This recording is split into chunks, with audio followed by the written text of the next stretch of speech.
Good morning. I'd like everyone to please take their seats so we can get started and resume the budget hearings. Just one change in the schedule. This morning, the Treasury Department, which is supposed to testify, was supposed to testify at 11 a.m., the treasurer has a last-minute unavoidable appointment she has to make, so she's going to be moved from the 11 o'clock slot to the 1 o'clock slot. Other than that, we're ready to begin, and I'd like to call up the Office of Professional Licensure and Certification.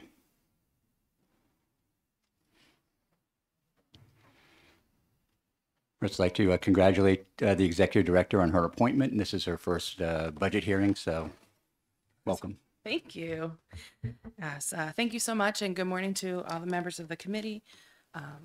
My name, for the record, is Dee Juris. I'm the Executive Director of the Office of Professional Licensure and Certification, which is far too many syllables, but I'm getting really good at getting it out. And then to my right is Director of Operations Heather Kelly, who speaks finance much more fluently than I do. So have her here for additional support in any questions that you may have that I cannot answer. So thank you so much for having us this morning. I will try to lead off briefly. The OPLC, the principal mission is to safeguard public health, safety, and welfare and the public trust of the citizens of the state of New Hampshire. So we have in the presentation, you will see, starting on slide 3, we oversee the administration of over 50 occupational licensing boards, councils, and commissions. 7 of those are advisory boards as opposed to independent regulatory boards. Other than the size, the number of members, they function very similarly in a role. So an advisory board is advising the executive director on promulgating rules and other regulations related to the profession. The regulatory board does much the same. It's a little bit more formal, and historically there's a larger number of members. We have a number here over 200,000 occupational licenses. We use nice round numbers because it's easy. We're pretty soon going to have to adjust that up, I believe, because I think we're right now closer to 240,000 licenses in the state of New Hampshire. By my back of the napkin math, that's about 20% of the state holds an occupational license. In addition to assisting boards, we have the function of licensing individuals who wish to practice in New Hampshire and ensuring compliance with those laws through investigations and inspections. We average about 100 complaints a month, and we conduct about 2,000 inspections annually. Just for a sense of that, the formal inspections that are done by staff members, you'll hear mentioned a little bit later. We have mechanical inspectors, so plumbing, gas fitters, oil heat installers, electrical inspectors, pharmacy inspectors, and cosmetology inspectors. So that's significant changes there, but that is embedded staff who are out in the community and doing inspections in shops, on job sites, and such. Our budget here, you will see on slide 4, for fiscal year 2026 is 15.1 million, and then 27 at 15.7 million. Again, round numbers. That is well within the target that we were given by the governor's office. It includes a request to move 8 temporary positions to permanent in the area of operations, hearings, and investigations. In the last budget, there were 6 temporary positions that were converted to full-time. On the next slide, I'll talk a little bit about kind of some of the history of the structure of the office and why the continuing to add positions there. Worth noting that we have defunded all of the mechanical and electrical inspectors to meet the efficiency budget, but it's well below the target. And the goal is actually to bring those back as unclassified positions, which happened with the pharmacy inspectors. So we're trying to compete with market rates. So the idea is to try to move all of these inspectors to that unclassified position to allow for that salary and flexibility. So again, we started it with pharmacy, or it happened a few years ago, and the goal would be to move the mechanical and electrical to the same space. I've heard in other pieces that would talk about how an HB2 request would not have any money attached to it this coming budget session, or that may be the plan. This would be an HB2 request, but it would not require any funding because OPLC is a self-funded agency. So there would not be any dollars attached to that, would just be the language to create those positions. So on slide 5, you will see just a little bit of a timeline. The OPLC as an agency has not yet existed for 10 years, so it is a fairly new office agency within the government, the state of New Hampshire. In fiscal year 2019, OPLC became a self-funded agency, so it no longer receives any general funds to support operations. In 2020, then the executive director was granted authority to promulgate rules for all boards that participate in the professional health program. That is this a dedicated fund that we administer specifically to support professionals who need help around mental health, substance use abuse. There's a portion of that fee that goes to certain professions that we manage and contract for that service.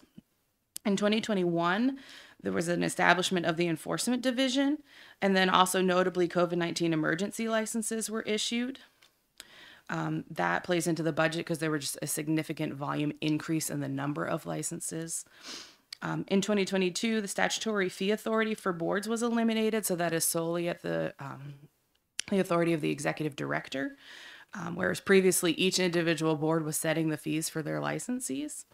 And then in 2023, there was HB 594, which is also known as reciprocity, which where the out-of-state applicants are licensed in another state, if they're substantially similar, can be licensed in New Hampshire. Also that year, the dedicated non-lapsing fund was established. Just a few more highlights on that. The dedicated fund allows us to operate more efficiently. There are other dedicated funds in the state that may lapse into the general fund. Ours no longer does. And that decision was made because it is 99, maybe even 100% of our revenue. And the office was starting with zero in the budget, basically at the start of the fiscal year. So this is just a more efficient, more effective way to run the office. We have a balance right now that is largely the result of low staffing and high number of licenses in those pandemic years where there were a number of emergency licenses coming in. So the fund is larger than we've ever had before, which was zero. But there's some money there that I think could possibly tempt someone to create a lapsing fund again, but we would respectfully request that we consider continue to use that for operational purposes. Again, as we're completely self-funded, we were planning to, we have a fee package that is nearly ready to propose because again, the budget is set by you all, but the fees are just in administrative rules that we were preparing. And so we are looking at setting those fees accordingly. My predecessor began that conversation with each individual, the consultation, with the boards, and we are moving forward in that way with a proposal to hopefully have the revenue side through fees to match the budget that will be passed in June for the next 2 fiscal years. I will leave the other slides in terms of our structure and the organizational structure for your reading. I guess the biggest thing is because I'd like to leave time for questions. I guess I will just highlight the personnel and benefits costs ends up being about 73% of our budget. So similar to many agencies, we're an agency of people and hoping to continue to meet the needs of New Hampshire well. The office, again, like I said, is new. So there are new positions coming in as the legislative mandates change. We are adjusting accordingly, but it is very fluid, and staffing needs within each division have changed over the last 9 years, and I anticipate some more fluidity moving forward as we figure out where to allocate resources effectively in terms of licensing and enforcement. So with that, I'm happy to take any questions. Thank you. You mentioned you had a fund balance, or how much is that currently? I think it's roughly 4.5 million. We have not added to that in the last fiscal year. I'm just looking at Heather again. She speaks fluent finance. I believe that is a balance that has mostly rolled over. We have not added to. Correct. That those funds have rolled over 2 years ago. The agency operated at almost a loss last year and is currently operating at a loss this year. Okay. When did you grow the fund balance to be 4.5 million? How long have you had that it's been rolling over? Last fiscal year 22 when it rolled over. Okay. I think you could talk a little bit how you derive your income. I know it's obviously through fees, but how are the rates set? So we have a cost allocation plan method that we use. First, we evaluate to make sure that we are under the 125% so that we are not collecting a tax. Then, based off of those fees and our budget, we divide the operating costs of the agency by the licensee count of the board. Any direct costs for like mechanical or pharmacy, we allocate that directly to pharmacy and do not divide that cost amongst the boards. And from there, we come up with a figure for the board and then set the fees accordingly. Have you done any sort of studies to see how our licensing fees compare with our neighboring states? We have started that process this year in response to our fee increases that we will be proposing. Okay. We have some data, but it's not complete yet. Okay, great. And I think I saw in here where you had mentioned. Oh, sorry. I'm sorry. I was just going to say for the record, the fee proposal that is coming out of the office shall be filed with the Joint Legislative Committee on Administrative Rules. Will include some fee increases, but will also include some fee decreases based on that calculation to make sure it's allocated appropriately. Okay. I'm sorry to interrupt, but I wanted to make sure it's not just fee increases across the board. I was interrupting you. No need to apologize.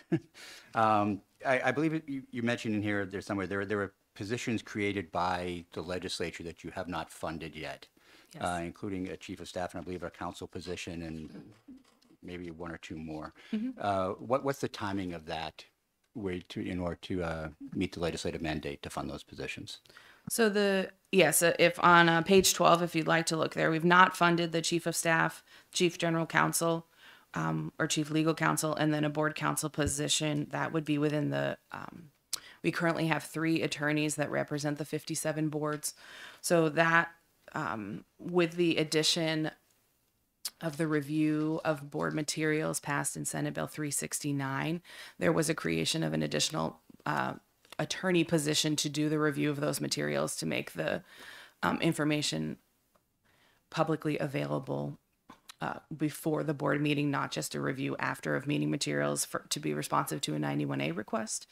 As those are vacant, and we were looking at making position adjustments, and we're looking at our revenue right now, and basically just it's a decision of when to fund them based on when the revenue is there. The chief of staff and the chief legal counsel positions are both unclassified appointed positions, and the goal would be to start working with the division of personnel to establish those positions and work forward, and then when the funding does come in, to be able to post those, interview and fill them. So at this point, with the current fee structure and the current number of licensees, the revenue is about $8 million short of what we have been allowed to budget. So that the revenue does need to increase. So it did not feel prudent to fund new or to hire and start paying for new vacant positions where the office has already been operating without them. Representative Weiler. Thank you. When you have a board for a given license, do those members receive a stipend or travel pay? They do. I'll look for Heather for the specifics. It's small. Yes. Each board member will receive, if they elect, they can opt out, a per diem for their travel time to the board meeting, and then they also receive mileage reimbursement if they request so. Does that depend on like the pay that would be given in that license versus some licenses would produce more revenue, some less? It varies based on the board, but we can get that data if you would like.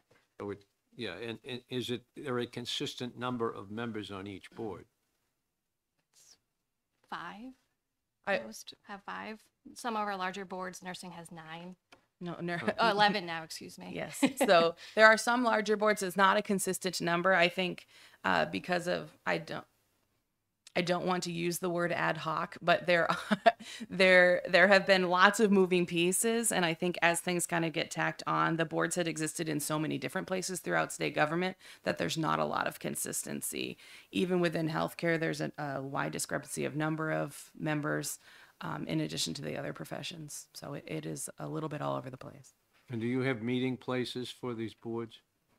We do have 3 public boardrooms where they can come, and generally we don't have the staff to support more than 3 board meetings at a time. So that is what we have in our current space. Yeah. Thank you. Thank you.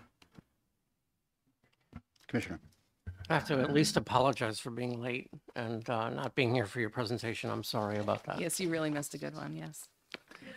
Did you say you have $8 million? Your budget $8 million more than you raise? It's a projected number, but I guess if we, based on the budget targets that we were given for the biennium, and then we do the math with current licensees and current fee structure, it ends up being about $24 million over the biennium. And we have been, the target was just over 32.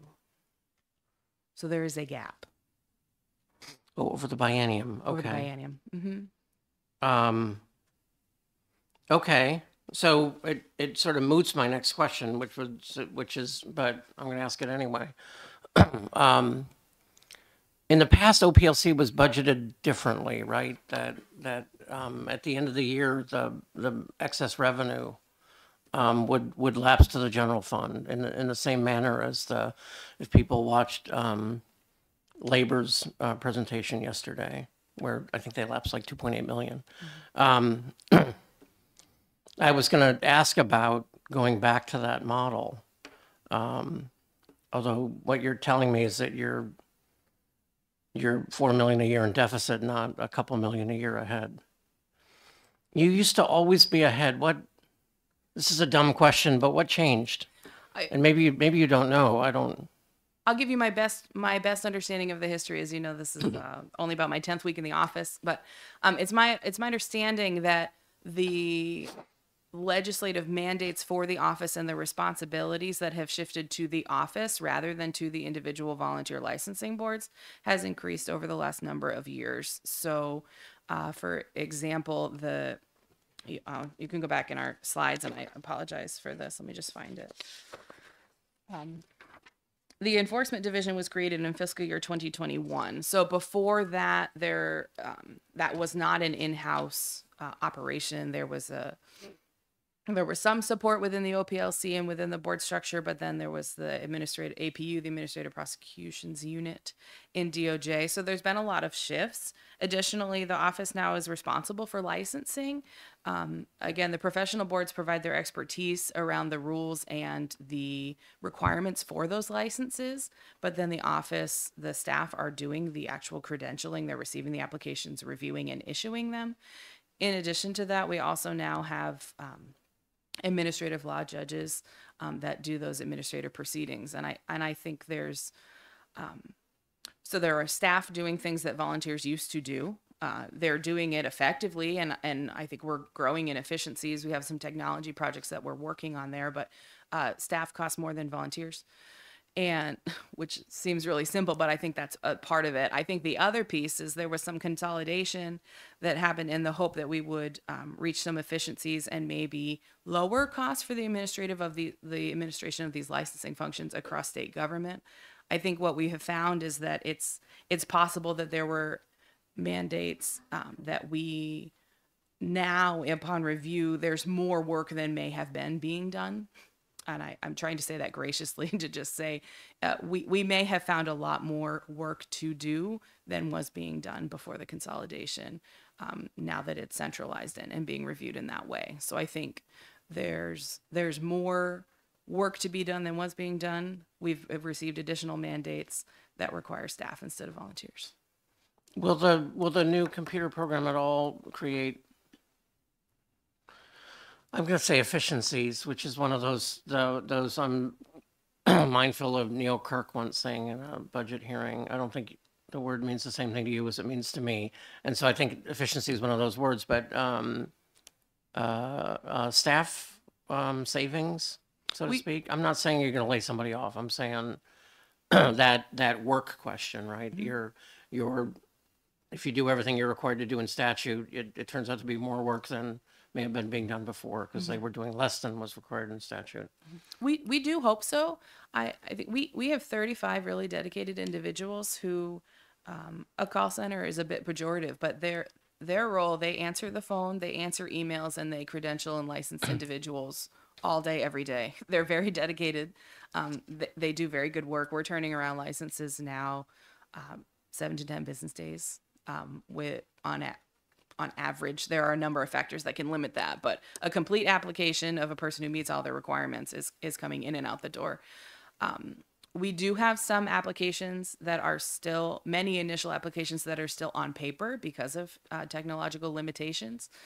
The goal would be to move all initial licenses and renewals to that, to a digital platform that's more user-friendly and easier on the back end for us to administer. I do anticipate that when it's clearer and it works better, fewer people will need to call because the system will be more efficient. So we have staffed up a large number right now to meet the need, and we're addressing in our licensing division. I think it's on average we're about 97 to 98% of calls are handled, which is a dramatic improvement over the last year. So they're getting the work done, and hopefully a new system will help to alleviate the need for so many staff on the phones. I would say I hear positive things about. I don't have a license for anything, but except to drive. I have a driver's license, just for the record.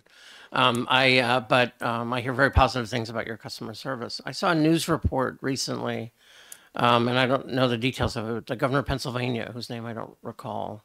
Shapiro? I think that's right. I was going to say Josh something, but that could be wrong. That's right. Yeah, Josh Shapiro. I think they have an initiative where if you apply for a license and you don't get it, and they don't get back to you within, I'm going to say 30 days, but look it up because don't believe me on it. You don't have to pay for it, and it's sped up time. You think we're probably in better shape than that? I think they probably did it because things were really problematic, but. I think we are in better shape than that. And again, there are a number of factors so every board is a little bit different, but I would say, again, if we have a complete application, it is not taking us 30 days to get it out the door. Some of them could be within 48 hours. Yeah. Oh, that's actually quite impressive. Very nice. Thank Okay. you. All right, I'll shut up now.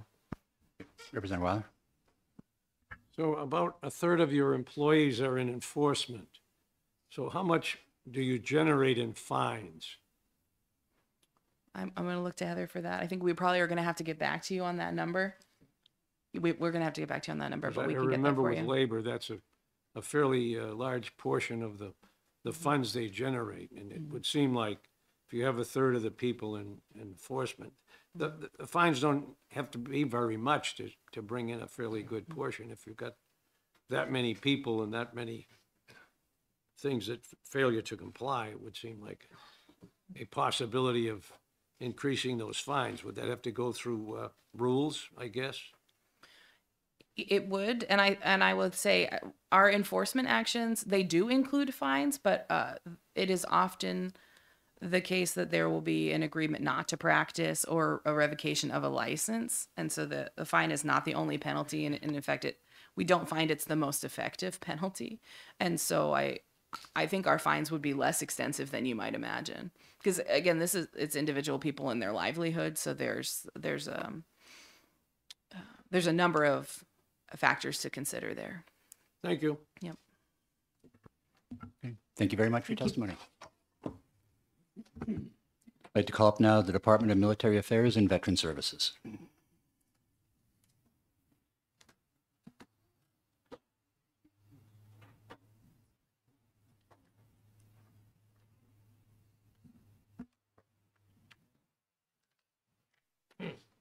Good morning and welcome. Good morning, committee members. Thank you for having us here today. For the record, I'm David Michaelitis, the Commissioner for the Department of Military Affairs and Veteran Services. the Adjutant General for the New Hampshire National Guard, and with me here today is Judy Chen, our Administrator. The bottom line up front, our current operating budget submission is prudent, reasonable, and meets the governor's efficiency target budget that requires a 4% budget reduction for state fiscal year 26 and 27. We have not requested any new positions. However, it comes with risk. Before we talk about the risk associated with this efficiency budget, I'd first like to offer to you, which I think other agencies will as well, is this 4% budget reduction is really 25 to 30% budget reduction when you really take into account the salary increases, 10% in FY state fiscal year 24 and 2% in state fiscal year 25. Also compound that with additional 13% health insurance increases for this biennium. This budget reduction is really 25 to 30% of our operating budget. When you look at our operating budget, you'll see that the state operating budget is only 20% of our overall operating budget, where we bring in approximately $34 million of federal funds. So what is the Military Affairs and Veteran Services? Military Affairs and Veteran Services was incorporated in 2019 through a governor executive order, codified into law, that changed the Adjutant General's Department, which primarily was given the responsibilities of supporting the New Hampshire National Guard with an additional veteran services portfolio. So what is the Military Affairs? The Military Affairs involves the New Hampshire Army and Air National Guard. It comprises over 3,000 service members in the Army and Air, federal civilian employees, with 80 buildings geographically dispersed amongst 18 communities amongst the state of New Hampshire. 2/3 of our state personnel support that military portfolio, whether it's groundskeeping, maintenance, security, force protection, IT, you name it. The state employees do that to support the 3,000 men and women in uniform. When you look at our veteran services portfolio, it has grown. Prior to 2019, we were responsible for the State Veterans Cemetery. We currently are responsible for the State Veterans Cemetery, Division of Community-Based Military Outreach, and the Division of Veteran Services. That veteran service portfolio is just under 30 state employees.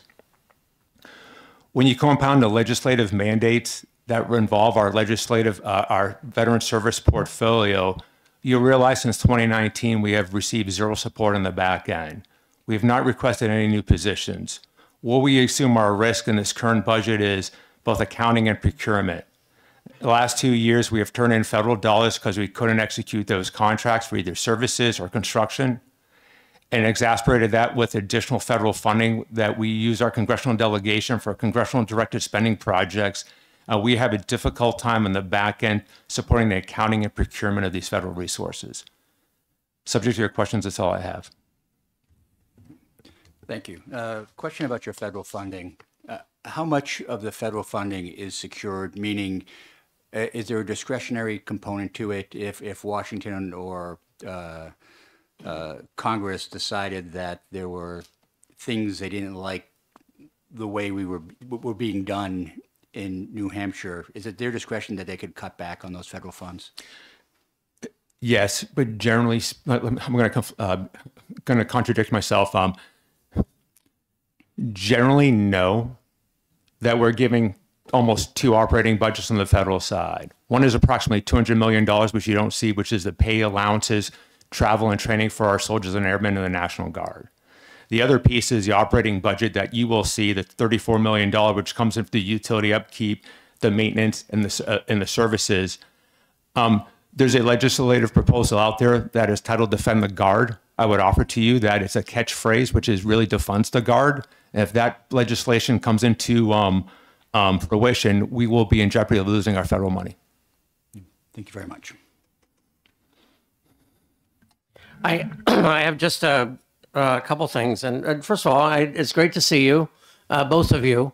I'm this is the first budget in a long time without Warren. And so we already miss him. And he's only been gone a week. I want to say something just for the benefit of some of the people listening. Because it's the notion of a 4% cut being a 25% cut and all that.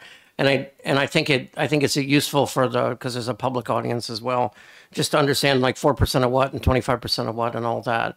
And so with budget numbers, there are 18 different ways to look at any number, as you know. And I would say that the rough 4% target you have is 4% of a post pay raise inflated number for 25. So it's not what was actually budgeted in 25, but it did include the 10% and the 2% and the pay raise and all of that. So it is actually post that. So for example, you spent 5.5 million in general funds in fiscal 24, and your post-cut budget in 26 proposed efficiency is actually 30% higher than that at 7.3. So I think there's a way to describe a 4% cut as a 30% increase, and there's a way to describe it as a 20% decrease. And so there are a lot of different ways to look at it. And so anybody out there, agencies preparing their budgets, for example, will know that there are different ways to look at it too. And I would just want to note that for anyone listening that's out there. But if you had to cut more, which isn't where I was supposed to go with this, is it? But if we reach the point in the budget where we look at the numbers as they're coming in and say, you know, between this tax going away and that tax going away, we have a little bit less.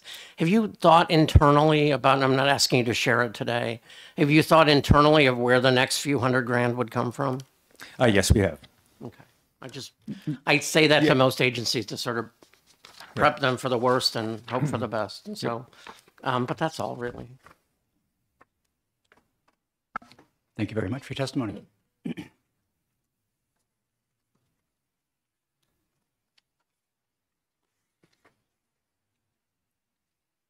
like to call up now the insurance department, please.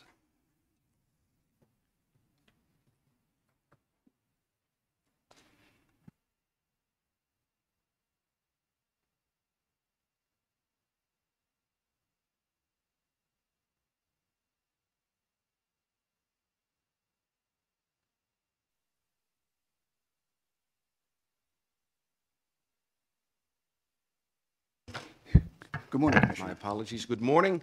My name is DJ Betancourt. I have the pleasure of serving as the Commissioner of the New Hampshire Insurance Department. I am joined by my Assistant Commissioner, Jason Dexter. We are pleased to discuss the department's proposed budget. As with all state agencies, we complied with the governor's target.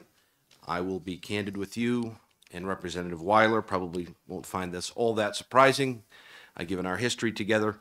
I found it to be a very worthwhile exercise. It really forced the department to assess the positions that we needed, and ultimately you will see reflected here that we unfunded 3 full-time positions and unfunded a part-time position. We also reassessed our need and reliance on consultants and contractors, as well as really digging into what the department needed for adequate training dollars for our employees. And so as a result of all that, we were able to identify a number of efficiencies. Unfortunately for you, like a lot of the other agencies you will hear from and have heard from, you're not going to see any of that money. We are a self-funded agency. Our department is funded via an assessment to the insurance carriers doing business in New Hampshire. That assessment is based off of the percentage of the business that they write here in the state. That said, we've also been looking very carefully at some regulatory reform. You will also see reflected here that we have taken the governor's encouragement over the last many years to get very serious about succession planning. And my department in particular, I think, needed to take that seriously. We had heard from 3 insurance commissioners over the years about the fact that the department was getting older. We had a lot of our core team members who were approaching retirement age.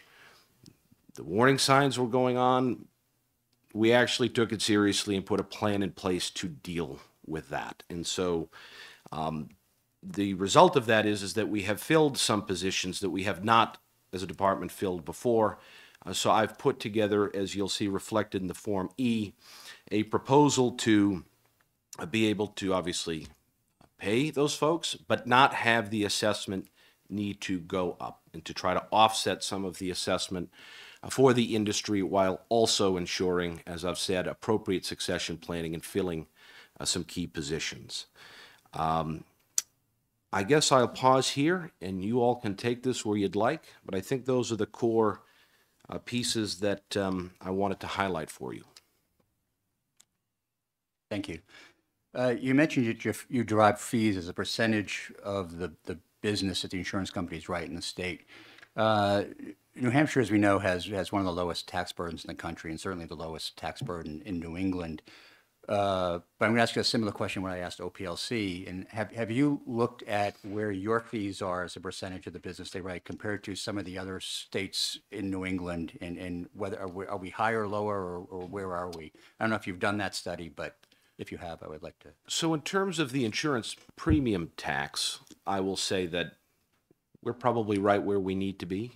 I can't imagine that we're dramatically higher than any other state doing business. In terms of the assessment, I mean, it really is a calculation of what's the department's budget divided by, as I've said, the calculation of how much business those companies are doing in the state, and that's what we take in. It's pretty straightforward.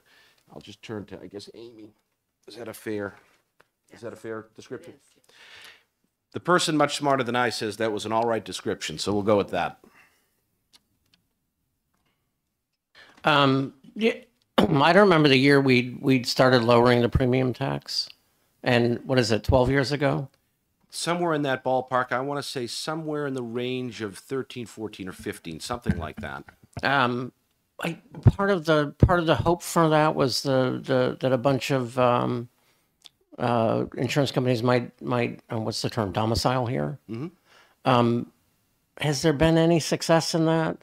Every time I go through Hartford and look at Aetna's giant complex, I think about this.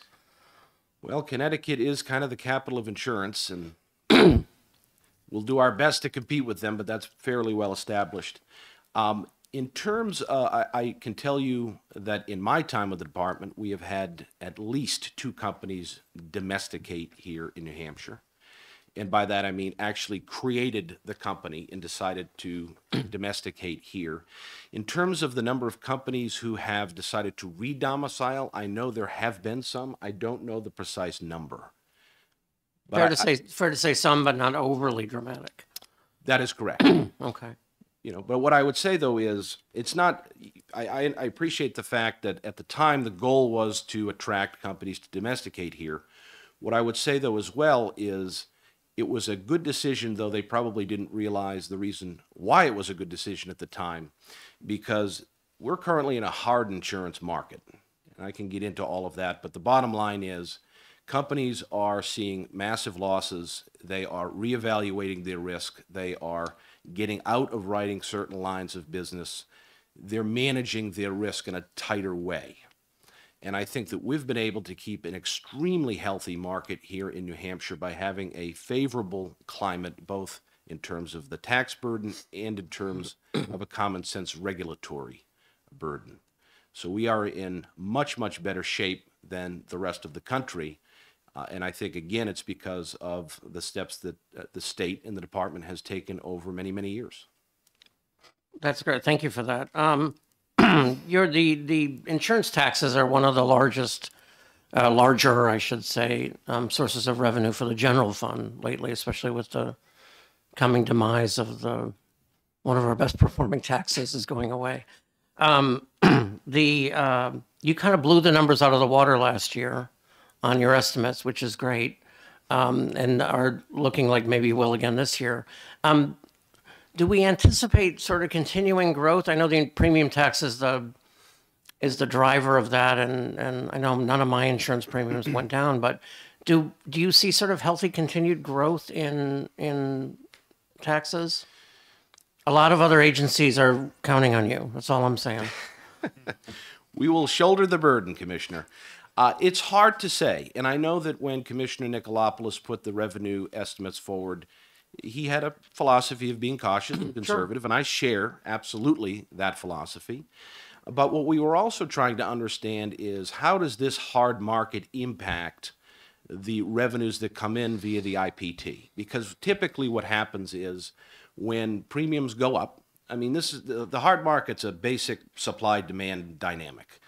The need for particular kinds of coverage is at the same or at an increased demand, but access to it is more restricted, and so therefore the premiums go up. When that happens, what you see is people will make adjustments in their own budgets. And so rather than insuring, say, the summer car or the antique car, they'll not insure that. They may start to assess, all right, am I at the age now where I can let my life insurance policy lapse because I don't need it anymore? And so when that begins to take place, obviously the revenue begins to decrease. This has been a very, very tricky, hard market. Again, I could talk about this all morning. I'll bore you to death. I won't do that. But we're really trying very aggressively to understand when this market is going to soften, given the dynamics that are making up the current market. And it's a little bit of a difficult analysis at the moment. And I know that insurance regulators across the country are trying to figure this thing out. So my philosophy is we're going to be realistic, and I would note, and you probably noted as well, that we did revise our revenues based off of what we were seeing. We need to maintain our credibility, of course, but we're going to also be appropriately conservative and cautious as well. And if the market does begin to soften, then phenomenal. We'll come back to you and we'll revise those numbers upward. And it's good. For the IPT, which is something like 85% of your gift to the general fund. How much of it is various, like how much of it is health versus P&C or whatever? Well, that's a very good question. Amy, do you And ballpark, I'm not going to hold you to this. Yeah, I want to say maybe half is the health, and then the other half is all the other lines combined. Okay. Thanks, that's very helpful. Oh, one last thing. $393,000 of federal funds last year? What was that? Those, I believe, were grants. Grants that we received for various, Is that ARPA? No. no. It jumped out at me when I was looking at your chart. I'm like, hey, I didn't know they got federal funds. We had a good year attracting some grants, particularly in our life and health division. Okay, and then for succession planning, my last point is this. Is that why Jason's sitting next to you? And Keith, he's here too. Representative Weiler? Thank you. Good to see you. Good to see you, my friend. And in the past, we've had some meetings about complaints from car repair places. Have those lessened any? Have you been able to find a way to satisfy more of them? Oh, if I had that talent. To my knowledge, it has certainly quieted down. I will say that. We do have a couple of what we would label frequent flyers. Yes. But we are certainly working with them, continue what I think has been a very constructive dialogue, and we'll continue to triage those issues as they come up. Glad to hear that. I look down here and see that your fine revenue in 2024 was much higher than what you project going forward. Was that a special time? Was that some big federal suit or something that brought that? No, we had a couple of high dollar settlements with some companies who needed to get back on track, let us say. And I think that we have also taken an approach, a pragmatic approach to say, all right, under the statute, you know, this company really ought to be fined $1 million. But the reality of it is we don't have the ability to chase after the company should they dispute that. That would have to go over to the Attorney General's office, and they have a very, very full plate. So rather what we try to do is to negotiate the fine down to a level that we know we're going to be able to collect that payment. And what we'll do instead is put forward a more thorough and comprehensive corrective action plan for that company to fix those problems, or the problems that were identified in the investigation. So that was likely an anomaly that you can't anticipate happening on a regular basis. No. We always like to think that our companies and our producers will behave themselves. I have yet to see a year where everybody's been perfect, but to your point, Representative, it's hard to say. It's hard to say what we're going to uncover, what complaints will come in that generate an investigation, and then ultimately what turns up as a result of that. Well, I haven't heard any complaints lately, so congratulations. Thank you. We're trying. Great. Thank you very much for your testimony. Thank you. Department of Energy is next up.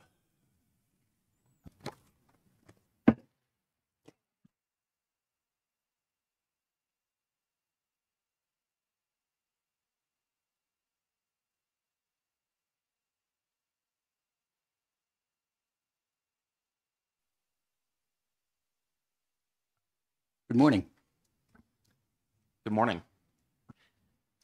My name is Jared Chicoine. I'm the Commissioner of the New Hampshire Department of Energy.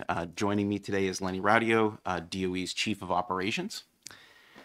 I'm happy to be here to discuss the Department of Energy's budget request, and also happy to say our agency request meets the governor's budget targets.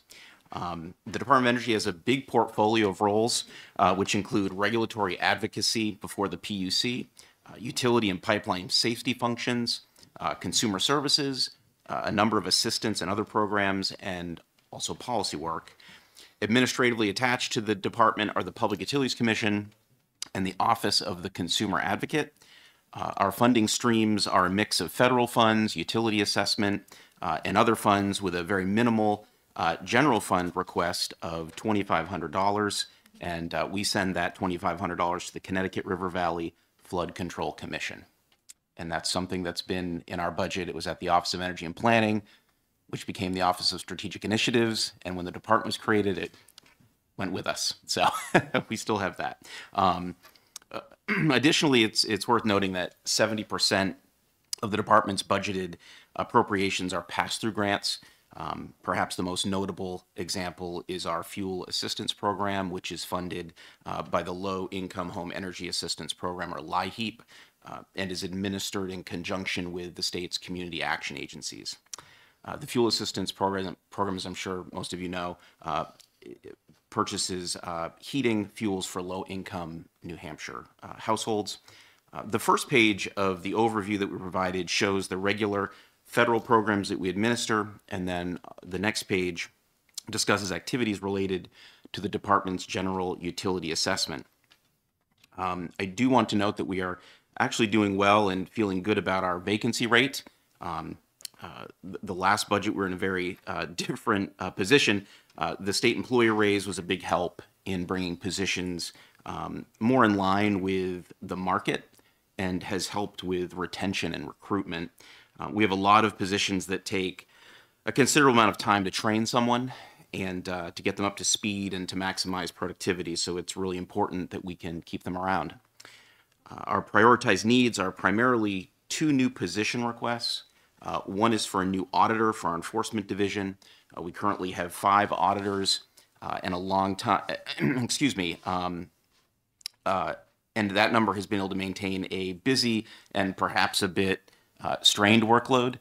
And our needs have grown. I'll say that our needs have grown. These positions, our audit team, they have a high return on investment. They scrutinize the utility records and filings, and they've been very successful in finding savings. 2 notable examples of their work would be storm costs. Over the last couple of years, we've had several major storms, and those costs are very high. And our audit team reviews those costs. And of course, the department makes a recommendation to the commission in those proceedings, and they determine if they were prudently incurred. But that's the important work our auditors do. Another good recent example of their work would be recently we filed a motion to dismiss the Liberty rate case, and that was based on the findings of and work of that team. So very important work that they do.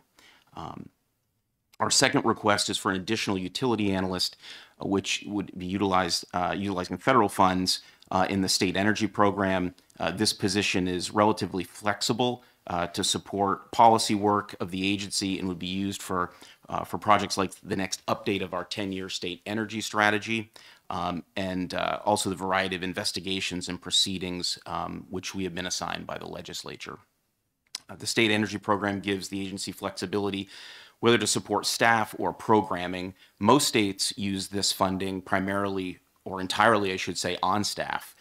We've taken an approach to fund some beneficial programs like energy efficiency projects through the state energy manager at the Department of Administrative Services, as well as a school energy efficiency development program to help support energy efficiency in small schools. However, we are shifting a lot of that programming to SEP funds received through the IIJA. Want to make that clear. So with that, happy to take any questions. Thank you. The Department of Revenue with their auditors, they say, I think with some historical validity, that they actually generate revenue for the state. Whereas your auditors may not do that. Do they pay for themselves and what they save ratepayers?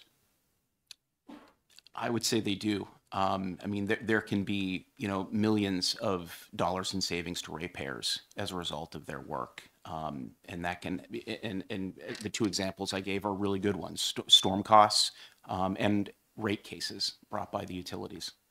Okay, thank you.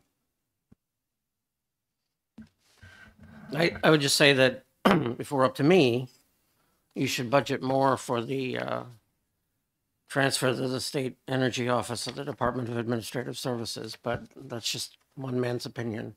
It seems like a really good and very efficient program. We could review the memorandum of agreement we have with you. Just saying. Or something like that. Given that we gave you Lenny, that seems only fair. That's fair. I have a question about, and this is the dumbest little thing that I'm obsessed with, but Connecticut floodwater. What's your piece of that? We don't. We don't have a piece of it. Let's put it that way. It's a pass through from us, and it goes to support the operations of that commission. And it's been on the books for decades. I've looked to Lenny on this a very long time. We don't have any direct workings with them. We send a check. And this isn't related to the property tax payments that we make to the people whose land we took for the dams. I don't know. I would have to look into that. Okay, where's it budgeted? Do you know roughly? Right now, we have it budgeted in our administrative division. Okay. I mean, it was an OSI, which basically had, a couple accounting units. It's I believe it's one of those programs where we don't know where to put it. So it goes in the governor's office. So OSI here, you take it, and then it's just never gotten rid of it since it became. I'm okay with that because normally those come to me. And so I'm very happy about that. Okay, and it's not a thing I'm looking to do anything with. It's just one of those trivia pieces of take that one state over if you government I want. would like to, we'll talk. Thank you very much.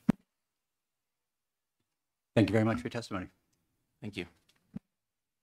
I'd like to invite the Public Utilities Commission for their testimony.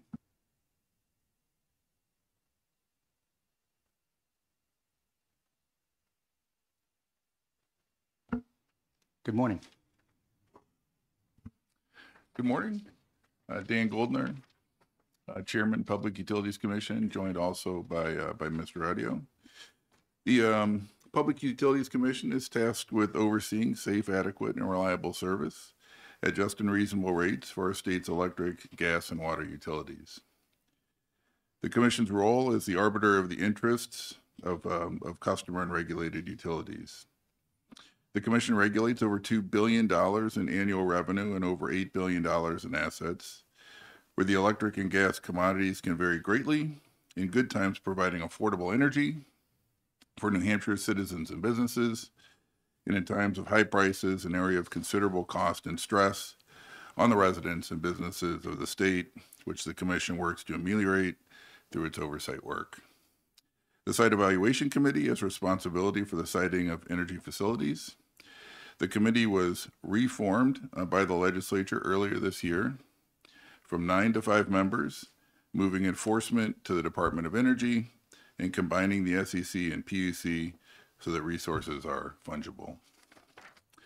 And just briefly on the budget for the fiscal year 2026, target of $3.75 million.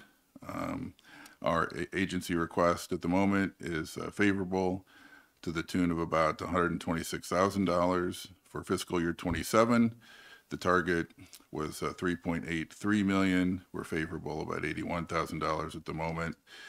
We have 16 positions at the filled positions at the PUC, an authorized target of 17, so that's a vacancy of 1, and that's a senior advisor position that's vacant today. So I'll just pause there and take any questions. Any questions? Commissioner. You're in the Walker Building? Yes, sir. Do you know roughly when you moved to the Walker Building? Our space was established with the split of the PUC and our current space, Commissioner Arlinghouse. I have a feeling you're going to a different place, but our current space was established in 2021 with the split of the PUC and DOE. No, just do you know who's in charge of the move when you moved to the Walker Building from the Heights? I actually don't. Do you know it's Michelle? Thank you. That's all I want to say. That's another piece of trivia of state government that I'm interested in. I did not know that. Seeing no more questions, thank you very much for your testimony. Thank you. And I'd like to now invite up the Officer of the Consumer Advocate. Good morning. Good morning, everybody. I am attorney Donald Crease, for the record, and since February of 2016, I've had the honor of serving as the consumer advocate. I happen to know the answer to the question that Commissioner Arlinghouse just asked because I was working at the PUC at the time. We migrated over from Old Turnpike Road to the fabulous Walker Building in 2004, and it was a glorious day when we got to do that. And yes, Ms. Caraway did play a very, very important role in that project. And we are grateful to this day. I'm serious. It's an excellent building, and we're very pleased to be there. The Office of the Consumer Advocate has existed in some form since even before that, back into the late 1970s. We are a small, scrappy state agency, currently of 6 full-time employees. We are currently at no vacancies for the first time in many years. We're very fortunate about that. I agree with the previous folks who have, I agree with the idea that the basis for that is the increases in state salaries that have helped us attract a really, really excellent team. We have been able to meet the efficiency budget targets with relative ease, and so our request falls within those targets. Our prioritized needs are mainly only arising out of the fact that Commissioner Arlinghouse is raising our rent for the small space we occupy in the Walker Building. I'm sure he has an excellent reason for doing that. I haven't investigated it, so I can't really comment on it.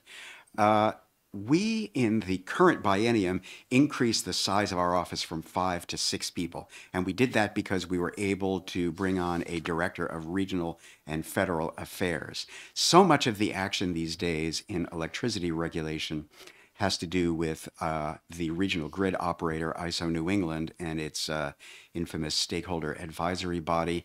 So it is very important for us to be a visible and muscular presence at the regional level, and that is what we are now able to do thanks to the change, the increase in our size from 5 to 6 people. Our job here on the home front is to represent the interests of residential utility customers at the Public Utilities Commission. We like to think we make the PUC's job easier by doing that. How do we do that? Well, the PUC's job is to serve as the arbiter between utility shareholders and utility customers. The shareholders, it won't surprise you to know, are extremely well represented at the PUC, and so we put a little weight on the other side of the scale and thereby make it easier for the PUC to discharge its arbiter role. I think that's all I have to say. Happy to answer all of your questions. Thank you. You mentioned you have 6 employees, up from 5, but it's 6 employees. How is that number derived? Is 6 the magic number, or is that just because of budget constraints in the past that that's the money we've given you, and so that's what you have to work with in your budget? I mean, I'm trying to find is what's the appropriate number, in your opinion, on how many employees you need to successfully complete your mission? That's a really difficult question to answer because, as you just suggested, the reason we're an agency of 6 is really just that is the historical evolution of the amount of positions that the governor and the general court have been willing to authorize. My counterpart in Maine, now his job is slightly broader than mine because his agency is tasked with representing the interests of all customers, not just residential customers, and he has roughly 3 times the budget that I do and about twice the number of people. So if I had to answer theoretically, like what's the right size of an agency like mine for a state of our size, I mean, obviously we're a lot smaller geographically than Maine, but we're about the same number of people. And I would say that the main public advocate is probably more right-sized than we are. There is always more work than either my counterpart in Maine can do or I can do.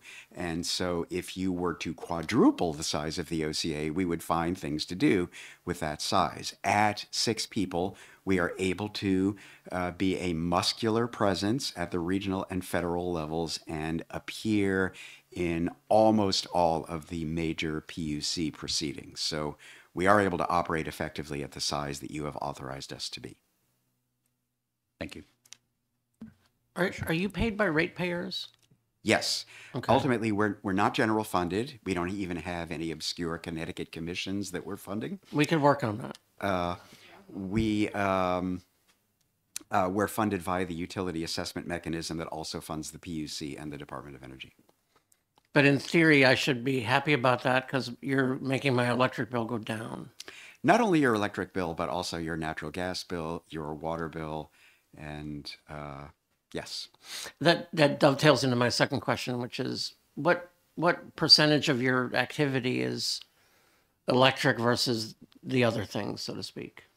I would Or say does it vary?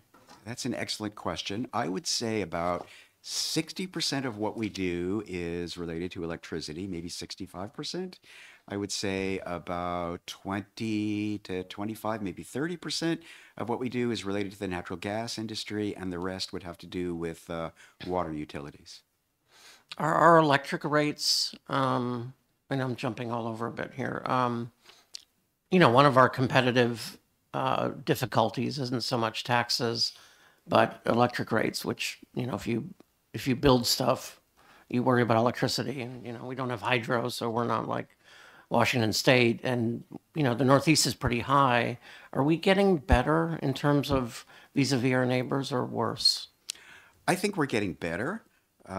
We are the only state that doesn't have a mandatory decarbonization goal, and that has freed the state up from the need to pursue and or subsidize resources that aren't competitive with resources that aren't considered renewable. We do have hydro resources. We import power from Canada, which is largely generated via hydro. One thing I didn't mention is that we're entering a new era of electricity in New Hampshire, and it is the era of the community power aggregation programs. So there is a joint action or joint powers authority coalition of many, many municipalities now called the Community Power Coalition of New Hampshire. It is on its way to becoming the largest load-serving entity in the state, and keeping an eye on them is an important new imperative for me and my staff. And if say the Department of Energy starts to investigate something like microgrids, is that something that you tend to be involved with? Yes. Or like in the beginning or later? At the beginning, the middle, and the end. Okay. And as the department becomes more of a regulator and opens investigations and conducts its own proceedings, that also is something we have to keep an eye on.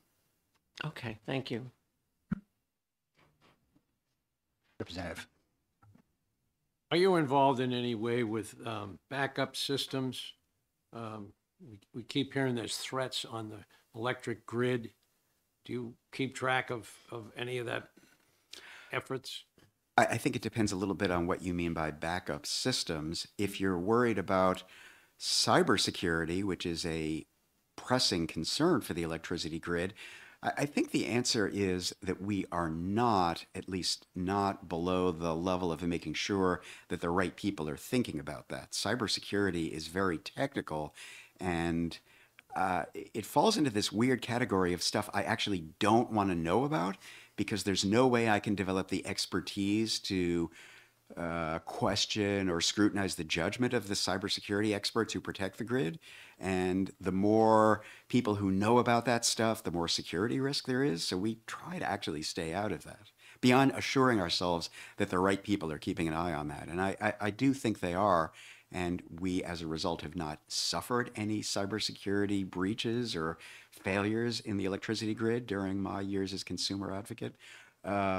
Do we worry about reliability and resilience? Yes, that's a big deal, especially at the regional level, because we spend a lot of resources making sure that the bulk power transmission system, the regional electricity grid is impervious to things that challenge it. Principally, the thing that we worry about is an extended cold spell in the winter when electricity generators are competing for fuel with people and businesses who use natural gas for heat. Kind of off the subject, I know another Don Crete. How do you spell your last name? I spell my last name Kreis. Ah, thank you. That was the easiest question I've gotten so far today. Okay. Seeing no other questions, thank you very much for your Thank you. testimony. Yeah, see, we've now completed our 8:30 slate of testimony, so we are now in recess until 10 a.m.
Hey, good morning.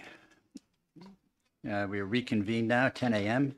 And I would like to, well, I don't need to invite up the Executive Council because they're already sitting there. Welcome, and we'd love to hear your presentation. Good morning, everyone. For the record, my name is Megan Rose, and I am the Executive Assistant to the Office of the Executive Council. Before you this morning, you'll have the budget book for the Executive Council Office, the budget booklet, and then you'll also have just a brief packet of an overview of the Office of the Executive Council, our staff and how it's made up, our mission statement, the districts and their square miles, and our core functions, and my contact information. I never want to assume that everybody just knows who the Executive Council is or what they do, so I figured a little bit of information might be helpful. In my budget booklet this morning, you'll see that we did meet the fiscal year 26-27 efficiency target, and that we are we have a prioritized needs request in for our part-time position in the office. The office is a staff of 1.5. It's myself as a full-time employee, and then I have a part-time staff member, and then the executive counselors. Having the part-time staffer has been a lifesaver for our office, for office coverage and other just being able to provide the assistance needed to keep the office running well and to assist the counselors as they need. But I'm happy to answer any questions, should anybody have any. Okay, thank you. How many meetings do you have a year? I mean, I know they're every other week, but sometimes you skip a week. Roughly how many meetings do you have? So it's anywhere between 22 to 24 meetings per year. Schedule is set by governor and counselors and approved in 6-month increments. Thank you. Now, who actually pays for those meetings? And when I mean with pay, I mean the entire thing from the breakfasts that they have the breakfast meeting and then the main meeting. I know you have, you know, audio teams and DOIT teams and things like that. But if you could just go through how those costs are allocated. Sure. So the meetings as they're scheduled, each executive counselor, and it usually goes in order by council and including the governor at the end, they get to pick a state agency or office to host us for a breakfast meeting. And it is an opportunity for the state agency or office to kind of update governor and council on things that they're doing or if they're running into issues with things, stuff of that nature. The cost of hosting the governor and council for breakfast falls on the agency currently. So whatever agency is tapped has to pay the cost of breakfast. That usually when the agencies are being told how many people to plan for, the number is usually between 20 and 30, 25 and 30 that we ask them to plan for, because it's not the responsibility of the agency to, you know, cover everything. It's their responsibility to provide breakfast for the governor, counselors, and the state agency staff that have to be there. But that falls on the agency. The regular meetings, which begin at 10 a.m. At the State House or sometimes off-site during the summer months when we take the show on the road. The cost of, so usually there's a reading or prayer. The people that come in are chosen by the governor or counselor that's hosting. There's no cost associated with that. There is always some sort, or not always, but there's usually some sort of entertainment, like a local school will come bring the school kids to sing, or maybe local performers come and sing or play instruments. It has been my understanding, and it has been past practice, that there is not a cost associated with that. However, if we were to reach out to a state agency or to ask for help like DNCR or the arts program, and there were a cost associated with that, I have never paid that cost from our budget. And to my knowledge, the governor's office has not. An agency could have incurred that cost on their own, but I don't know for sure. Thank you. Hi, how are you? I'm well. How are you, Chuck? I wanted to point out a couple of things for the record for people who are listening and watching at home. The council, well, there are a couple of things. One, I presume the in your budget, the class 11 is you, or maybe the class 12 is you. The class 11 is the 5 counselors, and the class 12 is your wonderful part-time assistant. So the class 16 is the part-time assistant. And then the counselors are paid out of 11 or 12. Yes. Okay. Yes, they're paid out of 11. For years, each of the counselors has a stipend that's meant to cover their expenses. And I think it was 2 years ago that it used to be District 1 always got more because it's such a giant district. And redistricting made District 2 a also weirdly large district. And so now 1 and 2 get more, 3, 4, and 5 get less, right? That is correct. And when you present to the House, do you present to the House? Yes. And do any of the counselors ever come with you? No. Which is unusual. I just will note for a couple of the House members that there are always some counselors who find the budget process mysterious and don't realize that they're allowed to advocate for themselves. So if you want to curry favor with them, there's a possibility. Thank you. Nice to see you. Nice to see you. Seeing no further questions, thank you very much. Thank you.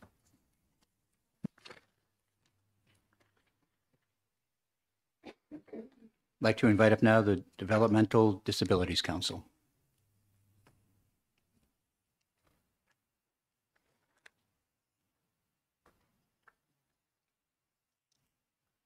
Good morning. Good morning.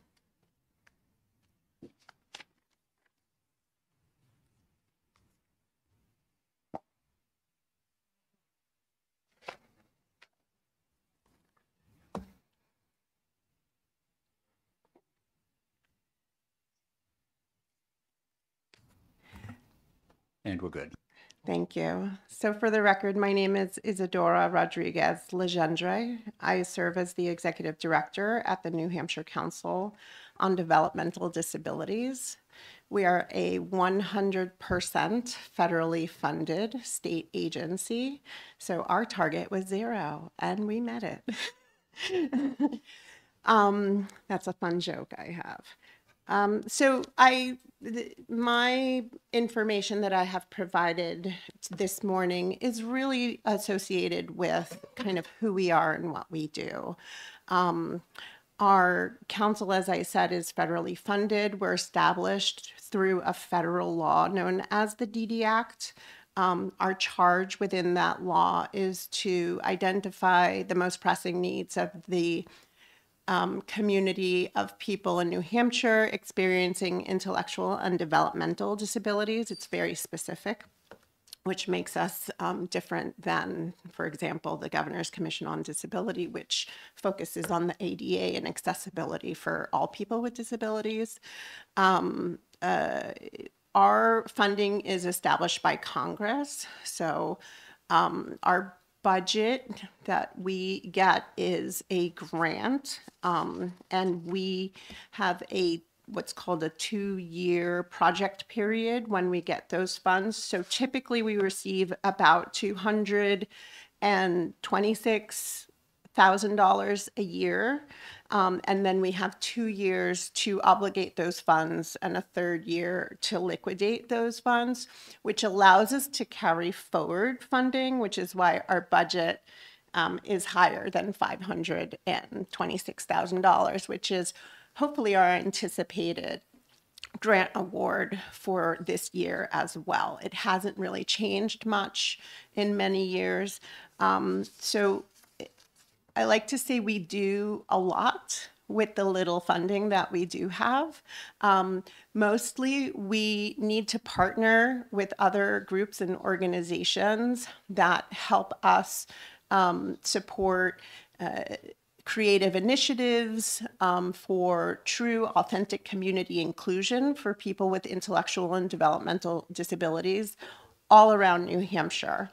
And so although a lot of our funding is used for our 3 full-time staff, that's what we have, according to the DD Act, 70% of our budget must go to projects, initiatives, and programming that creates an impact in the lived experience of people with intellectual disabilities and developmental disabilities in New Hampshire. And so a lot of our staff, we roll up our sleeves and we're out there doing projects, we're in the community supporting initiatives and putting on trainings. We do a fair amount of technical assistance on things like plain language and accessibility. I like to boast that we were the first state agency to push DOIT to have an accessibility icon on our website for people with different access needs and functional needs for accessing information. So we are very kind of community-based, and a lot of our staff time is spent supporting community initiatives and projects. The other way we support our mission and our goals is through a small grants program. So we have several small grants available to community members who experience intellectual and developmental disabilities, to agencies or groups that want to put on accessible community events or training initiatives to help build capacity and access in New Hampshire for people with lived experience of intellectual and developmental disabilities. And so we depend on our partnerships, and we partner with a number of different state agencies. By law, at least 60% of our council membership, and we actually have more because a lot of our agency seats are also family members with lived experience of intellectual and developmental disabilities, must be people from the community and parents and guardians of individuals from the community, so that our work is led by the people most impacted by the initiatives that we support. Our budget, I will go into our budget. So we develop a 5-year plan. We have a state plan. We have a fun infographic on one of the handouts that it's related to our 5-year plan. We do a lot of, like I said, advocacy, capacity building, and participate in systems change activities. We are on a lot of other commissions, councils, and groups and organizations to really bring the voice of people with disabilities to the work that's being done in New Hampshire. And our budget is pretty straightforward. The only prioritized needs that we had were numbers that were given to us by DOIT. I think it's $16 in one year and $9 in the next. And we are hopeful that we will continue to be level funded. That's the best case scenario at this point, I think. And I'm happy to answer any questions specifically about the budget, but really, like, we are a program, right? And our people are on the ground really creating opportunities, supporting initiatives, and removing barriers for people to access their community. Thank you. Question that I'm not sure you're going to be able to answer, but I just want to get you thinking about it. Sure. You said best case scenario is level funding. You know, obviously you're federally funded. Yes. The incoming administration has made it very clear that they're starting this Office of Government Efficiency, looking to cut upwards of, and if you listen to the heads of the commission, up to $2 trillion from the federal budget. How secure is your funding for the next, I know you obviously can't say anything beyond the future bienniums, but for this biennium, is this something that's baked in and we're worried about future, or this biennium you're concerned about as well? It's not. So thank you for the question. So the only thing for sure is that we're funded through the continuing resolution. So we have received our notice of awards for $116,788 through December. After that, again, the amount of money that we get is determined by Congress from one year to the next. We do have a lot of disability affects everybody, right? It's not by political party, thankfully. So we have a lot of allies in Congress that get it, that understand that these funds are impactful and really change people's lives and allow for inclusion. So although our hope is that we will continue to be level funded, the last time that this president was in office, there was an attempt to defund DD councils or significantly reduce the funding, which is alarming to us. So, we're going to continue to do the best we can with whatever we've got, but it is a little unsure. And we are a little insecure about what the future will bring. Hi, thank you for everything you do. I keep moving it closer. I can't help myself. How long have you been with the council? So I have been there over 8.5 years now. Okay. Oh, so when we first met, you were new. Yes. Oh, I didn't realize that. I thought you were a veteran. Which is telling. I would just say in the interest of offering security where there's none actually available, you're right about multiple parties. So the outgoing governor came into office with a mission to streamline and cut government and pass the largest funding of DD programs in the history of the state. Yeah. And so there is a lot of cross-party support for things like that. Am I also right that by federal statute or law, you cannot be part of another agency? You're required to be independent. So that is a great question. With the reauthorization of the DD Act in 2000, what that said was that we cannot be part of DHHS because that would be like... Our advocacy includes challenging supports and services that are either inequitable or that create access needs for people with disabilities. Our members advocate for continued funding of DD services. And so it is not allowed for us to be part of a DHHS. However, some councils do have what's called a designated state agency, which is simply a pass-through of the funding. So that would be some agency that can offer some level of administrative support. So it'd be more like administratively attached, not that. Correct. That would be okay, but part of another agency. Correct. Yeah. Okay. Cool. Thank you. Mm-hmm. Seeing no further questions, thank you very much for your testimony. Thank you.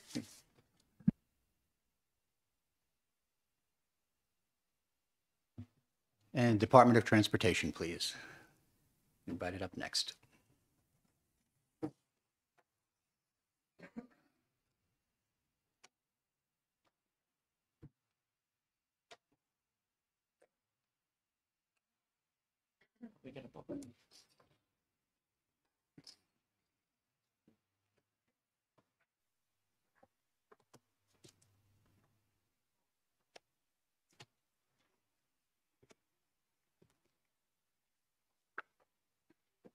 Good morning. Good morning. Thank you for having us and letting us run through our budget. I'm Bill Cass, Commissioner for New Hampshire DOT. With me is Danielle Chandranaya, Director of Finance. And behind us, I also have Deputy Commissioner Andre Briere and Assistant Commissioner Dave Rodrigue, if there are any questions. So you should have a handout of the presentation in our budget book. We usually strive to clearly convey, what we do, and our budget book handout provides a little more detail of the different organizational codes and what they do and some of the accomplishments there. But I wanted to try to simplify it and condense it into our agency budget presentation, which you should have a copy of the handout for. So that's what I will follow along with. And on page 2 of that presentation, it discusses our purpose and mission, and at DOT we work very hard every day to provide transportation excellence and enhancing the quality of life in New Hampshire. Our purpose is to provide quality transportation projects and services for all users in a safe, efficient, and timely manner. On slide 3, we give an overview of the department organizational structure. Generally, I wanted to walk through this presentation to let you know who we are, what we do, and what we've done to meet the budget targets. The department is made up of 5 major divisions, and the budget presentation and structure of this presentation is going to kind of follow those.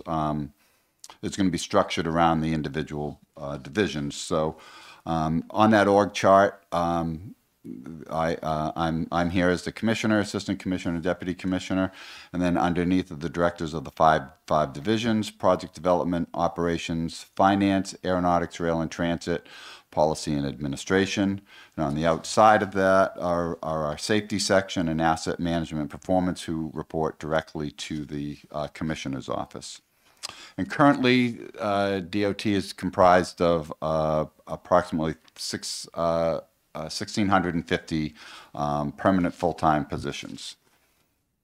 On page 4 is a funding summary of the overall department budget. And some of the challenges that we have in explaining the budget is the complexity of our funding. So we're funded from 4 funding sources, primarily turnpike funds, highway funds, general funds, and federal funds. Other funds are also mixed in there, which includes betterment and typically restricted highway fund revenue that's categorized as other funds. But the percentages of the budget in there, and each different division, each different program uses different types of funding allocations. But bottom line, if you look, we've really tried to hold the line on our budget. If you look at the overall department budget for 2026, $796.3 million. It's virtually the same as the current 2025 adjusted authorized as far as the total budget. On page 5 is a little bit more granularity of the agency budget, and we usually try to present and talk about our budget in 2 major components. On the left of those pie charts, in blue, is the municipal aid and construction component of our budget. A lot of that is the pass-through federal dollars that go to the federal aid programs, our highway program, our bridge program. And the priorities and constraints for those programs are largely discussed as part of the 10-year plan process, which takes place on an off-budget year. But the funding is obviously reflected in our budget. The right side of those pie charts, which is the operating budget, is really represents what it is to operate and maintain the operation system, and is really kind of the focus. Tends to be the focus of our budget presentation and our budget discussions at this time of year. The breakdowns of that are shown at the bottom in that chart. On page 6 is a couple of charts that just highlight a couple of the issues. One of the big issues, the challenge that we continue to have is workforce staffing and a continued elevated vacancy rate. The bottom chart shows budgeted filled positions versus budgeted positions versus filled positions. And for the last several years, we've been running, on average, a 23 to 25% overall agency vacancy rate. Some bureaus, some areas are higher than others, but it is a continuing challenge. On the top chart represents a historical look at budgeted positions, and overlaid with that is vehicle miles traveled, which indicates, kind of a use of the overall transportation system. And what I like about this chart is it does show that historically we have cut to be as efficient as possible, and we continue to serve increasing utilization of the transportation system with fewer people And I think it highlights an efficient organization, and we continue to do more with less. And as I start into the presentation, I'm going to kind of go through quick in the interest of time, but please, we can either take questions at the end, but don't hesitate to interrupt me if there are questions as we go, if there's something not clear. But on on slide 7 represents the budget targets that we were given. So the department had 3 budget targets to meet. Our general fund budget target was approximately $1.8 million.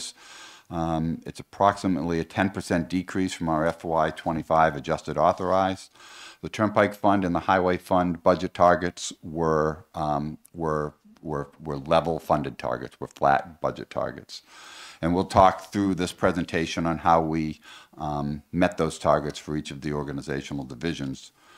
In the interest of simplicity, we've kind of rolled up a number of the budget divisions in organizational units under the general organizational titles, and that bottom chart represents kind of a crosswalk of how we've rolled up some of those budget things. But generally, I wanted to kind of walk through the divisions and how the budget targets were met, give some of the implications of the budget. But I also wanted to highlight some of the accomplishments, because even though we do have workforce challenges, I do think we are accomplishing a lot of good things. So on page 8 is a summary of the division of the Aeronautics, Rail, and Transit. And this is a small division, and this is the only general funded position and general funded division in the department. And this represents that $1.8 million general fund budget target that we were given that supports this division. It's about 20 positions in the division. And we met the budget targets by a couple of things. We shifted one of 2 UAS positions to be a highway funded position. Primarily that position serves the highway program, and we felt it was appropriate, and but that position will now be restricted to only highway funded needs per the highway fund restrictions. One of the other components of this division, last biennium, the legislature funded an increased state match for transit services. And with the budget targets we were given, we were unable to, continue that operating match. It equals about $1.7 million per year. Past biennium, there was a lot of advocacy from the transit industry for increased state support for transit services, but with the budget targets we had, this is one of the budget implications that we aren't able to fund that in this biennium, and it impedes public transit agencies' ability to match federal funds and potentially deliver services.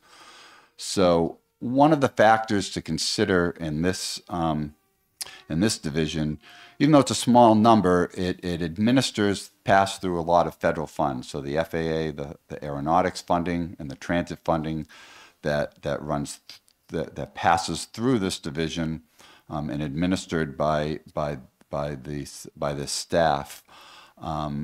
So the escalating indirect costs of a small bureau, they have to be absorbed and can compete with other services within the general funds and make it difficult to address and meet those needs. The other area within this division, we know that there is a lot of demand for increased recreational use of our unused railroad corridors that this division is responsible for, and we really are not in a position to respond to significant effects. We've had a lot of storm damage and stuff, and there's a lot of demand for use of rail trails that we continue to have trouble meeting. But with that said, some of the accomplishments in this bureau over the last biennium, there was a substantial increase in federal relief funding for airports and transit, and with the same number of people, the folks stepped up and administered the additional relief, the additional funding and grants that came through here. We are also actively implementing the unmanned aerial systems. Those are drones. That's the UAS implementation, and looking to integrate with other agencies. So that, when you look at the slide before of the budget summary, this $1.8 million is a very small draw on the general fund comparatively, and this is the only division that draws on the general fund within the DOT.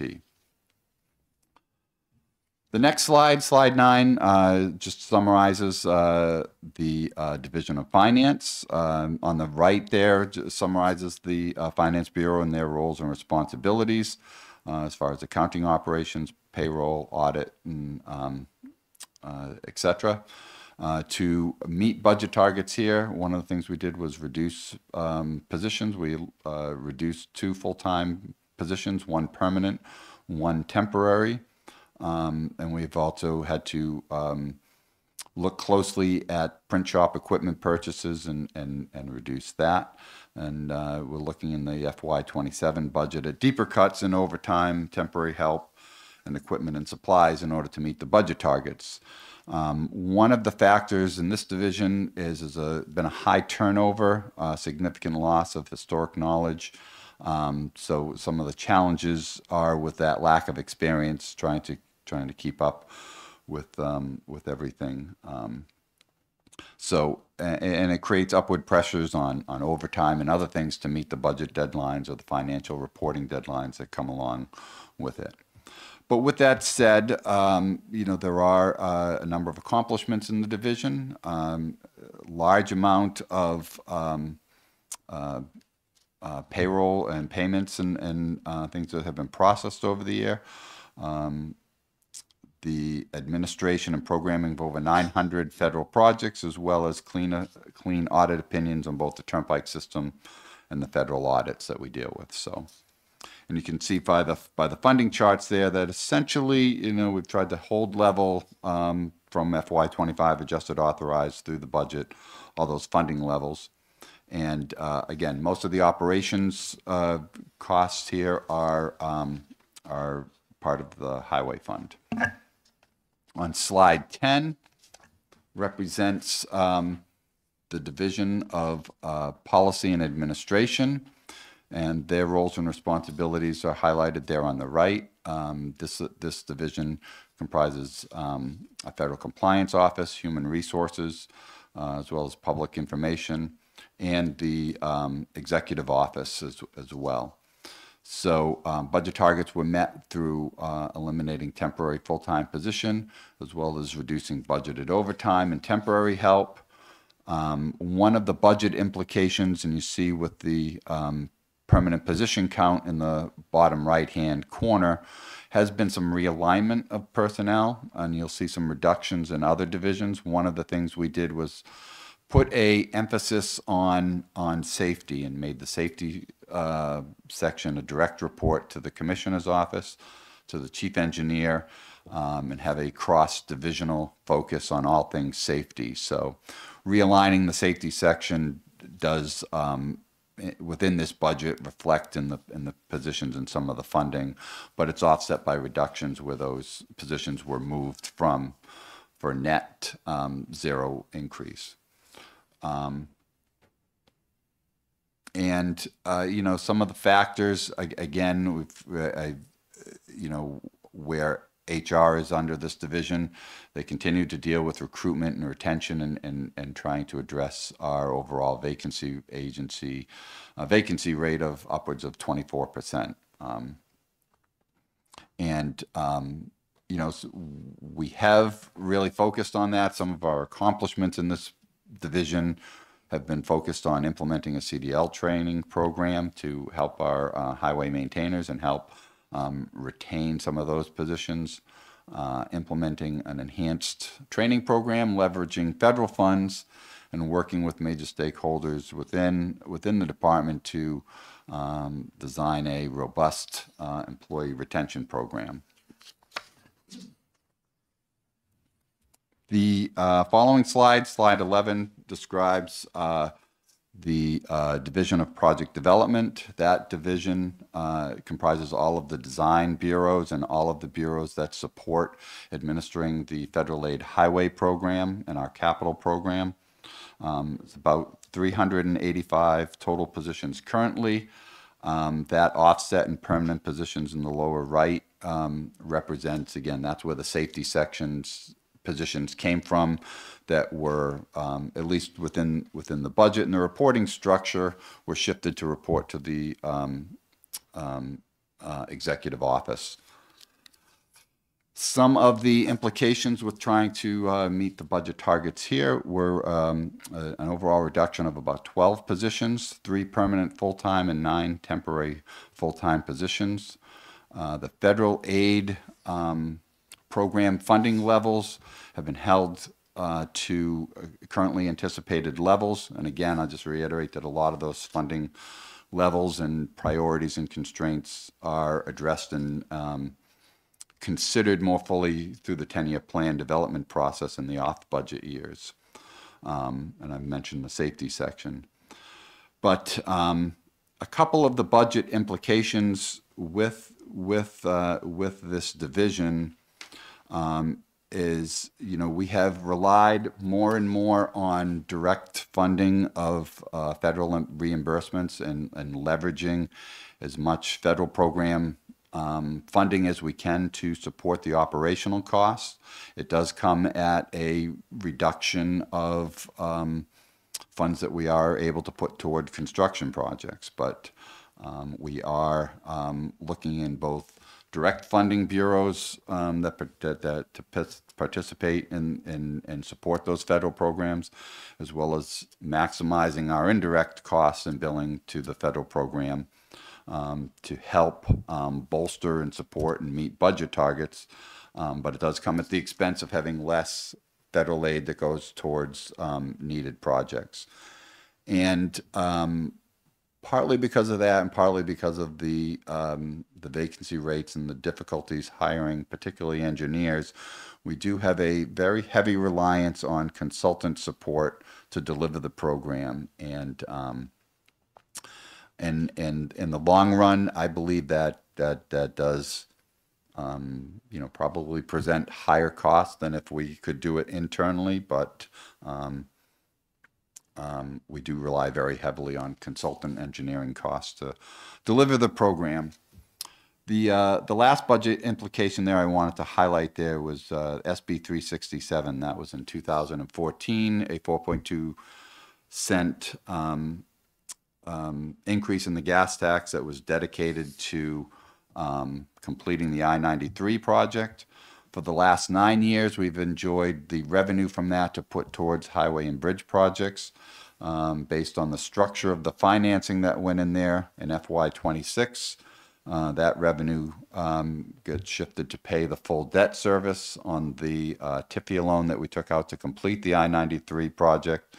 So in this budget, while the SB 367 funding remains the same, the revenue remains the same, it is now shifted from highway and bridge work to paying debt service. So it is a, again, as we get into the 10-year plan in the next cycle, it is a hole in active work that we will have to look to fill, likely with federal funds at the expense of something else. So that's a very high-level summary of project development. But the funding for the construction programs, again, are reflected in the 10-year plan. We continue to rely very heavily on the federal funds. We put very little state funding toward the construction program. We rely exclusively on turnpike toll credits to match the federal dollars. We have been fortunate enough to be able to meet those match requirements, but it does come at the expense of less funding that goes towards actual projects. and again, the significant vacancy rate.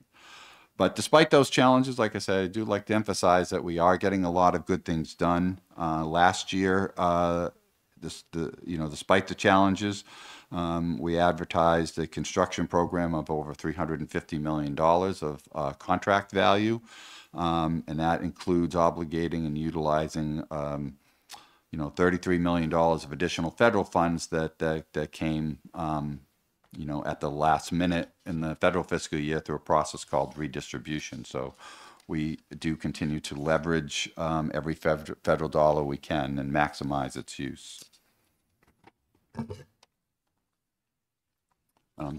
Trying to be cognizant of time and moving through this fairly quickly. Even though we are into operational cost, the last division that I'll get to is our operations division, which is the biggest division within the department, relies very heavily on the highway fund. So on page 12, I just wanted to give a few facts and overview about the highway fund, which is the primary source of department operating cost revenue. Revenue to the highway fund comes from the gas tax, the road toll, and also registration fees, and it's collected by the Department of Safety. So a lot of times we get asked about the highway fund and the health of the highway fund, but the DOT only has a part of it. The highway fund is not the DOT, and the DOT is not the highway fund. As I pointed out, we leverage several other funding sources in our overall budget. And the revenue from the highway fund is appropriated to various agencies, primarily Department of Transportation and Safety, but there are other agencies that do have incremental draws on the highway fund. In 2024, the percentages are there. DOT drew about 57% from the highway fund. Other agencies, again, primarily Department of Safety, was about 30%. And about 13% from the block grant aid, went to municipalities. So that's a very high-level summary of the distribution of the highway fund.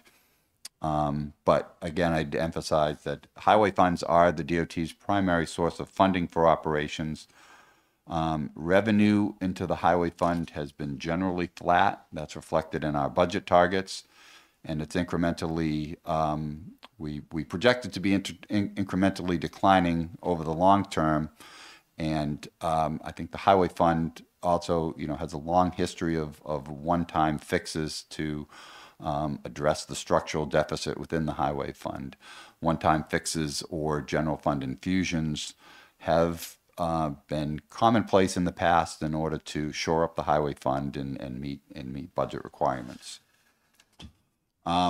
Within and this next slide, slide 13, is a little bit of a departure from the highway fund, but it represents a little bit of an overview of the Turnpike Fund. The Turnpike Bureau is within the department and under the Division of Operations, but the Turnpike system and the Turnpike Fund is an enterprise system supported directly by the tolls that are collected on that.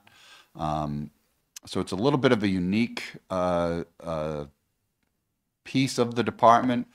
The 3 turnpikes are reflected there. That system represents about 89 miles, 172 bridges, 7 toll plazas, and it's an enterprise fund, so that all turnpike revenue, must be used on the turnpike system. And the turnpike system is really, the waterfall is set up to pay turnpike revenue. First, pays for the debt service on any bonds that are outstanding, pay the operation and maintenance. We're required to fund rehabilitation and restoration work to keep the turnpike system in good working order. And after all of those other needs are addressed, any additional goes toward any capital improvements. The overall quick summary of turnpike revenue is listed there for FY24. Projected budgeting turnpike revenue is generally flat targets, and we did take reductions through COVID. So operationally, we continue to make progress on the Turnpike system. The biggest impact with the Turnpike system is with the capital program, that as revenues are not increasing as quickly as costs are increasing, and with level budgeting targets, we find capital projects tend to be at risk. So revenue is generally flat, costs are going up, and as a result, capital projects, keep getting shifted. Probably more of a discussion at the 10-year plan next year, but it is an issue within the Turnpike program. So that's a very quick overview of the Turnpike system. The last division is the department's largest division. It's the Division of Operations. That division comprises currently approximately 1,155 positions,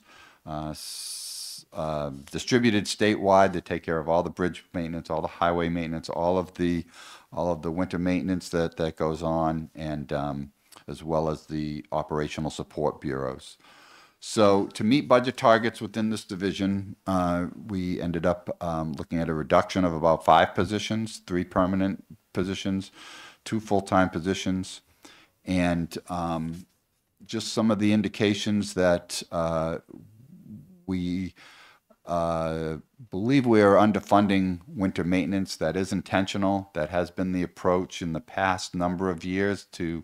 Our goal would be typically to budget to a 3-year average, but historically we have, to meet budget implications, have budgeted optimistically for winter, and if actual costs go up, we've gone back to the fiscal committee for discrete transfers. But we believe we're underfunding winter maintenance in this budget by about $11 million. We'll have to see, depending on the severity of the winter, if that transpires. We are also underfunding what we believe would be needed for fleet replacements, for vehicle replacements. Typically, we would budget on a 10 to 12 year replacement cycle of the overall fleet. We've made a lot of progress over the last several years in addressing some of the deferred maintenance in the fleet. But to meet these budget targets, again, we would have to underfund or cut or not fund fleet replacement at the recommended replacement cycle or interval. So some of the budget implications last year, instead of leasing loader and backhoes through the Governor and Council, we were requested or required to purchase them instead of leasing them. So we see some shifting of costs between lease lines and equipment purchase lines. And we also have a growing backlog in the salted well program. Salted well program has been level funded for a number of years, but again, costs of replacing people's wells that are impacted by road salt have gone up, so we can do fewer every year, and we do have a growing backlog, but we have level funded that program again in this budget. Issues with the fleet, as I said, is if we do not fully fund on the recommended replacement cycle, we end up with increased maintenance costs and an older fleet, and deferred maintenance that potentially costs more in the long run. And one of the factors that we continue to have on the highway maintenance side is again, continuing ongoing vacancies. Winter maintenance, we have had a program to incentivize people to volunteer and do winter maintenance, but a lot of it is shifting people that would be doing other things. So we are prioritizing, winter maintenance and health and safety, but it comes at the expense of some other activities. But With that said, and despite those challenges, we still are getting a lot of good things done in the operations division. We have in the past year looked at developing and implementing an electronic permitting system that's fully deployed and being utilized now. So hopefully we'll have better service and better tracking of status of permits and things. And over the last biennium, especially in the last year, the number of emergency events that operations folks have responded to, putting roads back together in the Seacoast with storms last winter, and washouts, especially this summer up north. We've looked at emergency repairs to around 79 locations over 3 declared storm events. And again, if you look at the budget lines, holding the line to a very level funded budget. So that's a very brief overview. My concluding slide, just to summarize, we've, in order to meet budget targets, we've looked at eliminating 7 permanent positions, 9 temporary full-time positions. Our priorities continue to be safety and core responsibilities, preservation and maintenance first and foremost. We've met budget targets, but in many cases, I don't know if we are budgeting for what we truly need. We find deferring some of the maintenance could lead to increasing costs in the future and potentially service levels being impacted. We continue to have workforce challenges and high vacancy rates, and it can be a double-edged sword. Some of those vacancy rates have allowed us to meet projected lapses and given us some flexibility in terms of meeting budget needs, but it also somewhat masks some of the cost increases because they've been buffered by lack of resources to do the work. We aren't getting as much work done because we don't have as many people to get the work done that we would like to do, that we really should be getting done. And I would just lastly summarize that we are successful because we have an exceptionally dedicated and committed workforce. Everybody across the department takes great pride in the stewardship of the transportation system that we're responsible for. And I think in summary, we are getting done what we have to do, but maybe not getting done all that we should be doing. And with that, I'll take any thoughts or questions or thank you. Things you have. Clearly, you do significantly more than what I'm about to talk about, but I think your department is judged publicly, at least, on how many potholes you fill in the summer and how much plowing you do in the winter. And I know that hasn't been easy. In fact, you touched on it in the supplemental pay for some of the plow drivers. And I think the reason for that is there's been a demand and a scarcity of CDL licenses that are available to you. I know when that program was put into place, the thought was it was going to be temporary because it was during COVID and things would return to normal, but they really, my understanding is, haven't. Is this the new norm now where these supplemental payments are going to be into perpetuity, or do you see, and I'm really asking you to forecast a little bit, but that the CDL problem easing up at some time in the not too distant future? I don't know. I do think it tends to be more of the new normal.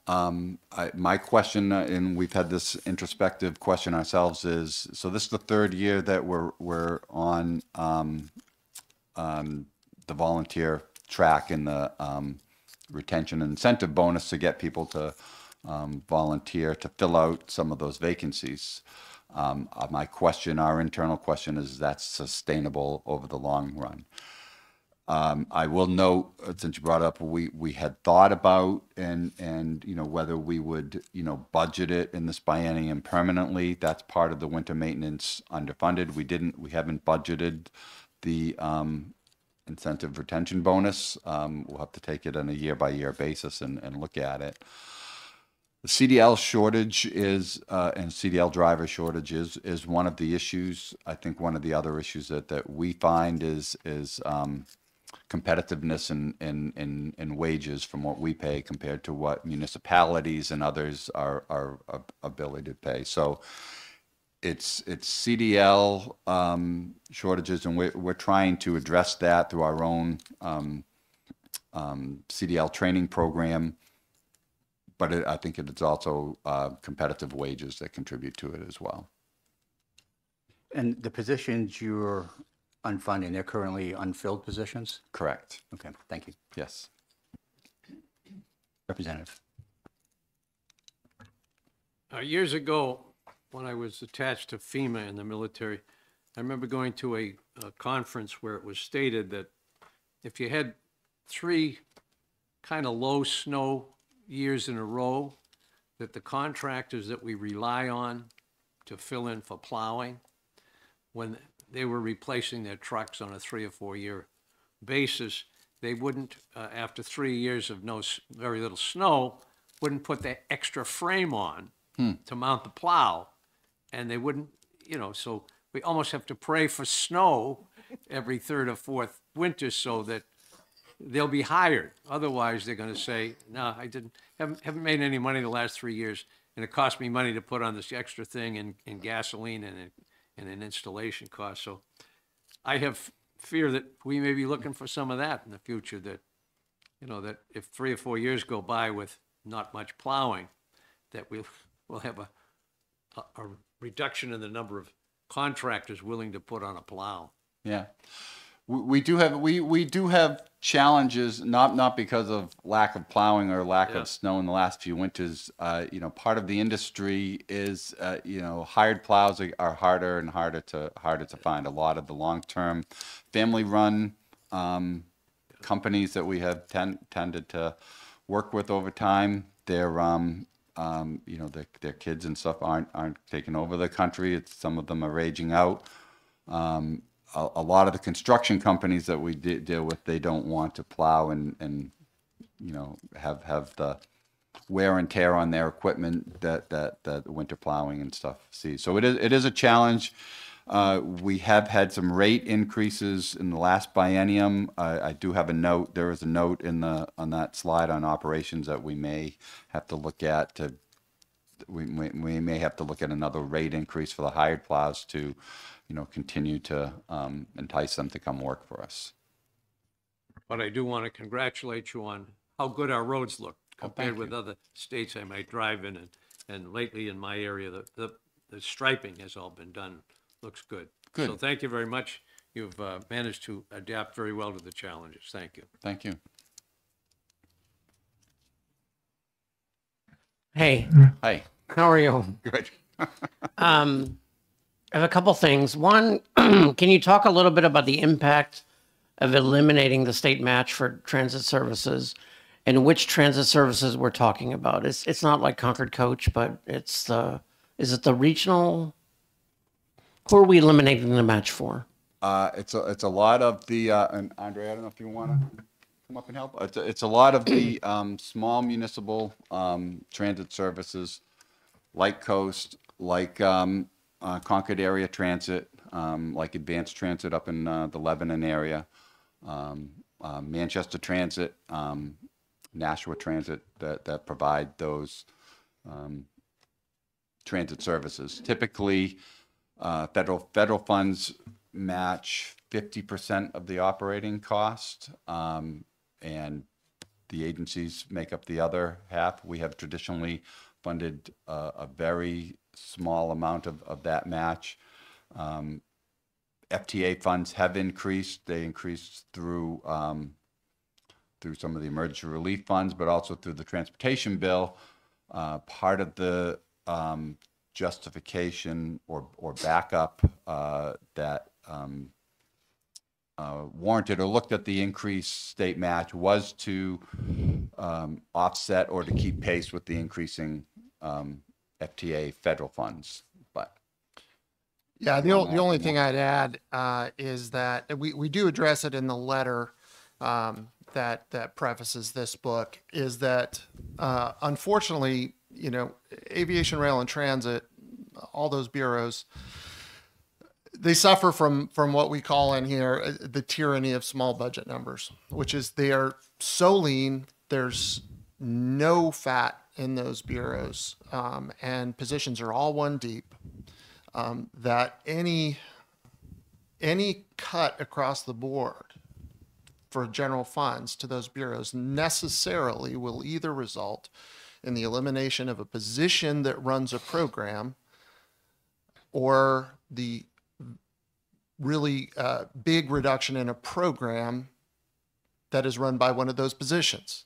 So it's a zero-sum question when it comes to that. Now, unfortunately, the only place we had to give in transit was that state match. We don't want to.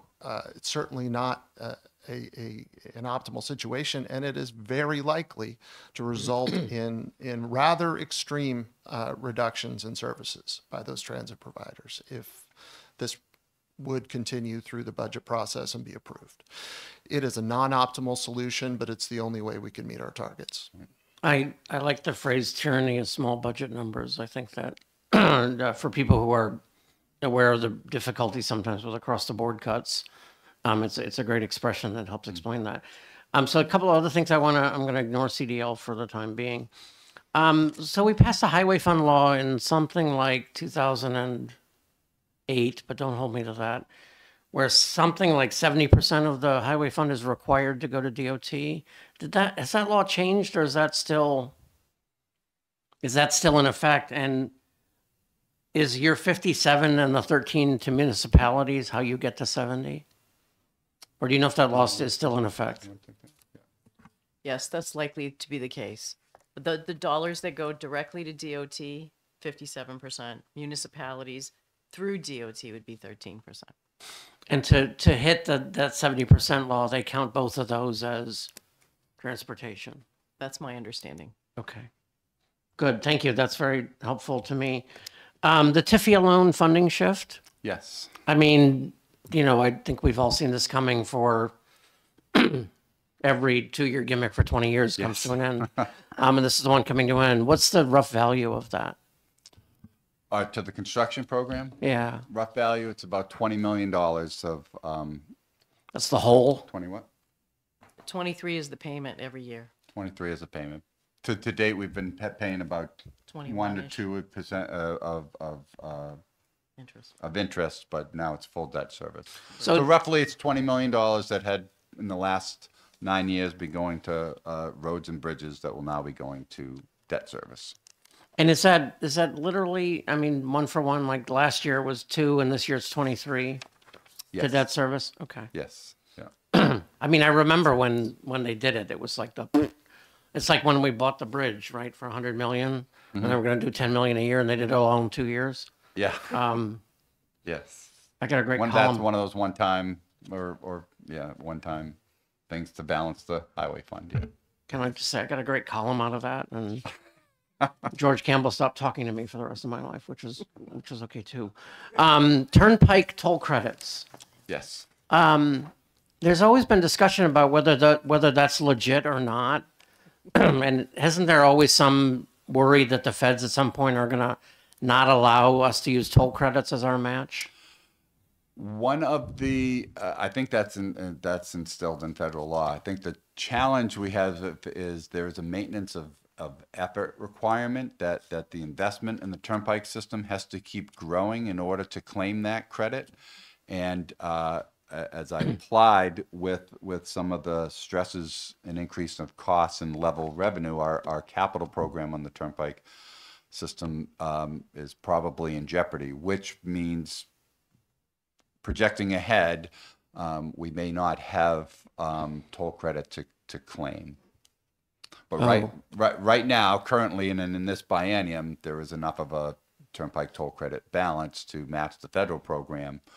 But long term, if we don't have a sustained, continued investment in the turnpike system, that's the benchmark. That's the criteria for able to, in order for claiming that credit. So if we don't have a sustained investment in the turnpike system, we may not be able to claim credit down the road. So if the spend goes down, literally have fewer credits. Yes. Or none. Or none. The formula is, as the commissioner said, increasing. So there's a 3-year average rule, and your current year has to beat that in order to be able to take any of the credits.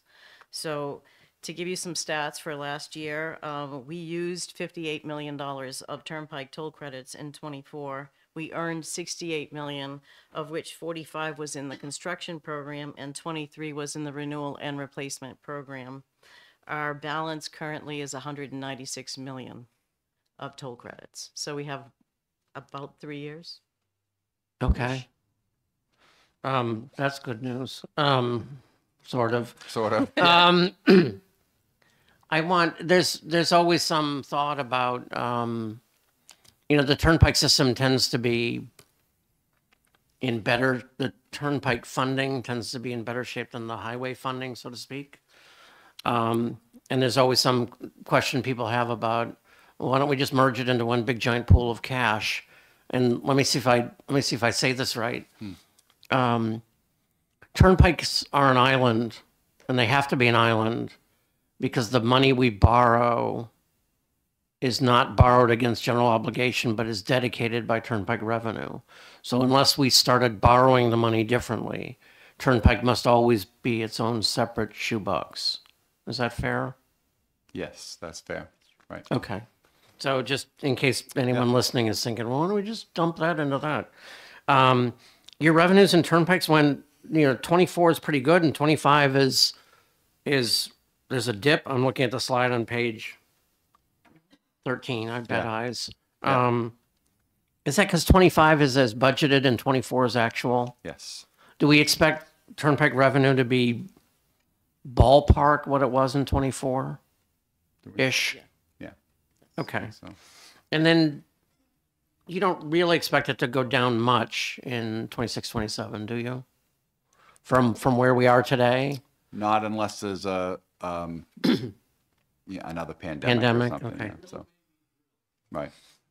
Don't. But I will say, one of the things that doesn't, one of the factors that we've been dealing with is that dip from COVID. So, a lot of our capital and a lot of our Turnpike fund was based on higher projections. So while the revenue has generally rebounded to match around 2019 levels compared to what we were projecting, it's kind of a decrease compared to what the prior projections were. So there's been a resetting, which has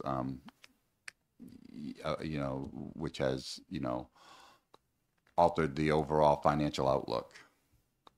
Okay. I'm not going to ask you about vehicle replacement because I feel like you get enough of that from the council. Unless you really want to talk about, you're probably good. But winter maintenance. First of all, I signed paperwork to let somebody do winter maintenance for you today. So thank you. Doing my part. Dan Yes. Brennan, if you know Dan. And so it's one guy, but still, every little bit, right? So we under budgeted, and this is one of those things where I'm doing it again. I'm too close, right? Sorry. We under budget every year on the presumption that we'll just go to fiscal, and the money comes out of what? Highway surplus? Correct. And I don't think anyone's done a preliminary surplus statement, but what if there isn't any money in highway surplus? Then fiscal kind of can't give it to you, right? That's correct. Okay. One of the other areas I will say, with the vacancy rate, even though it's indirectly, we don't have control over class 10 and class 60, the personnel costs, those savings, those lapses, those increased lapses do tend to flow into the highway fund. So particularly with the winter maintenance retention incentive bonus, much of that in the past biennium, the last 2 times, we've kind of managed that through the lapse. So you're saying an average winter is about $40 million. You're underfunding it by 11. Is it oversimplistic to say, so you're funding 30, and if it's an average winter, you need 40? What's the range or is it between weak winter heavy winter? Do you know? Dave, do you know offhand? Or? Like ballpark, I'm not asking We for. could check. I would think ballpark. I know we've had years as high as $50+ million, and probably a lean year is in the order of $33 or $34 million. I do have some numbers here. Older numbers showed in the high 20s, almost 30, and some high years were like 45. So it could be like down 6, up 6, but not 10 or Right. 12. And we're talking about, this doesn't account for significant cost increases in that time frame too, so. And I would say that 11, like I said, we haven't budgeted the incentive retention bonus. That I've added that into that shortfall, anticipating that next year or the previous years that we would still want to do that to entice volunteers to plow for the winter and to make up those deficits. And deciding whether winter is average is not the same way the ski areas decide, right? It's not about snowfall, it's about events. Is that fair? Like you got to plow whether there's 2 inches or 8. Right. So it's sort of number of plow days. As opposed to... Now, our average isn't necessarily projected. We base it on past costs. So we look at the last 3 years of actual costs, and average those last 3 years to project ahead. Yeah, I don't think anyone wants you predicting the weather. Thank you for indulging me. Thank you. How much did you spend last year on winter maintenance? Do you have that right in front of you? It looks like close to 40, 39.7. Okay. Would you describe last year as average, below average? I'd say it was average. Yeah. Thank you. There was weeks during the middle of the middle of the season, but I know there were a number of storms at the end of the season in March and stuff, so it kind of balanced out to an average over the year. Yeah. Okay. And So one of the things I would Representative like to Weiler's- point out, we look at it here in Concord and stuff. There's an awful lot of the state north of the notch that winter starts a lot earlier and drags on longer. And even though there are less density in terms of people, there are a lot more road miles to maintain up there. So while Representative Weiler's praying for snow because of the plow issue, you're going to be on the other side praying against him? Yeah. I'm not praying for snow. I'm just pointing out that, but I can remember some years we've had a pretty good surplus because of very little snow. And it left us more money for paving. So there's always that to look forward to. Correct. And I think I'm not praying for snow. I don't do well in snow. I might add, we pray for snow. We don't pray for ice and freezing rain, and we pray for snow from 7 to 3:30. Not for commuters, but because we do that with Class 10 and not with overtime. Ideally, if we had the overtime, we'd pray for snow every night, and we'd plow it off for you in the morning and wouldn't hold you up a bit. Okay, seeing no other questions, I think Councilor Gassis will be disappointed, not one question about 4A. But thank you very much for your testimony. Thank you all. Thank you. Appreciate it.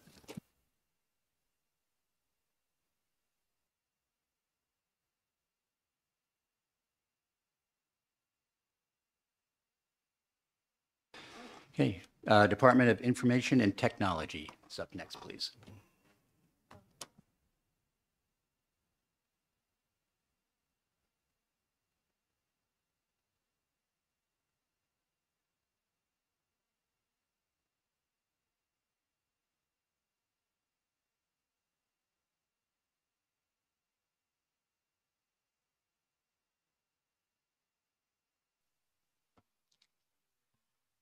Good morning. Good morning, everyone. Make sure everybody gets a copy. My name is Dennis Goulet. I am the Commissioner for the Department of Information Technology, and with me today is Rose Curry, Director of Finance for DOIT, and the person that keeps me honest on budget stuff. You'll be happy to know I'm not going to take you through all of this detail, but it's there for you to absorb on your own time if you wish. On the first page, I'll just highlight that, DOIT for the state of New Hampshire is a centralized organization, and it has been for 2 decades now, which is unusual if you look around the country.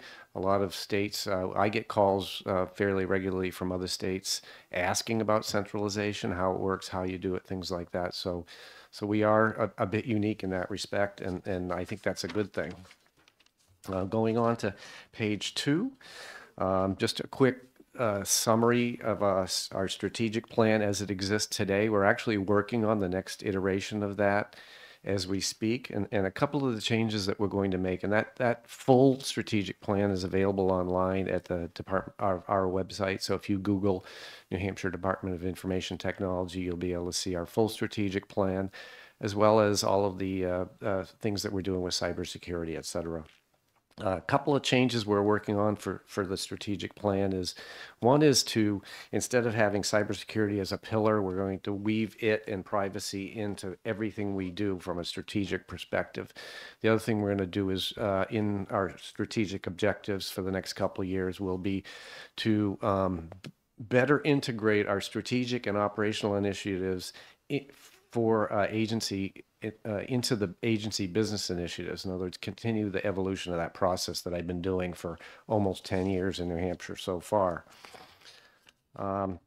Moving on to page 3, I'm not going to take you through any of this detail other than to highlight in the first sentence at the top of the page, the word dynamic is there. And, I've been doing IT for decades now. And one thing that continues is the pace of change in technology continues to accelerate, and particularly now with the artificial intelligence, the pace of acceleration is the highest I've ever seen in my career. It's part of what makes my job fun, but it also creates a lot of challenge for us, and I'm sure for the agencies as well. Moving on to page 4. Cybersecurity. I'd be remiss if I didn't talk a little bit about cyber. Again, I'm not going to take you through all the details, but the theme is, and if anybody is old enough to remember the Mad Magazine, Spy versus Spy. I get better at cybersecurity, and the bad guys get better than me, and then I have to keep adjusting. So that really is what we're doing, and we're doing it almost on a daily basis. One of the things that we've made big advances in is, we connect, to protect the state, it's not just the executive branch I have to look at. We collaborate closely with the other branches of government and our constitutional offices, as well as we're advancing our cyber collaboration with cities, towns, and K-12s and county governments. They matter as well, both in terms of, protecting the folks that we represent and that we serve, but also protecting the state, because we do connect to these cities and towns and schools, and so there is risk to the state if a cyber incident happens there. So we're spending more effort. That's largely funded by grant monies, both through the Homeland Security as well as the state and local cyber grant programs. So it's one-time monies that could end. But right now we're trying to make the best of it with those monies that we have. Moving on to page 5, budget trends. We work closely. This budget does not happen in a vacuum, particularly the direct part of the budget, which I'll cover what that means in a minute. But we do spend a great deal of time working with the agencies on priorities, and the way we do it is, in statute, there's a requirement that agencies do a agency information technology plan. So we'll work with them to develop their agency level IT strategic plans, and what we hope and expect is that their budget request and their budget priorities would map to their strategic initiatives at the agency level. The budget trends are there for you to read. I'll highlight a couple that are particularly annoying to me, but I'll say not a single one of them trends costs downwards for IT stuff. Our friends are in the vendor community have learned that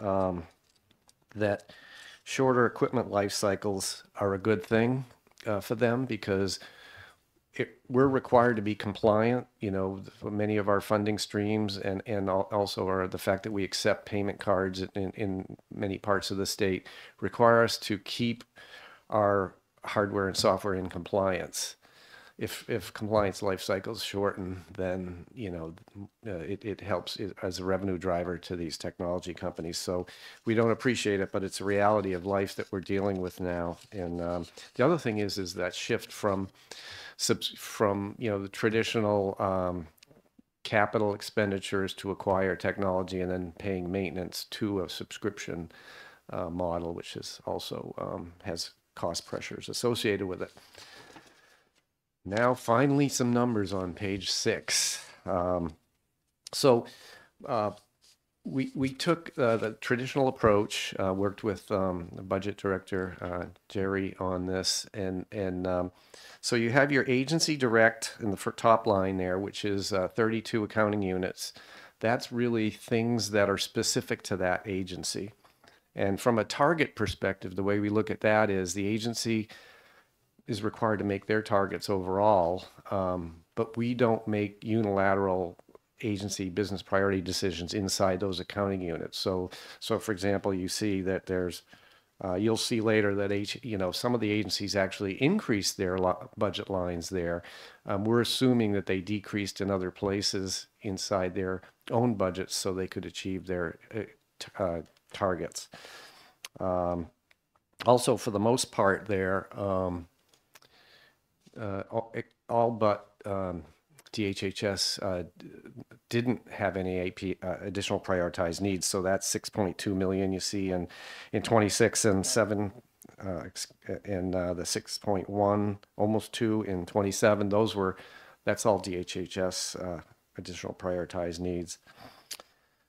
So what we did strive to do is reach our targets for the other accounting units you see there: central IT services, IT salaries and benefits, and statewide telecom. And I'll go through how we did that, how we approached that at a high level. For the central services, that's a tough one. So you see that we did achieve a reduction there.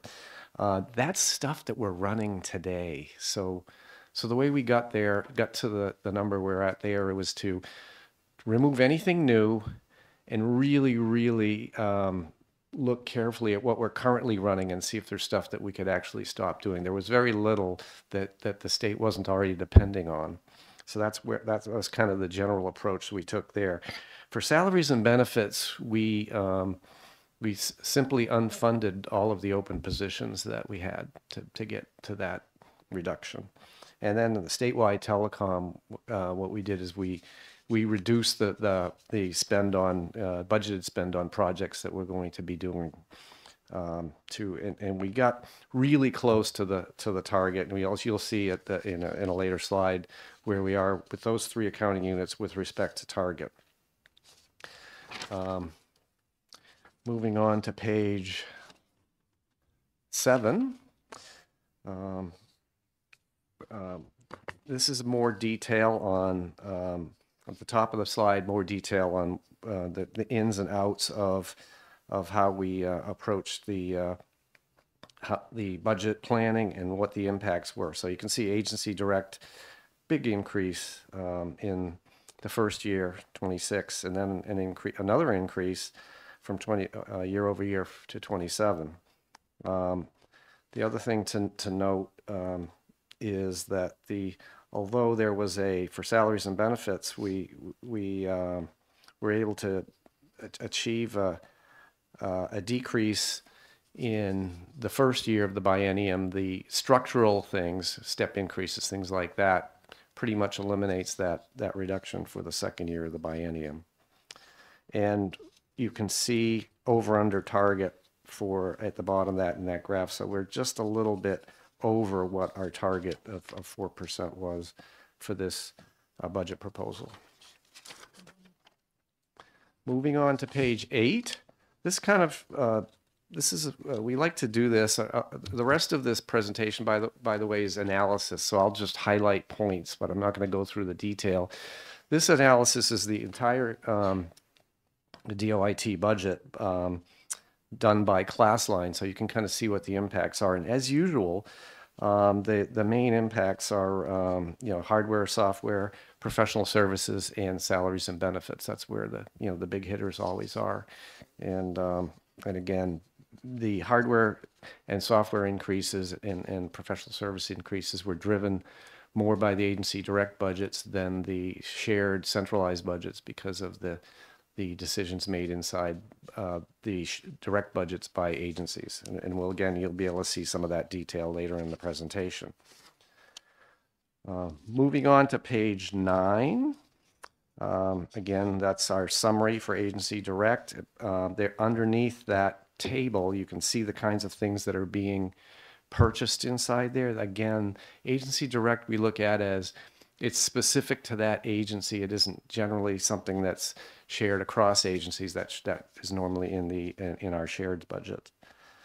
And at the bottom of the page, you see the additional prioritized needs. In previous biennium, we'd have a long list of these from various agencies. This time, it's just a list from DHHS. And and I will note that since this was published, they've asked us to remove the first item there, the Exadata maintenance. So that item we're going to ask to be removed. So that takes almost 700,000 in 26 and 608 in 27 out of the picture there for additional prioritized needs for DHHS. Moving on to page 10. This is an analysis we find valuable for ourselves. I'm not certain if it is for you, but over 90% of our budget is accounted for by a pretty small number of agencies, and you can see that even if you could break it down even further, we're looking at over 70% of the top 2 agencies. So interesting analysis there, and see how quickly it tails off from the 55% that HHS represents to the corrections at the bottom. So I find that I was surprised the first time Rose gave me that analysis. I was like, wow, I didn't realize that how quickly that fell off like that. Moving on to central IT services. Again, that's a breakout, so I'm not going to go over it. It's a repeat of what we saw up above. But on the top of page 11, it does get, there's a pretty exhaustive list of what sits in there. And so a lot of what we're doing there is unfancy stuff that the state needs to run, like, keeping PCs running our help, having help desk software, network infrastructure, all of that stuff. So I call that hygiene because you don't get any credit for doing it. But if you don't do it, for example, if the network's down, then everybody's in trouble. So, and you can see that those central IT services at the bottom broken out by class again, and you can kind of see where some of the reduction amounts were achieved, particularly on the hardware side. And on the software side. Page 12 is a continuation of that. In the middle of page 12, the additional prioritized needs are really the rent. And Charlie could probably explain that better than us, but basically what we did is I think we took rent at our current rate in our efficiency budget, and then the increases were put in additional prioritized needs. So it's a relatively small amount, but that's why that's there. Salaries and benefits down below. You can see that we achieved a reduction in the first year, which was pretty much eliminated in the second year by structural things, step increases, et cetera. The narrative below that and on the next page, page 13, is really the different organizations and sub-organizations and what they do inside the Department of Information Technology.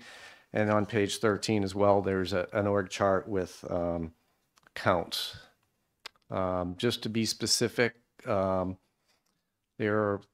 in this proposal, there are 37 unfunded positions in DOIT, and I believe in the current biennium there were 10, so it really is a net of 27 additional positions unfunded that represent these numbers as you see them. Again, the page 14 is detail associated with that. And the bottom of page 14 is the telecom numbers, and you can see some reductions achieved there in our telecom requested appropriation. And then finally on page 15, the breakdown by class line of the telecom. And just on the back of page 16, just a note that we'll be requesting the removal of that Exadata maintenance for DHHS's additional prioritized needs. And that concludes my formal testimony, and I'm open to questions. Thank you, Commissioner. My question is, I wonder if you could explain a little bit how the direct budgets or the direct costs are derived. I know they're specific to the agency, but are they all at the request of the agency, or there are some departments where you say, whether you know it or not, you need this your department needs this program, and so we're going to assign it to you? Well, so I'll take a step back from and then answer that question. So if you looked at the agency class 27 budgets, it's made up of multiple parts. There's the shared service stuff. That's what we drive. So that shared service, centralized services that you see there, as well as any of the staff who are in the centralized service, those get allocated to the agency, and they don't really have a lot to say about that. The target and what the legislature appropriates drives what's that part of their class 27 number. And then there's the other part of the class 27 number, which is very discretionary for the agency. So the agency may say, I'll give you a really simple example. We may say, hey, we recommend you replace this many PCs this year because we see, based on our inventory, that you're end of lifing a bunch of them. They may, and we'll give them that number, and they may say, you know what, since I don't feel like I have enough money, and I may want to buy fewer PCs. So that's kind of how the process goes. We'll say, you have this many aging out, we recommend you replace this many. The agency may come back to us, and it's usually agency finance people, right? They're analyzing what we're doing, and they're saying, all right, no, we don't want to do that. We'll do less than that. Or they might say, you know what, for productivity reasons, we want to get, like banking did this some years ago, we want to actually get more. We're going to spend more on PCs. We're going to get laptops so that our field people are more effective. So that's a microcosm of how that gets developed. Now, in HHS, since they have some pretty large and expensive applications, that's the high end of that. Like if you look at what's in class 27 for HHS, you'll see some pretty large applications. You'll see their electronic business intelligence implementation, which is has all that information that's used and shared there. So. Does that adequately answer the question?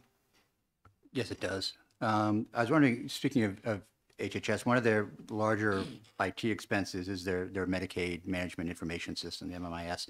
Is that in here, or is that in there? Hardly any of that's in there.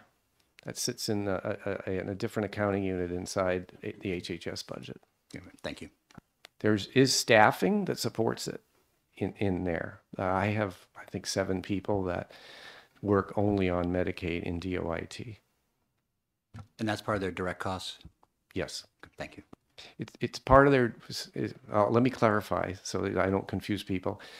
I have one accounting unit for salaries and benefits, and that some of the, roughly half of those people are shared like me, and my costs get allocated out across the agencies. And then roughly the other half are direct, and their salaries and benefits get billed directly to the agency. So in that case, that 7 people I mentioned for Medicaid get billed directly to HHS. Representative. Thank you. I appreciate all the improvements you've made in our functioning of our state government through information technology. One of the things I would like to see further when they come in with a project and say, this is what we'd like to add, this new function, is if we come back with where will it save, not just perhaps a person, but also their computer, their desk, their chair. I mean, those things ought to be added in their space that we rent. Those things ought to be added into where will this save? And I'd like to see some estimate of that kind of thing, which I don't think we've done in the past. We've just said it should save. But what I'd really like to see, and I'm amazed they haven't come up with anything yet, all this cybersecurity, and it's almost a full-time job just to try to track all these attacks. What I'd love to see is somebody would come up with a counter cyber. And if they do a cyber attack on us, we can do damage back to them. I wish somebody would invent that. Therefore, there'd be a lot of fewer cyber attacks. Well, actually, I think if you had top secret clearance, I don't. I only have secret clearance for this job because they don't. But if you had top secret clearance, I think you'd see that we actually do that at the federal level, but the states don't do that. And you know, I feel the same way. It aggravates me that we're spending all this time and effort, and you know, it doesn't feel like there's enough of a deterrent. Yeah. Going to your first point, sir, today, mostly what we're doing is not putting in new systems. We're replacing old ones. So that efficiency that you talk about, where you say, hey, you know, I automated a task, and now, you know, I should have savings. We're generally not seeing that. We're seeing the effort of, like, I'll you know, my friend Charlie up there, he and I are together going to an upgraded version of the system that, you know, New Hampshire First, that we run all our finances on. And so we're not actually getting any new things from that. What we're doing is keeping it in compliance and keeping it so we can run the same things we've always been running. But I agree with you that there are some, you know, in the case where we might be automating something that hadn't previously been automated, that should be something that's looked at. In fact, I know that the Department of Revenue did that as part of their RIMS implementation, which wasn't a new implementation per se, but the features that they got with their new system did create some efficiencies for them. Thank you. Good luck on finding the counter system. Thank you. I share Representative Weiler's interest in attacking people who put viruses on my computer. I have a brother who works for the NSA. I'm going to call him and tell him about it. Then he'll threaten to tell me what he does, so he has to kill me. So he keeps wanting to tell me because he has to kill me. It's just not fair. I have a couple of questions. Your agency direct, 7 agencies, 92%. Do you have similar data for the other categories? I mentioned it's not like that for the shared costs and all that. Not with you. I don't understand the question. I'm sorry. You have a chart where you say for agency direct, 92% of the costs are these 7 agencies. What about non-agency direct? Oh, you mean for the shared stuff? Yeah. I wondered if you had that. I'd just be curious. Oh, I see. Yeah. No, but we'll produce that. We can produce that for you. Yeah, no rush. It's more curiosity and it probably goes about the same way because the way most of the allocations are, we have a whole bunch of allocation methods, but the most commonly used one is by device count, which relates to people. So it's probably pretty similar. My understanding from something you said earlier is that you're allocated everywhere. So I'm paying your salary. So next time we have argument, I can say you work for me? Indeed. Okay, thank you. I'll look forward to that. Agency software requests. Every agency budget, everybody wants to buy a new a case management piece of software, or fleet management piece of software, or tree management software, potato management software. You have to approve all those, technically? Yes. Do they always ask? Well, it's pretty good. I'd have to say we're pretty good. I have a pretty mature process. I see those things coming across my desk every day, just about. And now I'm at the point where I actually know what they are when they, I remember in 2015 when I joined, I had to go out and research because I didn't know what was going on. And now I kind of do. So, and as things go along, I will, if something's almost a done deal and it comes across my desk and I'm inclined to say no, that's a terrible time for me to say no because all the work's already been done. So what I try to do is get in front of that and say, gee, if this keeps going the way it's going, I'm probably going to say no because something's wrong, whether it's the technology direction or the fact that I don't think that the project will succeed or whatever. There's a bunch of reasons why I might say no, or I don't feel like it's adequately protecting citizen data from a cyber or a privacy perspective. So we have pulled procurements before, not very often, but again, to me, that's a bad example. It's an example of me getting in late on my opinion. But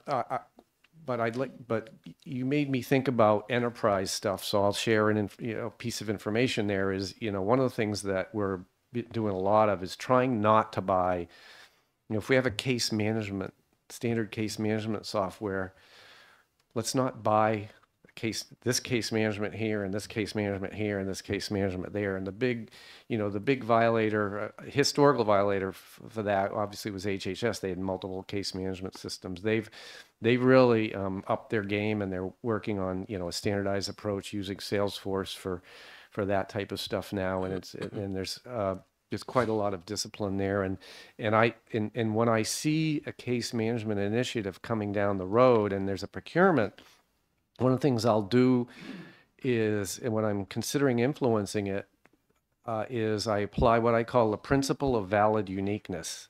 So all humans want to be unique, right? And so they're like, well, I need to get this because I'm me, or we as an agency are unique. And that actually may be true, but also may not be true. And it just may be human nature driving that. So I try to get involved in that way. And so most of the time we're going to push people towards whatever we think is a standard approach. But sometimes we will see that there's, say, agriculture is a great example. They did a procurement for what is essentially a case management system for dogs, cats, and ferrets. And and there was a niche player out there who could come in at a good price, very fast time to value that was going to do a better job than our standard. So that's what we picked, and it was very successful. So that's a great example of the principle of valid uniqueness actually being applied in a way that would go away from the standard. So that vendor sitting in the catbird seat. Let me tell you what I worry about is, HHS is a really big organization that can impose sort of a lot of discipline on itself because they have one of everything. They got somebody who does this and they got somebody who does that, and they usually have 6 of them. And let's say you rank ordered agencies by number of employees. As you get further and further and further down the food chain, they'll have fewer and fewer dedicated, let's just say IT leads, right? They either have a shared IT lead or sort of a shared IT lead. I worry about, we have something like 24 agencies that have at least 40, 45 employees or more. And we have another 25 or so that have 1, 2, 4, 6, 9. The number of agencies that have single-digit employees is remarkable. And they're not likely to be talking to somebody about it. And they feel a need. And I'm not saying they don't have a need, but they feel a need very strongly.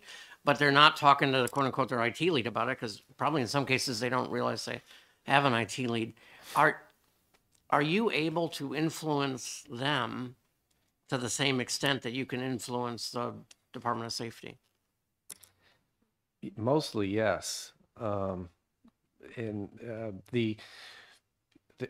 there's a lot of places where in the state where there's a single person who knows everything, and if they ever retire, we're in trouble. And when you talk about the small agencies, that's absolutely the case for my department. I have one person who does 20 agencies, and she's been around a long time and knows everything that's going on, and amazingly so.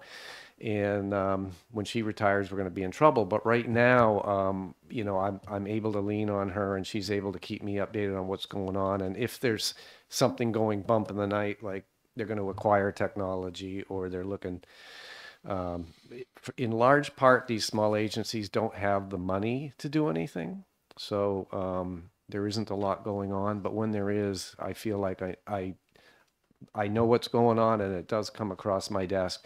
And the other thing, another factor that's interesting is that, you know, sometimes there's an impetus to, hey, I can do it more inexpensively if I do it this other way, except this other way doesn't, you know, like I won't use a specific example, but I'll use an example of a generic example of a small agency who has highly regulated and sensitive data that feels they can do it less expensive by having a server under a desk in their office, which we, of course, wouldn't allow. And so when you compare doing it appropriately from a security and a privacy and a protection, you know, compliant protection of data perspective, it came out to cost exactly the same as what we were going to charge them to do that work. So that's one of the things that happens is that, you know, in a smaller environment, you may say, hey, this is too expensive and I want to do it a different way. But when you're looking at our responsibility for protecting data and systems, layers on some costs for that, whether you were going out into a cloud environment or you're putting it in our data center that's a compliant data center. And so our data center over at 27 Hazen is compliant for all of the, for payment card industry, as well as the federal compliance standards like, you know, like CJIS for criminal justice and IRS publication 1075 for revenue, a couple examples.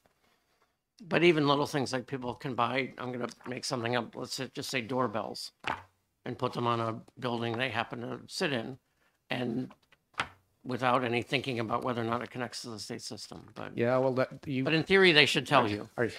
Well, you know, that has happened. Hypothetically.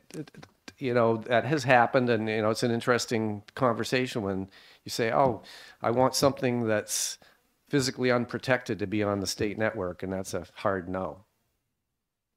But everything's on the network now. When you buy, like, folks who are used to doing cameras, right, security cameras, they used to be on coax. They were totally not a risk to the state network at all, and so we didn't worry about it. And now we worry about it big time because a camera, a solar panel on the roof of a building, HVAC systems, they're all connected to the network.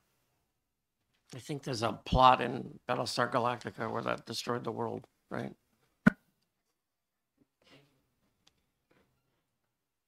All right, thank you all. Seeing no other questions, thank you very much for your testimony. Take care. Thank you. Hey, as I mentioned earlier, the Treasury Department has been rescheduled to 1 p.m. today. So I'd like to invite up next LCHIP, the Land and Community Heritage Investment Program.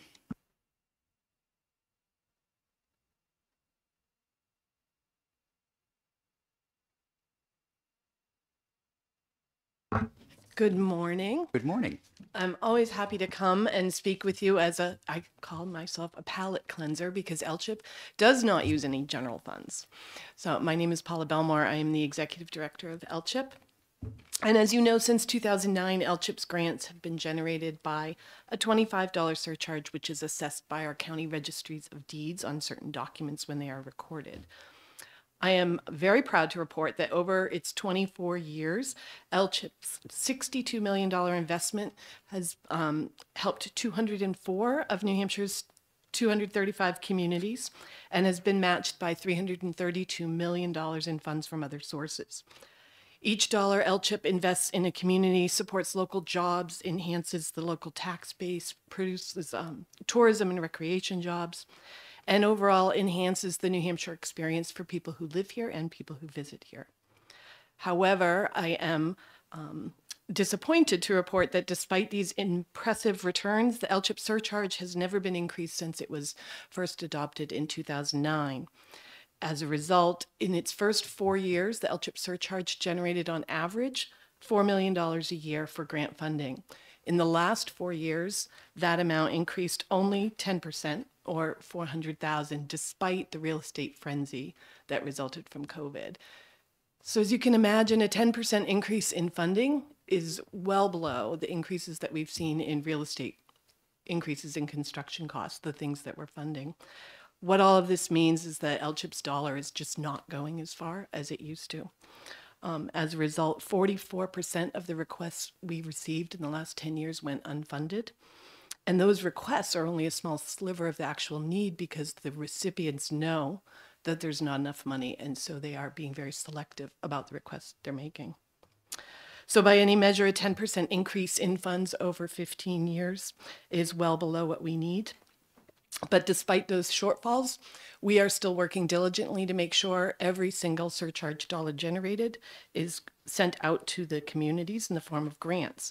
96% of the money that has been generated by LCHIP has gone straight back out, either in the form of grants or has been invested in our community conservation endowment, which supports long-term protection of our properties.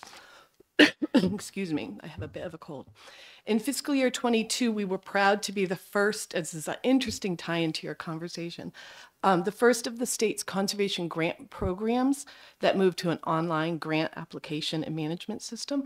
We don't work with DOIT because we're not a state agency, but we did work closely with other agencies. For example, Parks was working through LWCF on similar programs. We did consult with them and use their guidance, and that program has brought great efficiencies. We didn't free up a desk, but we did free up a lot of file cabinet space. In fiscal year 23, we prioritized getting our grant money out more quickly into the communities, and in order to get those jobs going. And of course, we were coming off of COVID. There had been a lot of pent-up demand, for construction. So that was certainly a priority. And in fiscal year 24, we looked at what else was slowing down getting the money out of our bank accounts and out into the communities.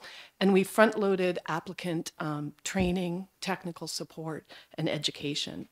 As a result, the average time between when we actually make a grant award and when that first check was put out in the mail dropped from, in 2021, 13 months to just over 6 months for our 2023 grantees. So it's a significant change. Looking ahead over the next 4 to 6 years, we are expecting to see a pretty dramatic uptick in demands on our program related to long-term stewardship.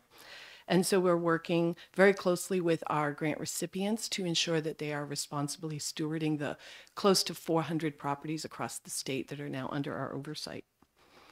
We are also very hopeful that a more stable interest rate environment, or perhaps a public that is becoming more comfortable with current interest rates, will release some of the pent-up real estate demand from the past few years and result in a funding surge for LCHIP.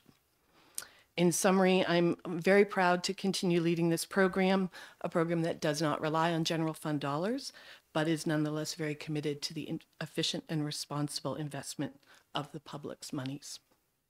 Thank you, and I'm happy to answer any questions. Thank you.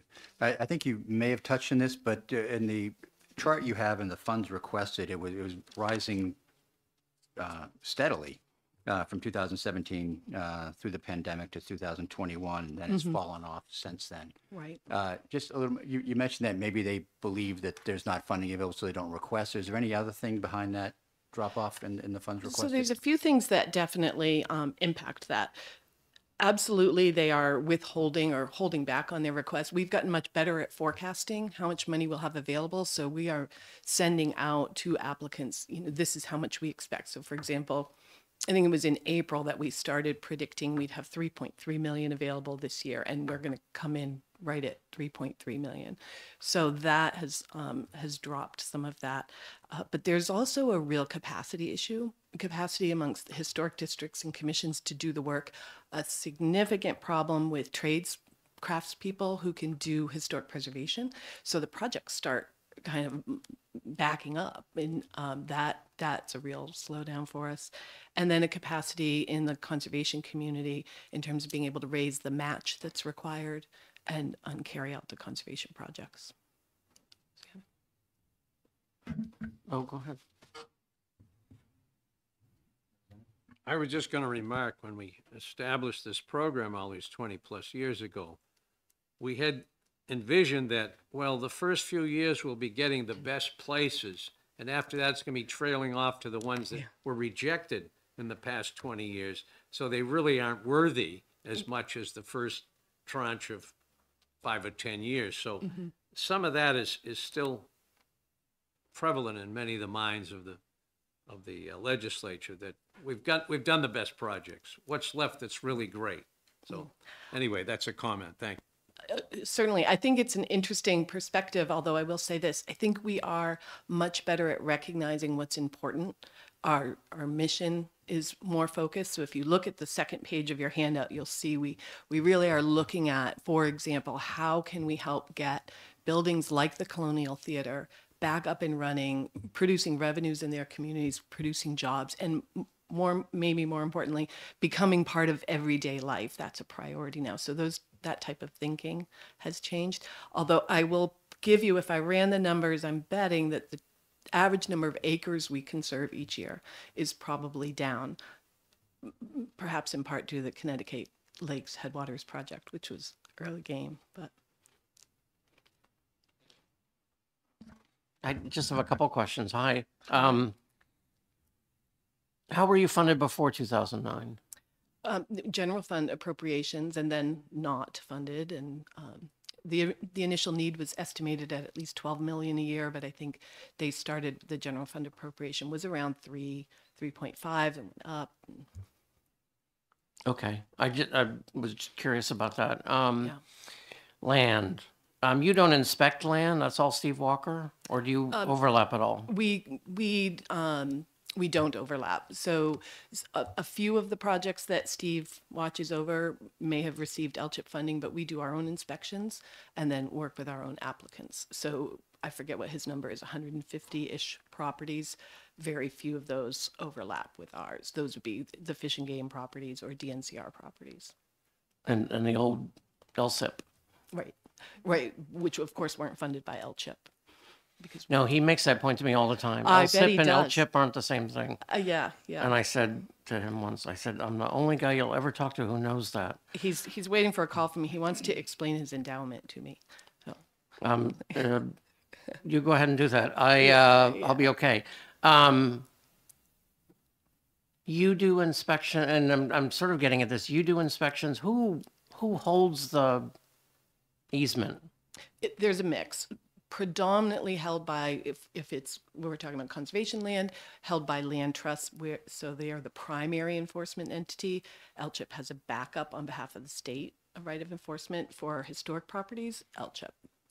If we ended up trying to centralize is the wrong word, find efficiencies where the people who inspect, you know, because the DNCR and Fish and Game and like their inspections happening. And you are talking my language. There's a real need for coordinating that oversight and stewardship.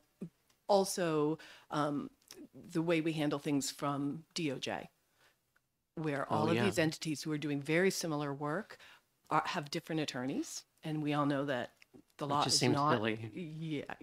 And that's hard for the applicants. It's hard for the landowners. It's hard for the agencies and authorities like me. And I'd love to talk to you about that. Well, I just think a lot of people should talk to each other, and we should. There are a bunch of little things in state government that, because they're little, nobody cares about. Right. And they're like, oh, what would we save? Like 50 grand? Who cares? And you're like, well, 50 grand is 50 grand. Yeah. It's an insight of mine. 50 grand is 50 grand. You can write that down. The last thing, I swear, Boscawen. So online last night, I noticed that Boscawen is selling their library. Have you seen this? I have not seen that. So the old historic library that they Uh-huh. and so there's somebody online going, hey, you want to live in a library? And it's gorgeous, right? And it's like But 300 it's- grand or something. It's too I have small. a house and I can't afford two, so I'm good. Right. But it's I'll tell you beautiful. a story. In Hebron, they have these two cute little buildings that sit side by side. One of them was a grange, another a chapel. Now one is a library, and they are working to turn the other into a community center. And they actually went out to the town and said, do you want to build a new library so you have more space? And they're like, no, we love our little library. And so we're potentially, we make our funding decisions Monday, potentially helping them do that. But libraries are interesting. A lot of them were donated and have to stay libraries. And So this is that kind of thing where it hasn't been a library for quite some time, and the town has struggled to keep up with owning it. And there'll be covenants attached to it, and you have to accept them. But it's it's a beautiful building with some probably, I was going to say Georgian qualities, but maybe not exactly. And I just looked at it and I thought, maybe somebody's going to buy it, maybe not, but I would hate for it to fall apart. And I thought somebody should go in that who's like it's not big enough for a state agency because it's a little old library. But Right. But how big's your staff? I think it's in New Boston. They're talking about repurposing a building where they don't have room to go to full day kindergarten. So it's a fire station, and they're going to move to the new fire station. Like, we could turn that into a preschool, or sometimes there's some overflow needs in a town for something else. Parks and Rec, a great one to move into a standalone building. So I'm just saying, if you currently rent space, you might Google Boscawen Library. Thank you. Thank you very much. Thank you. Okay, I'd like to invite up now the CDFA, Community Development Finance Authority.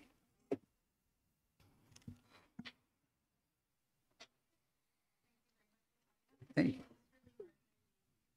Executive Director of CDFA, and Ian Hart, the CFO of CDFA. Thanks for the opportunity to address you regarding our one-line item in State Treasury Department's budget for fiscal years 26 and 27, which is New Hampshire's required match for administration of the Federal Community Development Block Grant, or CDBG program. The Community Development Finance Authority is a state-chartered independent nonprofit organization, and as such, our board is appointed by the Governor and Council.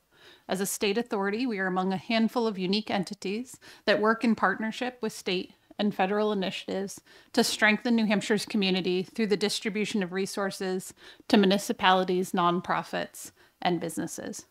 I'm here to request continued match funding from the state of New Hampshire.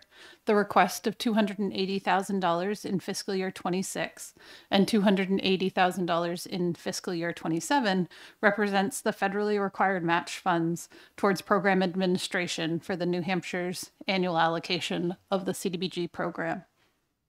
For more than 20 years, CDFA has provided this service to the state with great efficiency.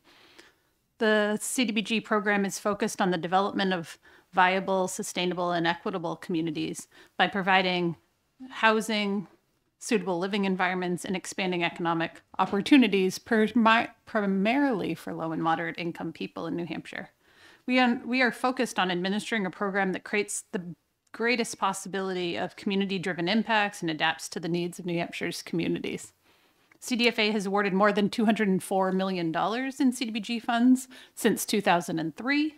These critical resources have been deployed across the state and had significant impact on economic development, housing, and community development initiatives. In the past 2 years, you'll see in your folder, there's a map that indicates some of the projects, and the program has assisted 30,237 people. And that's through either direct public service, which was an activity that we administered during the COVID pandemic, or public facility improvements. These are things such as childcare facilities, places for food access, etc. Also created or retained 37 jobs, rehabilitated or preserved 448 housing units, and provided technical assistance to 541 small businesses. The requested support will ensure New Hampshire has continued access to the millions of federal dollars that are meeting these critical needs. The U.S. Department of Housing and Urban Development, also known as HUD, uses a formula to allocate its resources. We anticipate using this year's formula that New Hampshire's total CDBG allocation over the next 2 years will be about $20 million. This is for non-entitlement communities, so we administer the Balance of State program. All eligible New Hampshire municipalities and counties have the opportunity to access up to $1.5 million annually. That's resources that support affordable housing, public facility improvements, and economic development projects. These communities may also request emergency and planning resources. The projects awarded are community-driven efforts that local leaders and community members say are necessary for their towns or counties. CDFA administers competitive grant rounds throughout the year. Our staff conducts extensive programmatic and financial review of each applicant. In addition, projects that meet all necessary criteria are voted on by an independent 11-member Community Development Advisory Committee, and then confirmed by CDFA's 11-member Board of Directors. All 22 of these people who review and approve these projects are appointed by the Governor and Council, and they represent various sectors and communities involved across the state. Once our board recommends funding, the proposed awards are sent to the Executive Council, who reviews and approves each of the awards. Federal funds, as you know, come with significant requirements. To ensure these projects are successful, CDFA's professional staff provide training and technical assistance to meet these federal compliance requirements. We offer these services through before the application applies to the completion of the project and the closeout. We work closely with partners to find creative solutions and offer guidance on project development, as well as to ease the burden of compliance and protect the investment of the taxpayer dollars. CDFA respectfully requests that the state of New Hampshire continue to provide the federally required match funds totaling $560,000 for 2026 and 2027 state fiscal years. Your support ensures continued deployment of nearly $20 million of anticipated resources into New Hampshire's communities for economic development projects that are critical. Thank you for considering your request, and we're happy to answer any questions. Thank you very much. I don't have any questions from me, but I just wanted to first apologize. I missed your breakfast meeting yesterday. Oh. I heard it was very well received, and it was a great presentation. So Thank you very much. any questions, Commissioner? I just want to confirm for James that it was really quite well done and very nice, and better food than we normally get. So I feel like when I was in college, there was a band or something like that called CDBG that people had on bumper stickers. And I hear that all the time, and I think, I don't know what it was, but it's hard to Google. Was there a band in the 80s called CDBG? But there was? AC/DC? No, I've heard of them. I'm not a complete stooge. Ian Hart, CFO for CDFA. I think you're talking about the punk club in New York City, CDBGs. So Yes. I'm glad I could clear that up. Wow, thank you. That's very helpful. And I will just note that although I'm very supportive of the work that the CDFA does, I will note that we tried to hire Ian and he chose Katie instead. And I'm not bitter at all. I didn't even know that. So. Congratulations. Seeing no other questions, thank you very much for your testimony. Thank you so much for having us. And we are now in recess until 1 p.m.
Good afternoon. I think we're ready to start the afternoon session.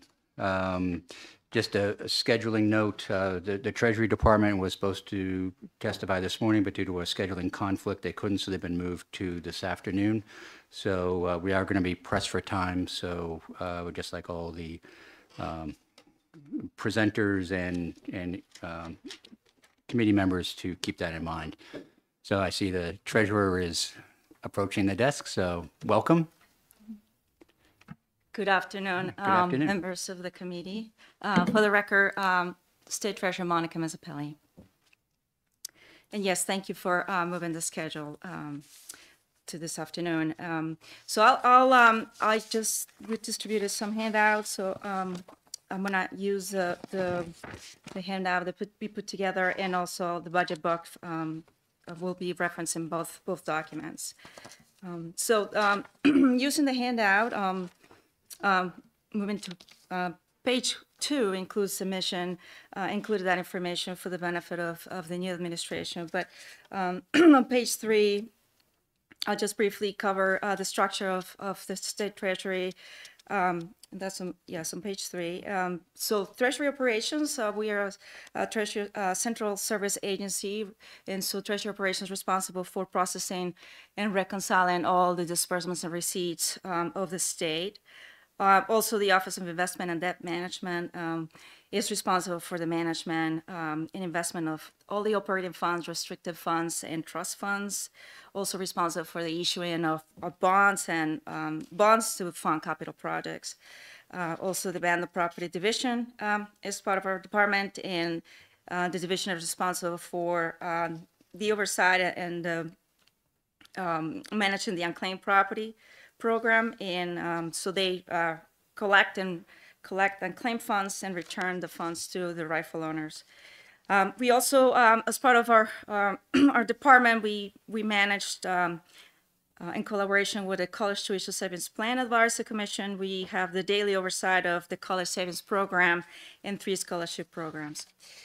So with that, I'll move to the next page, and page 4 has the organization chart of the Treasury. We have 22 positions, approved positions, 5 unclassified and 17 classified. We currently have 2 vacancies. On page 5, I'll just start with the overview of the actual budget. So we were able to meet the governor's target. The only difference between our department and probably other agencies is that we had to separate debt service. The state has made a commitment to pay debt service, so we had to request that was not part of the reduction that was requested. So for the rest of our budget, we were able to meet the target that was requested by the governor. So again, on page 5 is just briefly highlighting a few points of the Treasury operations, and that and the budget book is page 10. And the only difference what this budget is doing is proposing is we are moving 3 positions from other divisions to the Treasury operations division, and that's because of the some of changes that we're anticipating with the upgrade of the financial system. So we are again anticipating those changes, and we would like to make those changes in this budget. We also respectfully requested 1 position, and this is because we're going to, we have plans to incorporate about 40 trust and custodial accounts that are currently handled off books. Those will be part of the implementation of the upgrade of the financial system. We have plans to incorporate all those accounts in the accounting system.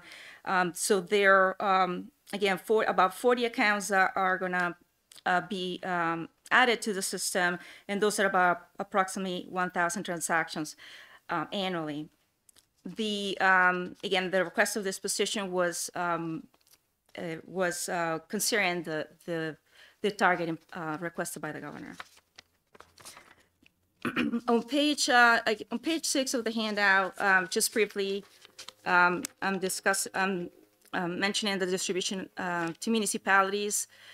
We included in our budget, and that's on page 13 of the budget book, we included in our prioritized needs the state revenue sharing to municipalities. This still in law is RSA 31-A, and that's the reason we included it in our budget. Over the last biennium, this portion of the law has been suspended in House Bill 2, but we included it in our budget. We used to budget for meals and rooms tax distribution. That's still in our county unit in our department, but it's no longer budgeted. But I just want to mention that briefly. Moving on to page 7, that's of the description of the Office of Investment and Debt Management, and that's on page 25 of the budget book. This relates to the administration of this office. Again, due to just one more highlight is 2 positions currently approving cash receipts. Those are being moved to the reconciliation unit under the Treasury Operations Division, and that again is the plan is to start in fiscal year 26. This part of the budget also includes our debt service, and that begins on page 27 of the budget book. So we house in the Treasury, we house all the debt service that is paid with general funds, and we include again, all of debt service for the state and also the debt service for the University System of New Hampshire. They're both paid with general funds. In general, outstanding debt is declining. The way we structure our debt is we pay approximately 60% of the principal during the first 10 years and the rest, the other 40% during the last 10 years. And with that allows us to have a decline in debt service. However, during this time, we had to incorporate an additional capital appropriation that was approved by the legislature in this past session. In that, that was an additional $40 million in capital appropriations. So the debt service beginning in fiscal year 27 begins to increase due to that additional appropriation. So this debt service includes, again, existing debt that we have, and also it assumes that we will be issuing approximately 60%, not 60%, approximately $60 million in bonds each year. Regarding the university system, we are making the assumption that we will issue approximately $10 million each year. These are just conservative projections. Of course, we are not sure how much will get approved in the capital budget, but we typically build those estimates in our projections of debt service. And then is on page 27, page 29, actually, page 29, we have the debt service for school building aid. That's just being paid off. We have approximately 5 years left for that bond, and we're just budgeting for the existing debt service. On page 30, we have the debt service for the community college system. They also have, we're also just paying existing debt. There's no assumptions that we will issue new debt. They haven't issued new debt in several years. That's the reason we're not projecting. We're assuming that we will have additional issuance for the system. However, if that changes, we will have to adjust our estimates. So that covered debt service, and I'll move now to page 8, and that just briefly discusses the abandoned property program. This is on page 48 of the budget book. And this is just the budget of the operating cost of the division. There were no significant changes from prior years.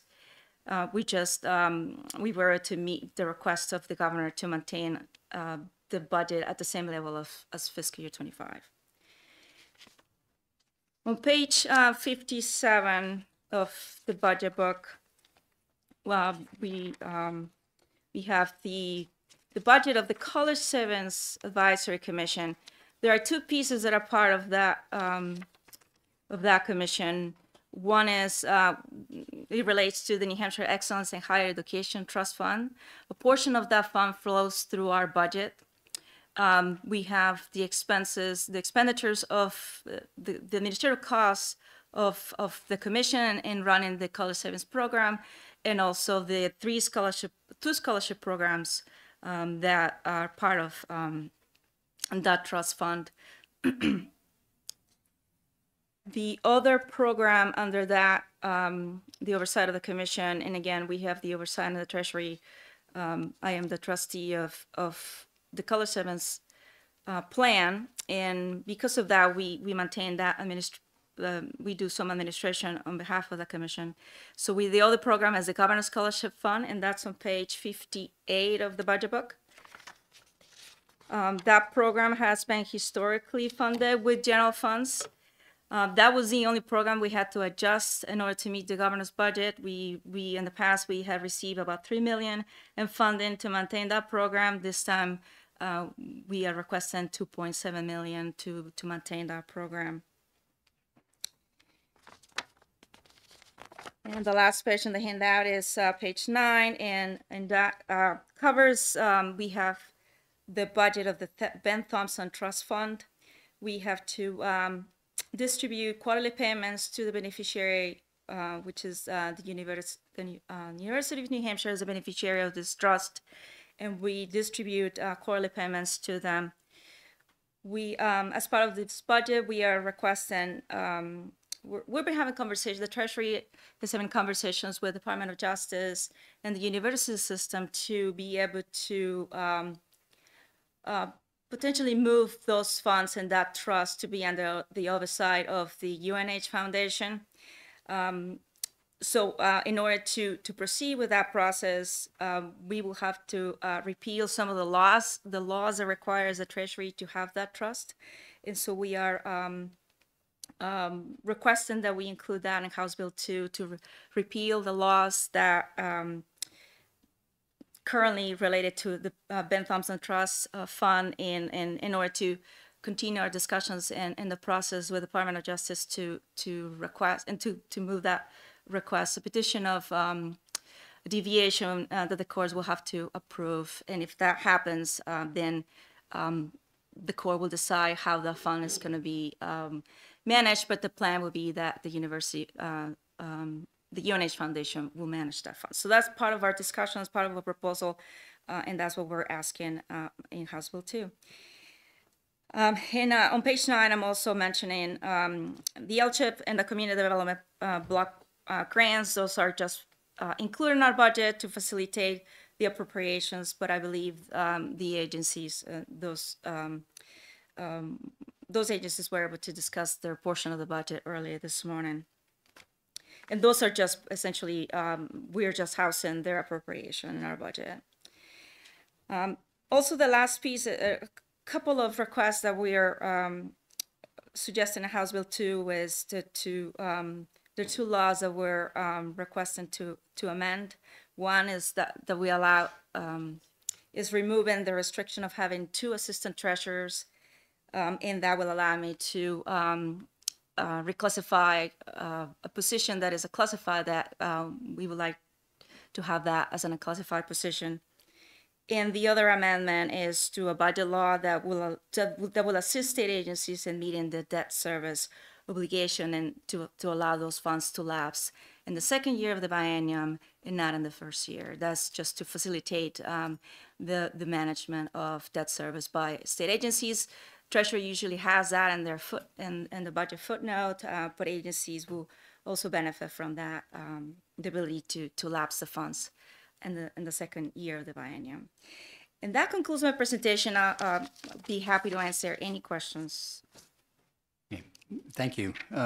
Just a real quick question here. You mentioned that the debt service is expected to increase in the next biennium, and you mentioned the men's prison. That's from the $40 million that was approved by the legislature for that, and it doesn't include anything, the other hundreds of millions that's going to come, because it hasn't obviously been authorized yet. That is correct. We did not assume any additional debt, only the $40 million that was already authorized by the legislature. Okay, thank you.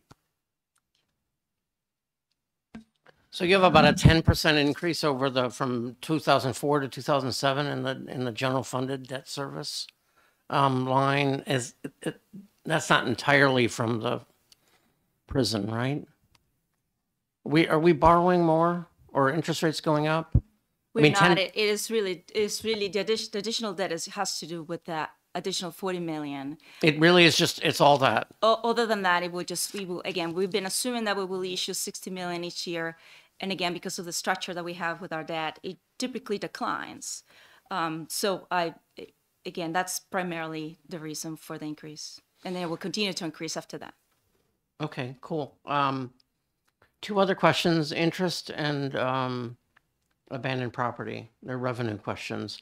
So we used to get 2 or 3 million a year in interest payments, and we got 94 million last year. Thank you, because without that, we might not have made budget. Well, that and something else. It's going to start declining. Your projections in the budget document are for decline in the 40 to 50 range. How confident are you in that number? And I know it's because we have all this giant ARPA thing hanging over our heads and we're starting to spend it like it's going out of style. Is that number a fairly realistic number? Are you conservative? Are you guessing? So I think that number was it was because of the time when I was asked to produce that number. Right, Again, the market is changing constantly. So am I confident? I think what I can say is I should probably update that number frequently, just because the market has changed significantly. Whether it was the expectation that the rate cuts are going to happen more quickly now, it doesn't appear that's going to be the case. So all of those changes, weren't incorporated then. Now I have to, again, my expectations are I'll be updating those estimates regularly, especially every time the Federal Reserve meets, to understand, again, what is happening and also how the market is reacting to things. So I'll be able to update that all the way until the end of the budget process. Do you think you might have an update as soon as, say, the end of the month? I'm thinking in December I should be able to meet. There's really no additional projections that the Federal Reserve produced this time. So right now the market is up and down. So I think mid-December I should have better numbers when there's the next meeting. How much of that is based on interest rate and how much is based on the spending down of all the money Taylor gave us? It really has not. So both. ARPA is. The spending is slow. Unless that changes significantly over the next few months, then I will have to consider that. But right now, the cash balance is decreasing because of the additional spending that was approved during the last biennium. So the spending rate has increased, there's no doubt. So again, we're monitoring all that and trying to really estimate what's happening, but also seeing the spending rate. Again, there's a change for sure. And then your achievements, the abandoned property numbers are projected for 25 at 22 million, up to 23, up to 26. Yet in 24, we were only at let's call it 20. You are expecting them to go up, or are we leveling off? It is possible it goes up. I mean, those numbers are, again, is what we know today. We use a 10-year average to estimate that. And it was mentioned, we know how much we have received in property, but we don't know as a portion that we liquidate at the end of the 3 years. That depends on the performance of the capital market. So that's the piece that is always a variable. And that has been an average of about 4 million over the last few years. So again, if that changes drastically, then obviously I will update those numbers too. But again, I think those are pretty good numbers. I will think so. Yes. Okay, good. Thank you very much. You're welcome. Thank you very much for your testimony. Thank you. I'd like to call up now the Department of Business and Economic Affairs and Commissioner Caswell.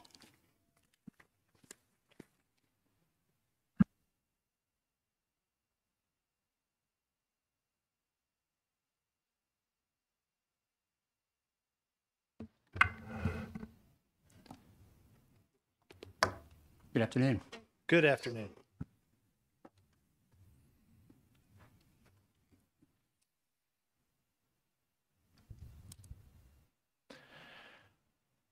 So I think I'll just give a quick overview and a reminder maybe of some of the issues that we deal with at BEA, and then get into some numbers.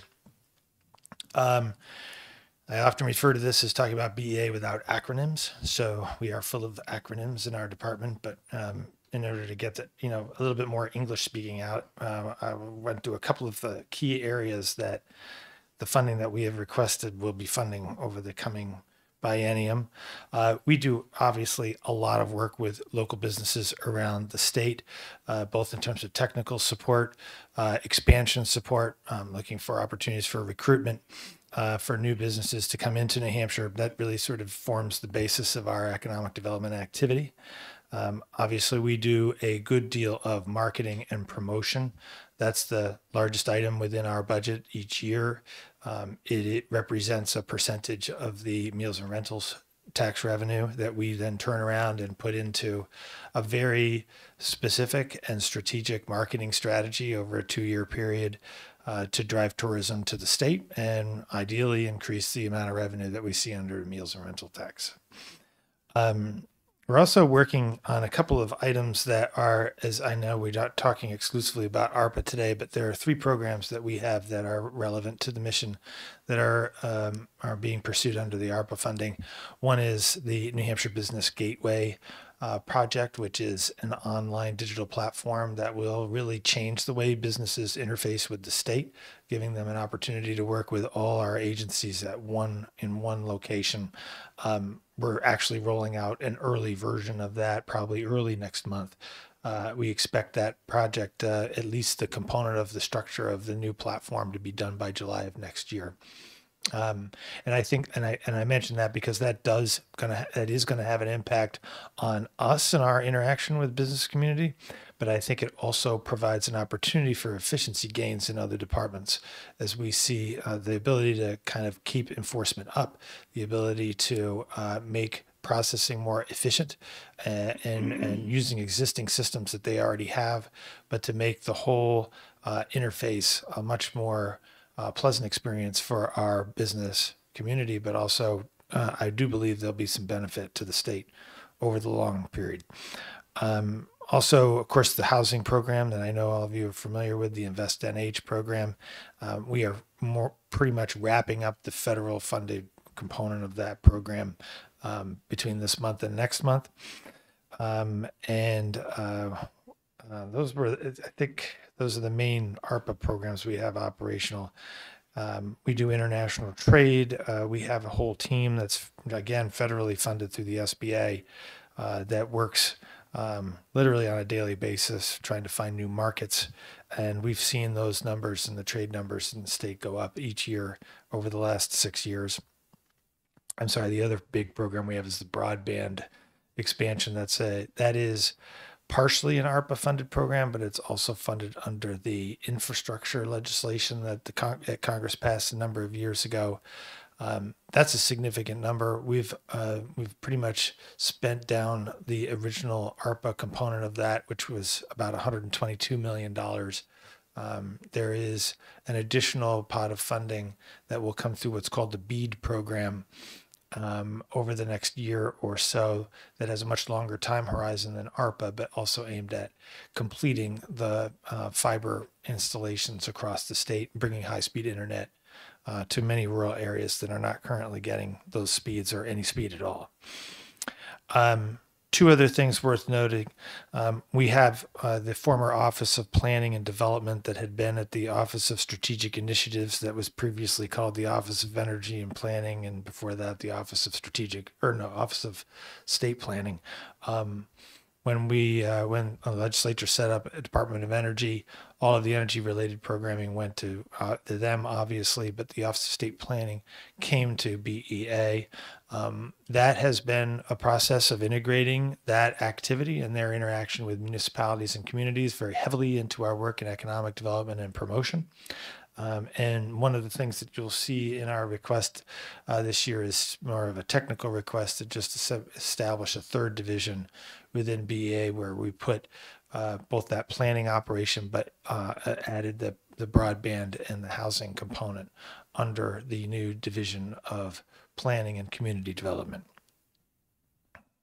And lastly, we do have a team that works under an MOU in managing 12 welcome centers and rest areas around the state for the Department of Transportation.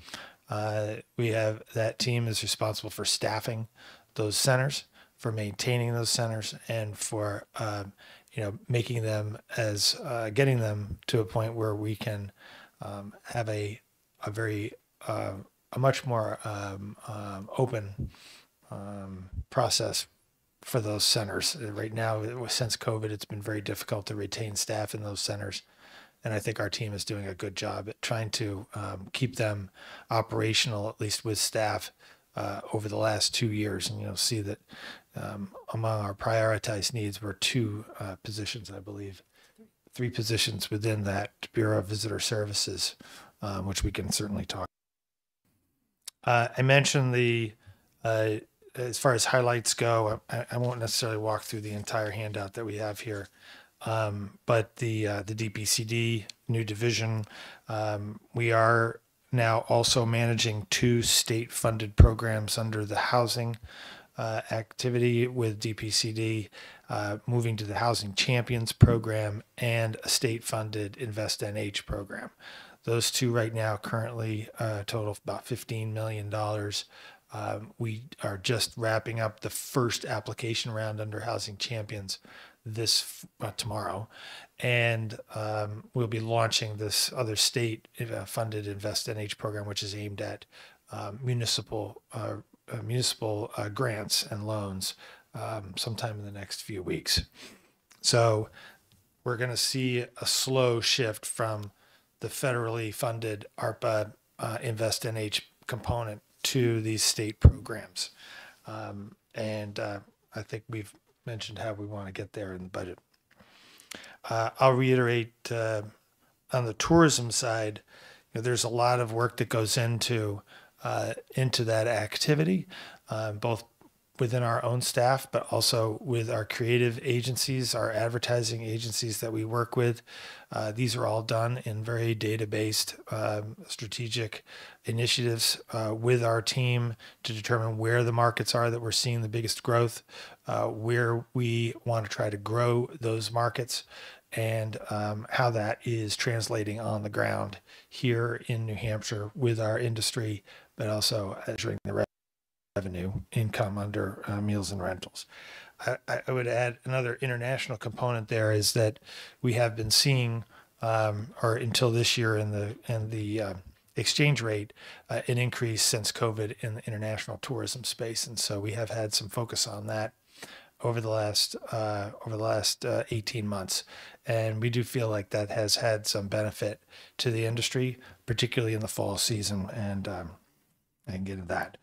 But those are the main areas that I just wanted to talk about. I expect there's some questions, and Kathy Fredrickson's here with me from our business office to try to get through any questions you might have for us. All right, thank you, Commissioner. Quick question on the business community. In attracting businesses to New Hampshire, what are the major obstacles you find in attracting new businesses to New Hampshire? Is it taxes, regulation, workforce housing, or any sort of combination of those? It kind of depends on the business itself and what kind of business it's in. But I mean, generically speaking, I think businesses that are looking to come here are looking at the workforce that's available, and how that's going, how competitive they feel that they can be in attracting workforce. And directly tied to that is the housing piece. So whether or not, if they're bringing people, a lot of times we might be recruiting a company to move from one place to another. If that's the case and they're bringing, let's say, 100 employees, they need to be able to know that there's going to be somewhere for those employees to live if they're bringing that many with them. So I would say those are the 2 main issues that we really hear about the most. I think the dedication that we have put into the housing issue over the last couple of years has really created much more attention and an affirmation, if you will, from the state on how much they are willing to play in that space on behalf of the business community. Thank you. And coming up with a metric to ascertain how tourism is going. Is meals and rentals a pretty good metric for that?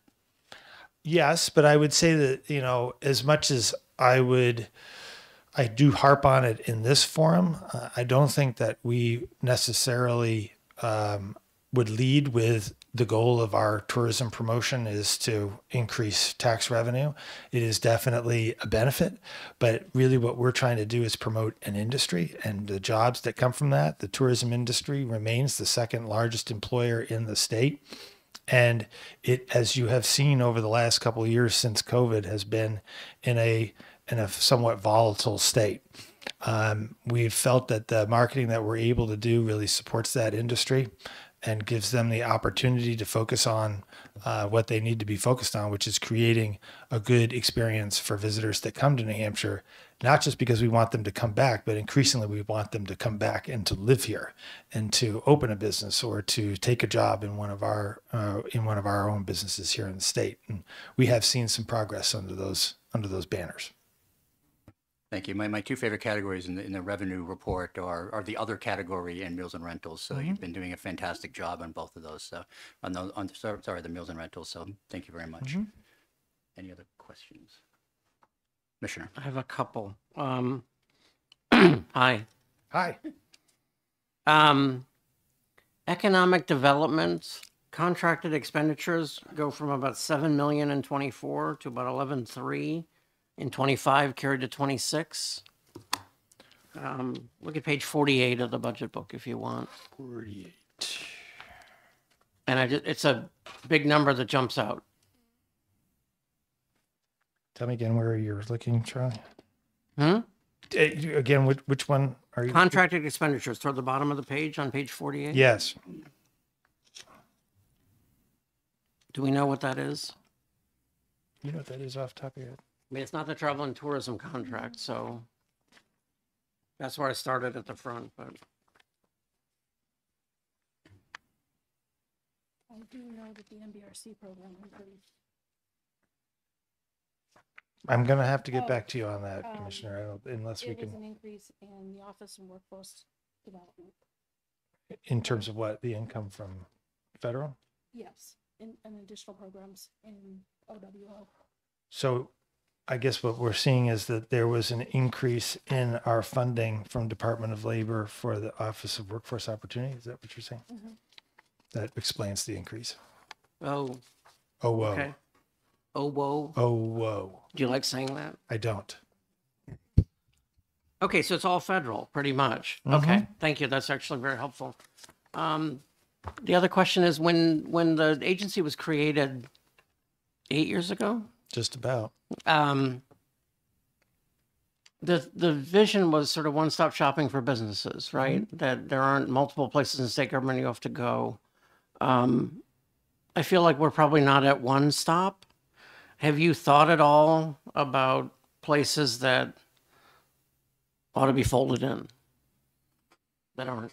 I mean, I know there's a council partner agencies and there's that. I would say that the way that we handle that is, yes, the Council of Partner Agencies is one tool that we have. But for example, today going on right now is a forum that we put on each year with all of the various partners across the space of economic development in New Hampshire. So regional development corporations, planning commissions, individual municipal offices, academic institutions. There's a lot of organizations that engage in economic development.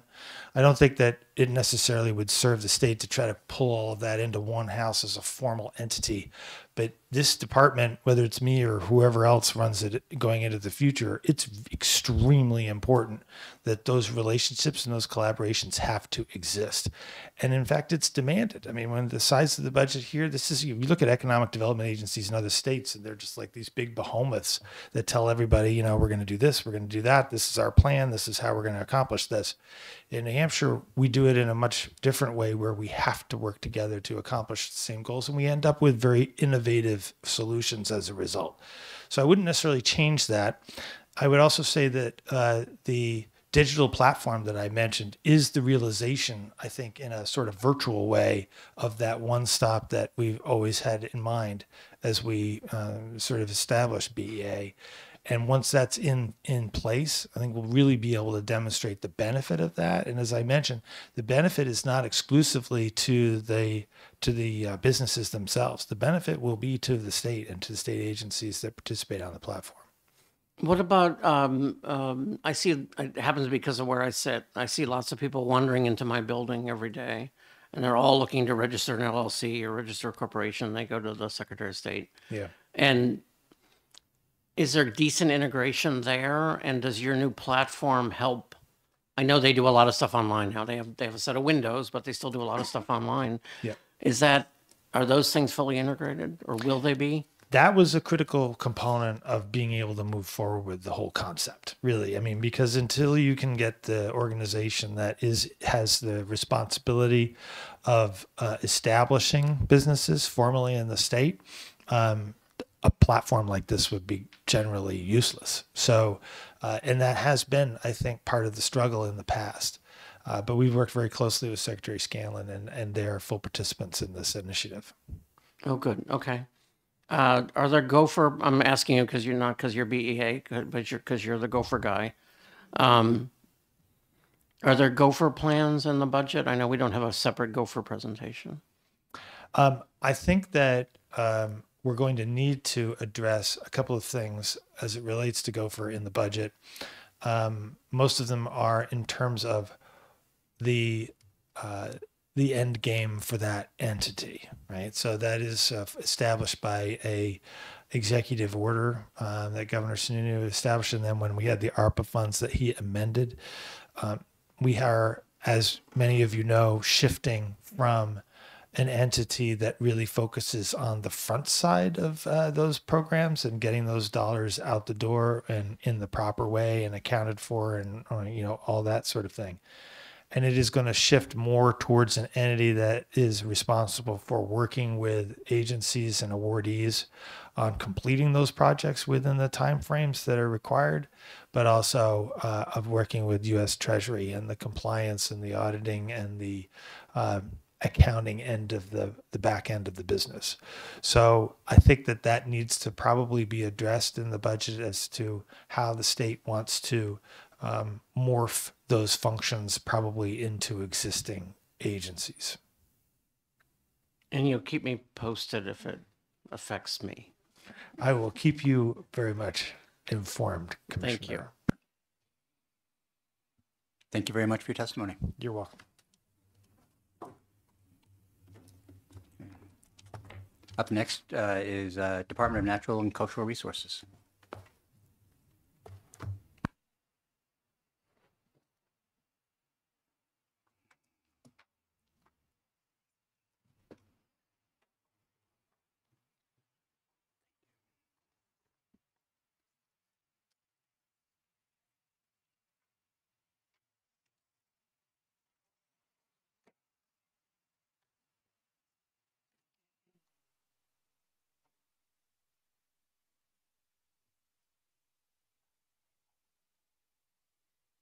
Welcome, Commissioner. Welcome. Good afternoon. I am Commissioner Sarah Stewart, Department of Natural and Cultural Resources, and sitting next to me is Chris Marino. He oversees our Office of Administration. As we approach the holiday season, I didn't want to miss an opportunity to promote our online store at nhstateparks.org, where you can get all of your holiday shopping done at once. We have lots of wonderful New Hampshire gifts for everybody in your family. With that, would you like me to make my presentation? Please do. Wonderful. Thank you for having me here today to discuss the Department of Natural and Cultural Resources budget request for the 26-27 biennium. I appreciate the opportunity to share with you the hard work our team has done to craft a budget that reflects not only our commitment to New Hampshire's natural and cultural heritage, but also our dedication to efficiency and collaboration across the state. DNCR is a unique agency with a broad mission, one that serves the people of New Hampshire in countless ways. We're the agency responsible for New Hampshire's iconic state parks, our forests and lands, historical resources, state library, and even the arts. Our goal across all these areas is to protect, preserve, and to promote what makes New Hampshire special. From keeping our state beautiful to supporting a high quality of life for our residents and attracting visitors from all over the globe, our work touches every corner of this state. Today, I'm here to discuss a budget that includes a 4% decrease in our general fund allocation. This reduction is significant, but through careful planning and a commitment to getting the most out of every dollar, we are confident that we can maintain the high standards expected of the DNCR. Although we are a large agency, only 17% of our funding comes from the general fund, which is approximately $11 million each year for the next 2 fiscal years. The challenge we face, and one we embrace, is how to make every dollar of this funding work as hard as possible for New Hampshire. The DNCR is responsible for managing more than 220,000 acres of public land, 870 buildings, and an array of critical infrastructure. Our team of nearly 1,000 employees maintains everything from fire towers and dams to septic systems and hundreds of miles of roads and snowmobile trails, which are vital to New Hampshire's outdoor recreation economy. This is a substantial portfolio, and I am proud to say that our team meets these responsibilities with resourcefulness, commitment, and efficiency. One area where DNCR shines is our revenue generation. New Hampshire State Parks, for instance, has become one of the most efficient park systems in the country. Through innovation and a commitment to self-sufficiency, we fully fund park operations from the fees that we collect. We also then reinvest this revenue in other initiatives that benefit the state, from federal grant administration like Land and Water Conservation Fund, and other admin and business functions to the preservation of unique scenic, scientific, historical, recreational, and natural areas throughout the state. This model not only saves taxpayer dollars, but also enables us to maintain and expand services despite limited state funding. Our Division of Forests and Lands is another example of resourcefulness. Timber harvesting and nursery sales generate vital revenue that fund many of our staff, public programs, and services. Demand for seedlings remains robust despite recent weather challenges, which is why we invested ARPA money into a new irrigation system and a large cooler to ensure future revenue stability. Efficiency is a theme of this budget.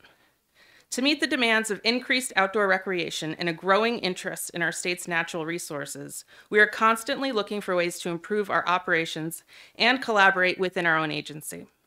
For instance, we invested in a statewide trail mapping tool with ARPA funds, providing valuable public-facing information and enabling better tracking of resources.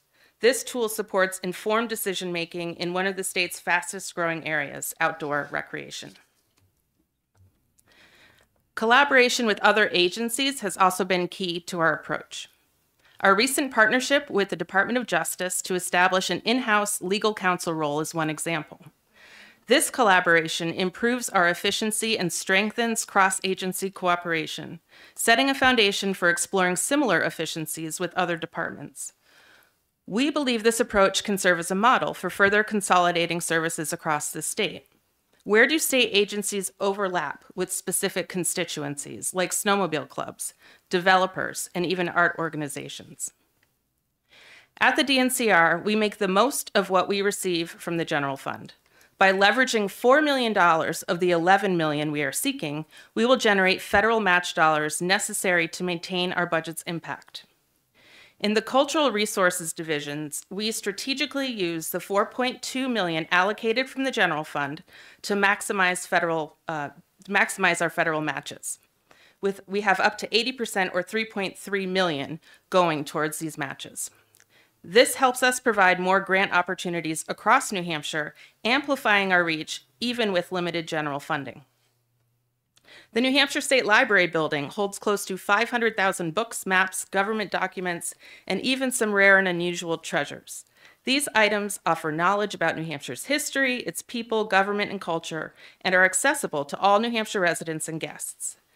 The state library leverages close to $1.5 million in federal funds to provide library services to more than 2,000 visually and physically disabled New Hampshire residents, and to facilitate resource sharing between more than 230 libraries, from the largest to the smallest in the state, through an interlibrary loan program that moves more than 160,000 items annually throughout the state.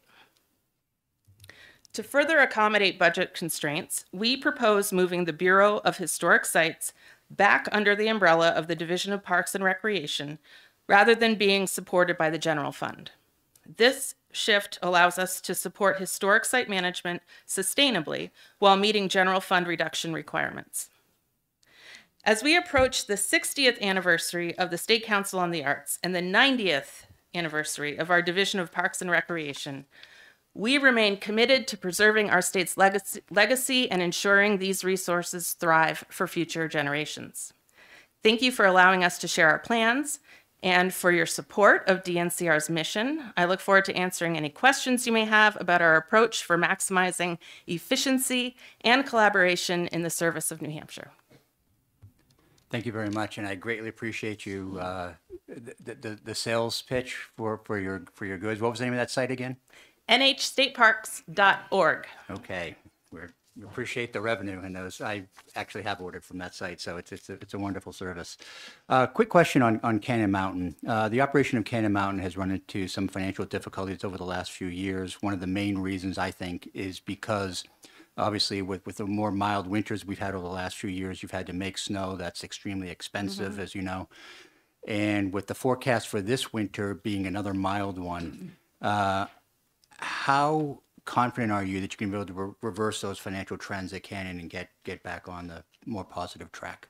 I'll take the first crack at it, and then I invite Chris Marino and Brian Wilson, who's the head of our Parks Division. So we just hired a new general manager. Jace Worth just started, he arrived here on the last day of the ski season in April and has spent the summer managing Franconia Notch State Park. He comes to us from Colorado and has experience running similar sized ski mountains. He has provided, because of the timing that he started before the start of ski season, he has really provided a lot of analysis. And the old saying of, well, we've always done it this way, that doesn't work anymore. And so I'm excited for this injection of new perspective and new energy. You mentioned snowmaking. Yeah, snowmaking's expensive. We were in a contract for energy that was really high. We've maneuvered out of that thanks to, I think, our partners at DAS. And so that's one way that we're ensuring some savings. But I'm going to let Chris and Brian piggyback off of that. Excuse me. Good afternoon. I'm Brian Wilson, the director of the Division of Parks and Recreation. And great question. The whole ski industry is going in New Hampshire and the Northeast is going to be, continually challenged with what Mother Nature gives us and doesn't give us. A couple key areas that Cannon specifically is focused in on is continuing to monitor and enhance our snowmaking systems and technologies to make sure that is a refined, well-oiled machine that is maintained and up to date. A lot of that infrastructure improvement comes through the unique systems that the state's created with revenues and proceeds from Mount Sunapee, the lease, and those funds help support the capital infrastructure at Cannon Mountain. So we're being very strategic in the prioritization of our capital projects. Over the last few months, we just got an approval for some advancement in our snowmaking system as well, too, for our main line to make sure that works. Another big area is in using the best available data and science for this as well, too. So, for instance, we've installed, with a partnership with the Mount Washington Weather Observatory, additional weather systems across the mountain that we are dialed in at different areas across Franconia Notch and across Cannon Mountain to really precisely measure what is called a wet bulb. which is the right formula between the air temperature and moisture in the air for the best snowmaking.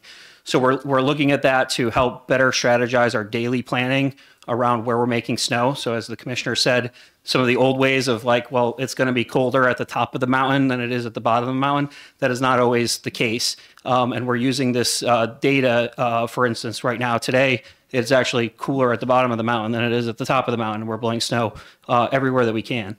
And also we're taking a look at how we go through, the end of the season as well too. And the end of last season, we made a decision to cut this, what we had projected about a week or two shorter than the rest of the season, because we felt we were hitting that point of kind of diminishing returns as it relates to our visitation and our output of resources. And then lastly, the utility cost is really the big deal. So that we were able to bring that cost back down to in line with our kind of 10-year trend of spending for utility consumption. The last couple of years, that contract was just astronomically higher than it had been, which has really set us back. But we feel now that we're back in line with that, we're well on our way to hopefully having a good, successful season. But those challenges are going to always kind of remain at the forefront. So. I have a couple of questions. Hello. Hi. Before we leave Cannon, the Parks Fund pays for itself. Obviously, not every park pays for itself, right? The Gardner Wayside has no revenue. No. Yes. Not yet. It's lovely though. What are your biggest net money makers? The Flume and our kind of other ancillary sites at Franconia Notch. So Franconia Notch State Park is our biggest moneymaker. If you combine the revenue from the ski operation and all of the other three season amenities, whether it's the campgrounds and the Flume and the Echo Lake Beach, Franconia Notch is by far the flagship in terms of revenue generation for the park. And it's important to note that all of those things really tie together for 4 seasons of recreational opportunity, the winter recreation and everything else. Second to that would be the Seacoast and Hampton Beach in our parking meter program. Generates now over $3 million a year. Some of our other bigger parks like Pawtuckaway, White Lake, that have a combination of day use and camping. Our weekend occupancy rate is 86% across the whole season. Mostly every weekend from Memorial Day through Labor Day, we were above 95% occupancy at our campground. So we're continuing to see increases in visitation, both in our day use and in our campgrounds. Is Cannon itself a net moneymaker?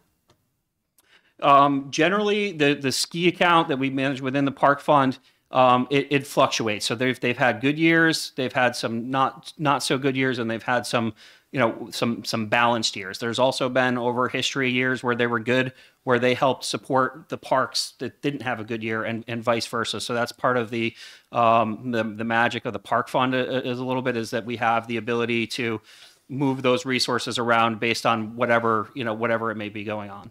And how much is Sunapee kicking in? That has been growing as well too. I think now it's over $700,000 a year that they're contributing to not operationally funded. So that just is going towards capital investment. And the capital investment, I mean, an organization like that needs a lot of capital, I'm sure.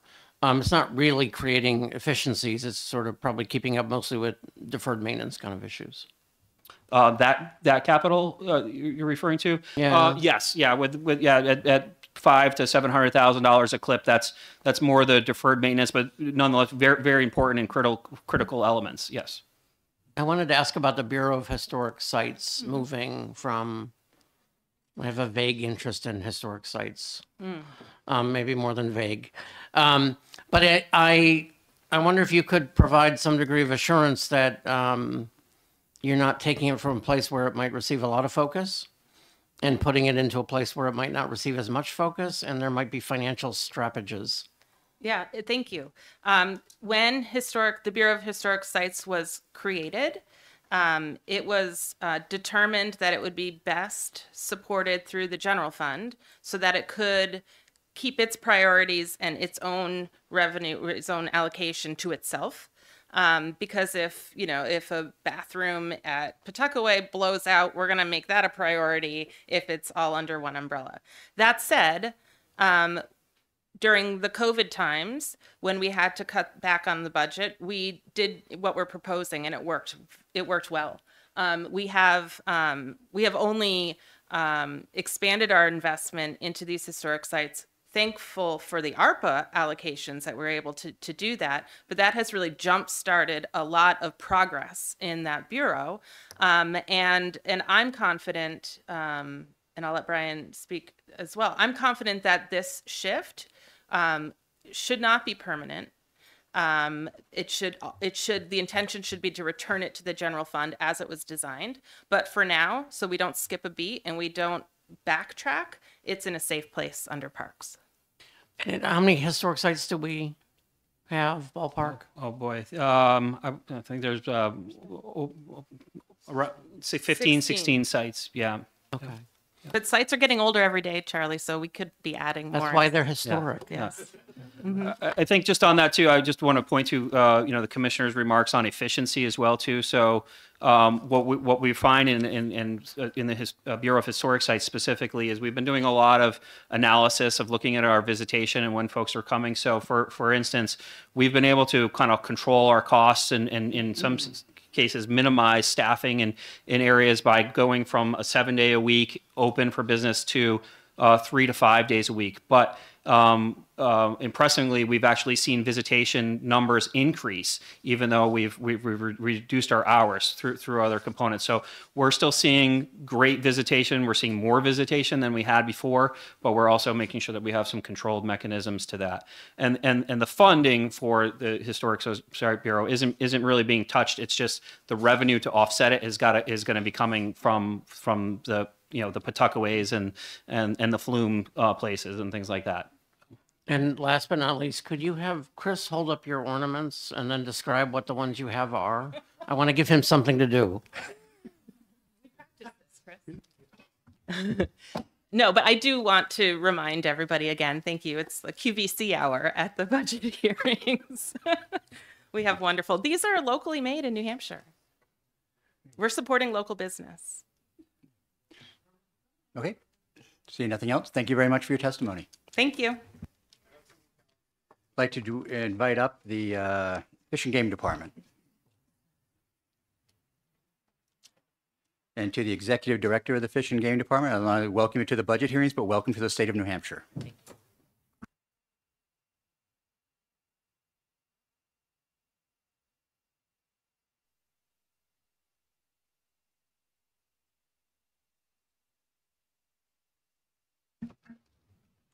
Good afternoon, members. Thank you for the welcome. Good afternoon. I'm well, for the record, I'm Stephanie Simic, the Executive Director for New Hampshire Fish and Game Department. I'm going to apologize up front. I really wasn't sure what we needed to prepare, and I failed to bring our goodies from our store, from our agency, but please go online and check out our store as well. Kudos to DNCR for doing so. It was a good QVC plug. Or you can come to the department itself. Yes, you can. Please come visit us. Yeah, so to be upfront, I'm literally 9 business days in on this position. And so obviously being 9 days in, I didn't participate in the development of our budget, but I did bring along our business division chief, Kathy Labonte, and our chief of law enforcement, Colonel Kevin Jordan. These people were instrumental in working with our former director in developing our budget.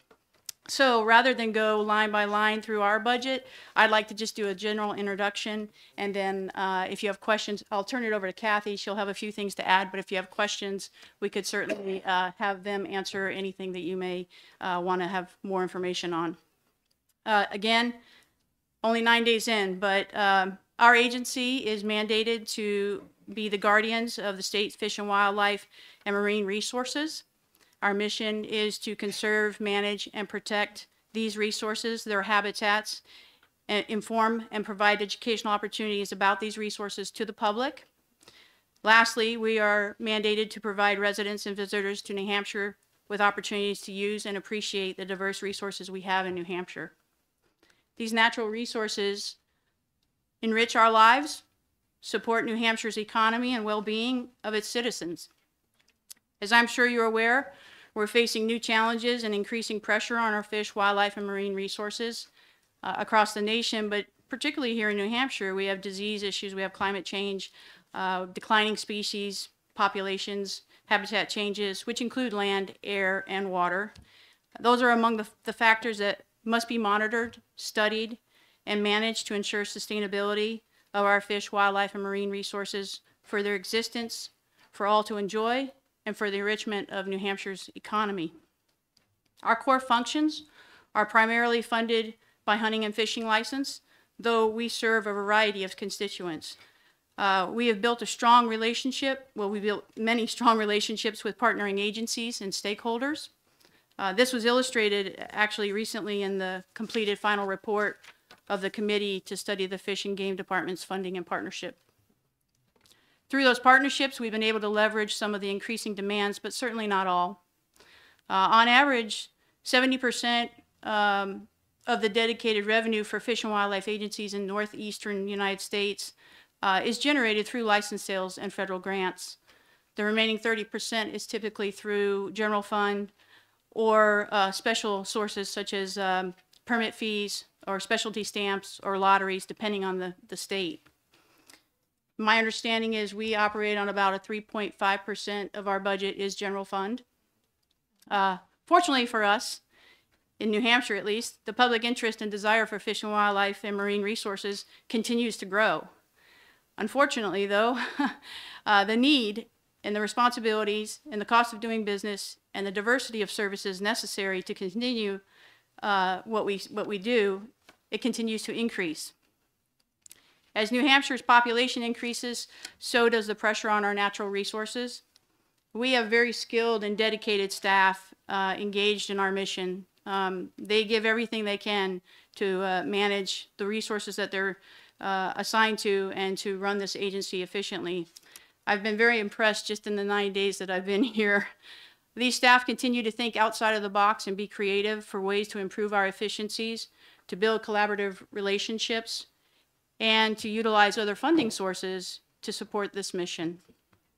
Some of the information about our funding obviously was touched on in that final report of the committee to study the Fish and Game Department funding partnerships, which was released on November 1st.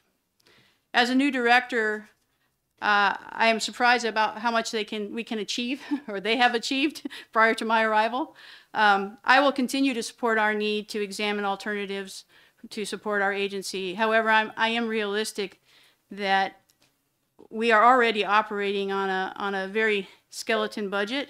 We've met the 4% decrease, but I'm not sure that we're likely to fill the entire gap without legislative support. If there are financial cuts to our funding, we will need to likely cut services. And as a new director for an agency that's mandated to serve the public and our natural resources, reducing services is very concerning to me and will result in collateral and direct negative impacts on our natural resources, our public, and our economy. I really don't want to see that happening, so I'm hoping we'll have your support. I do want to take a moment and thank you for the support that has been provided to this agency up to this point. Honestly, it's that work and that support that drew me to come to New Hampshire. So I'd like to thank you for that and look forward to working with you all as I transition into this role and we begin facing these challenges together. At this point, I'd like to maybe turn it over to our Division Chief of Business, Kathy. Good afternoon. Kathy Labonte, and this is my 11th biennial budget for the New Hampshire Fish and Game Department. Just a few bullet points. We have 192 full-time employees. At this time, we have 5 unfunded, and they remain unfunded in the new biennial budget. We did meet the governor's targets for the use of fish and game funds. However, in order to do that and maintain all programs and services, we used up the entire balance in the Fish and Game Fund at the end of the biennium, leaving only approximately $100,000 in there. We did hand out a one-page snapshot going back to 2011 of unrestricted revenue and unrestricted Fish and Game Fund expenditures in the variance in that. And for the last 3 years, 25 through 27, which is the current fiscal year we're in and the biennial budget we're entering into, you can see the very large gap between revenue coming in and expenditures going out. And with that, if the Colonel has anything to say, or we can open that up for questions. Okay, thank you very much. As you may have noticed, we've had a few people join our panel. I'd like to welcome Governor-elect Ayotte and Sheriff Conley to the hearing. And I think this is your third day in a row that Governor-elect Ayotte has attended these hearings. I'm not sure if that's a record, but it's greatly appreciated. My question for you is actually on fees that you charge for hunting and fishing. And I've been involved with on the ARPA side in funding the hatcheries that are doing it. And I know that stocking fish everywhere, especially in New Hampshire, is extremely expensive. Are we charging enough as far as sort of the fishing, the fishing licenses and hunting fees or hunting licenses to compensate for that? And number two, I'm not sure if you know, but how do our fees compare to our neighboring states? So I will answer briefly. In the discussions I've had with our chief of inland fisheries, we probably are not charging enough. However, we are looking for other ways to fund that. Comparative to other states, I'm not quite familiar with all of the New England states. However, I do know across the country, we are lower on some of our hunting and fishing fees than most states. However, again, the hunting and fishing tradition here is a little different than it is in other states. And we do draw quite a few folks in from outside. The neighboring states come in. So I think that helps offset some of our issues as well. And I don't know if Kathy or the Colonel would like to add to that. I can add a little bit to that. We have been doing some analysis with our surrounding New England states, and we are at number 1 or 2 with the price that we charge for our licenses compared to other surrounding New England states. Okay, meaning one being that's good? High. Or that, High. Okay. We're high. Okay, thank you. Commissioner. Hi, welcome. I'm going to ask you about something on page 83 of your, I'm kidding. Can you explain the bear damage relief program to me? And no, couple things. In a nice way, right? Okay, thank you. I just want to make sure I'll be mean to you in Market Basket next time I see you. A couple things. Kathy, in particular, the sheet you pass out has a projected revenue drop, and I presume that's mostly because that's what it's budgeted at in 25, not because you think it's going down. My apologies. This is strictly budget figures from 25 to 27. Do you think there's a chance we'll be similar in 25 to 24? I'm not saying the sheet's wrong, but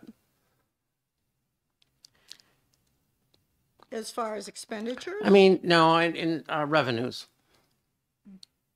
Revenues are looking very similar in 25 as they were to 24. It's a slight decline, but nothing I am overly concerned about at this time. Do we have long-term trends on fishing or hunting that are, I feel like there aren't quite as many people who hunt as there used to be. That is a very true statement. If you look at the revenues in fiscal year 20 and 21, that was absolutely 100% due to COVID. More people went out and enjoyed the outdoors. Our revenues from fishing sales peaked very, very high, and now they're on the downward trend again. But they have not in any way bottomed out. Do you have a, and you mentioned that the budget is constructed basically spending the entire surplus. Do you have and it doesn't have to be today, but can you at some point provide for the governor's budget team a sort of draft surplus statement of kind of where you think things are? I have one right here today. I did not make copies of it, but I do have a surplus statement. Yes. Perfect. I knew you probably did. Yep.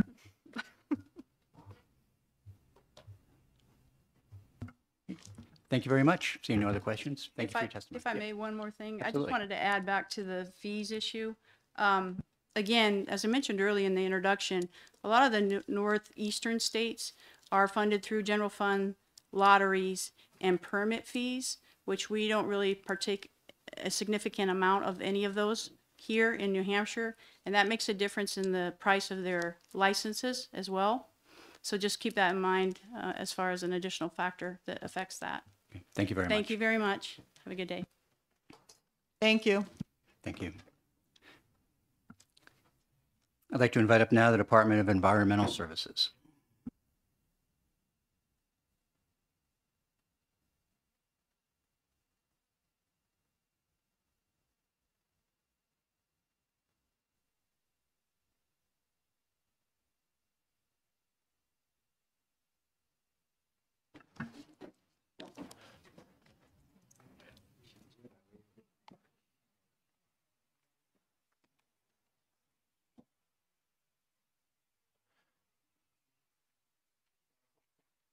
Good afternoon. You ready for us? We are ready. All right. Good afternoon. Welcome, Governor-elect. For the record, I'm Bob Scott with the Department of Environmental Services. I have with me our Chief Operating Officer, Susan Carlson. What I'd like to do today, as you see in your handout, is kind of walk you through some of the highlights for the department, very briefly, some of the stressors on the work we do, and of course, kind of parse and slice and dice the budget to help people digest what we have before them. The dicing of the data, I'm going to hand off to Sue Carlson, and then at the end, I'll pick up again and talk about kind of wrap up in some of our prioritized needs, so you all understand that also. So if I could, we'll go to slide number 2, which is just our organizational chart. We have, as you see, for full-time permanent staff, 493 positions divided under 4 divisions. We have a wide range of functions, which I'll go into some of our core functions in later slides. But we have our waste management division, as the name kind of implies. We deal with hazardous waste, solid waste, contamination issues, brownfields redevelopment, Superfund management of Superfund sites. Our water division, which is our largest division, we deal with things ranging from dams to wetlands permitting to wastewater projects, drinking water. And we also have, we're unique in the country, if I understand it correctly. We have the Winnipesaukee River Basin Project. So it's a 10 community fed wastewater treatment facility in Franklin, New Hampshire. So we were in a kind of a certainly unique but an awkward position where we regulate wastewater treatment plants, but we also operate a wastewater treatment plant. So we're I guess that's the New Hampshire way. We're doing something a little bit different. Our air division, air resources division, manages typical smokestack industries, air toxics. Something that may not be obvious embedded in that division is our environmental health group, and they help all the divisions in the agency with setting health-based standards. There's also cats and dogs within the agency. We have the state Geological Survey, and our state geologist is housed at DES. We have a pools and spa program that we run also. We have a shellfish program on the seacoast where we help that budding industry too. We work very closely with Fish and Game. So that's kind of a broad overview of what we do in the agency. I'll skip quickly through the number 3, our mission statement, but basically our job is to protect and restore the environment and public health, and we take that seriously. Some of the core functions on slide 4 are, and and what takes a lot of our day is water supply, but also water contamination issues. You'll hear the four-letter word PFAS. That's taken up a lot of our time, but there's a lot of other contaminants in the drinking water that we pay a lot of attention to. Of late, in the past bienniums, between issues with water contamination, but also federal monies, whether it's through ARPA, the infrastructure bill, there's a lot of surge money, if you will, that has come through the agency to go back to the communities to address both drinking water and wastewater issues. So that's been really the largest, between that and contamination, which are tied together. That's been our largest focus, certainly since I've been commissioner, starting in 2017. So I'll keep going to slide 5. We have, as I mentioned, some of the things that keep us up and keep us busy are that infrastructure part. So we have the Drinking Water Groundwater Trust Fund, which resides in the agency, is administered by the agency. We have the more standard state revolving loan funds for programs for drinking water, wastewater. Again, those have been augmented with the infrastructure funds. We have ARPA money. The state's been very generous with ARPA money. I think overall we've now had over 225 million, I think, roughly, in ARPA money that has gone to water and wastewater projects. And of course, again, we have had a very large surge. We have about 2 more years left of it. There's a 5-year surge from the infrastructure funding, which amounted to basically about $500 million that's going to our communities. That we're still in the middle of working that. A side note is all those extra funds, the projects that we fund, we just don't write a check and it goes to the community. We basically, it's kind of the opposite. We award the community as they do the work.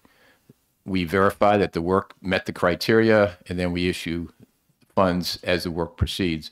So we basically have oversight of the engineering of the projects and the cradle to grave as far as getting the project, making sure it gets actually completed. So what that means is there's a large tail for staff. With the great news is all this infrastructure money is greatly helping the communities, but it also means a tail of a large time amount of work associated. So to give you an idea, what happens within the agency annually, we take over 21,000 permit actions and conduct over 16,000 inspections of various sorts. We administer 93 types of different permits or approvals. We implement over 35 state laws. We manage over 115 federal grants and over 40 dedicated fund programs. I'll also note that one of the stressors, it's a good news, bad news story. So we have I think, a more engaged public, which is a good thing, but it's also a little bit of a curse. So what that means is, probably this is part of the informational age, is with increased public involvement, we see a large increase now of just general inquiries from the public that we respond to. 91A information requests are up, appeals are up, comments to our permits and our rules are up. All this drives extra staff work. We take pride in the word services in our name, and that's part of being a service to the public. So I guess it's a blessing that we have an increased public awareness, but it's also a little bit of a curse. Probably the most important slide of our whole slide deck is number 6. And this is highlights to our budget. So our efficiency budget for 26, fiscal year 26, is $340 million approximately. For obvious reasons, we were asked to meet certain goals. We've met those goals for 26, 27. The 26 efficiency budget has a 12% decrease from the 25 budget, primarily in loans and reimbursements. The 27 efficiency budget decreased an additional 4% or $14 million. Included in this request, we are adding 6 permanent staff positions, 5 in the efficiency budget. So I know that may raise some eyebrows. and I'd like to talk to that also. So, and then at the end, and after I hand off to Susan Carlson to kind of go through the different slicing and dicing, as I mentioned, of the budget, I'd like to also come back to our prioritized needs and talk about a settlement on PFAS, which is really the biggest part of that, which hopefully come back to our communities. So I mentioned the positions in the efficiency budget. The first position, we go back a little bit for you. There's been a recent study commission at the legislature. We own and operate as a state 276 dams. The current cycle of rehabilitating those dams is on a 100-year cycle. As you may imagine, some dams are fairly simple. Some are more complex, if you will. Some are high hazard and actually pose a danger to human health and public safety, basically, or property damage. And some are very low risk. But within that, obviously, we feel 100 years is not properly the right cycle, and we're trying to reduce that. As part of that, we have a dam bureau where we do several things related to those state dams, but also privately owned dams. We have a dam safety program. We actually have our own construction crew, and we also manage outside contracts. So for one of our prioritized needs, in our efficiency budget, one of the new requests is for an engineer to work emergency action plans for the state-owned dams. For a vast majority of those have not been updated since 1996. We really need to augment our current engineering staff to get a handle on those and make sure not only the emergency action plans are done, but to manage rehabilitation as we increase hopefully the frequency of being able to get at the dam work. I say that right now, all that work for the most part, other than an injection of ARPA money, 30 million of ARPA money went into this kind of dam work. Other than that, it's been all capital budget money. As I mentioned, just to FYI, so there was a study commission that reported out on the legislative study commission on how do we fix this issue, and they're looking at some kind of legislation for some kind of maintenance fees, that type of thing for those who are on the water bodies that the dams support. Another area of where we've asked for within the budget for a new position is for our solid waste program. This is, by the way, one of the areas where we're certainly seeing increases in public interest. Right now, in our review of waste facility plans and permits, we're seeing on average of like 65 applications for a year, and we're seeing a need to, because of the increase in public involvement, the increase in complexity with these, we're seeing a need to add an engineer there. Similarly, our alteration of terrain program. So this is water runoff issues for developments, that type of thing. Right now, we're very fortunate within that program. We have 4 full-time professional engineers, and we need professional engineers because we're reviewing other engineers' work. So these other engineers apply their stamp. You need a professional engineer to review a professional engineer's work. We are really living off of, we have 4 full-time professional engineers. We've had 3 retirements in the past year and a half. We've been very fortunate. We've been able to hire them back as part-time employees. So it's a wonderful value for the state in that we get somebody who's fully trained, very good at their jobs, and we're not paying them benefits. We're just paying them a part-time rate. So anyway, so we feel that's a good deal. But to be blunt, the program is surviving off of them being willing to do that. At some point, they're going to retire in the near term for real, for sure, without coming back part-time. So what we're interested in is creating an entry-level position. We've had hard time getting engineers. What we're interested in is creating an entry-level position where they can understudy, get their PE, and kind of grow into that position while we still have these others. So we think that's a very good bang for the buck for the agency and the state. Try to move a little bit more quickly for you. Also for dams, all this dam work requires permitting of different levels. And we also need an environmental scientist to make sure that we're working through that and we're able to facilitate this dam work I've been talking about. And then finally, we've put a lot of effort. We've been able to get ARPA money, capital budget money, for our environmental permitting, online environmental permitting. So that's yielded great results for efficiencies for our clients, our public access, the consultants that work in this field. And again, good news, bad news, the more we do online, the more we make available, the more demand for that is. And what we found is we've been able to get some good ARPA money as well as capital budget money. But we need somebody ongoing to manage that process as we work to move from paper to electronic. And we need somebody to help manage that to make sure that proceeds well. So what I'm going to do now is hand over to our Chief Operating Officer, Susan Carlson. And as I mentioned, she's those who know her know she's very good at the budget issues, and we're trying to present in the coming slides, looking at different ways for the budget to help answer any questions in advance for you. Sue.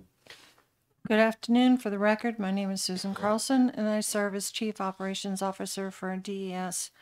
On page 7, what we have done is I've given you a pie chart that shows you the sources of funds for this department. I've used FY fiscal year 26 as a benchmark so you can understand how we do this. From the start, I want to point out that 92% of the funding for this department comes from outside sources. Only 8% of our budget is funded with general funds. Fees in total account for 48% of our total operating budget. Federal funds are now at 44% of our operating budget. The remainder is general funds. The two biggest programs for funding we have is one is our state revolving loan programs for drinking water and wastewater. Those two programs, both with the federal component and the repayment funds, account for 43% of our total operating budget. The Drinking Water Groundwater Trust Fund, which came out of our Exxon lawsuit, accounts for 9%. All other fee sources account for an additional 23% of our funding. Those types of fee sources include oil funds, hazardous waste funds, air permits, dam fees, wetland fees, subsurface fees, shoreline fees, those types of arguments.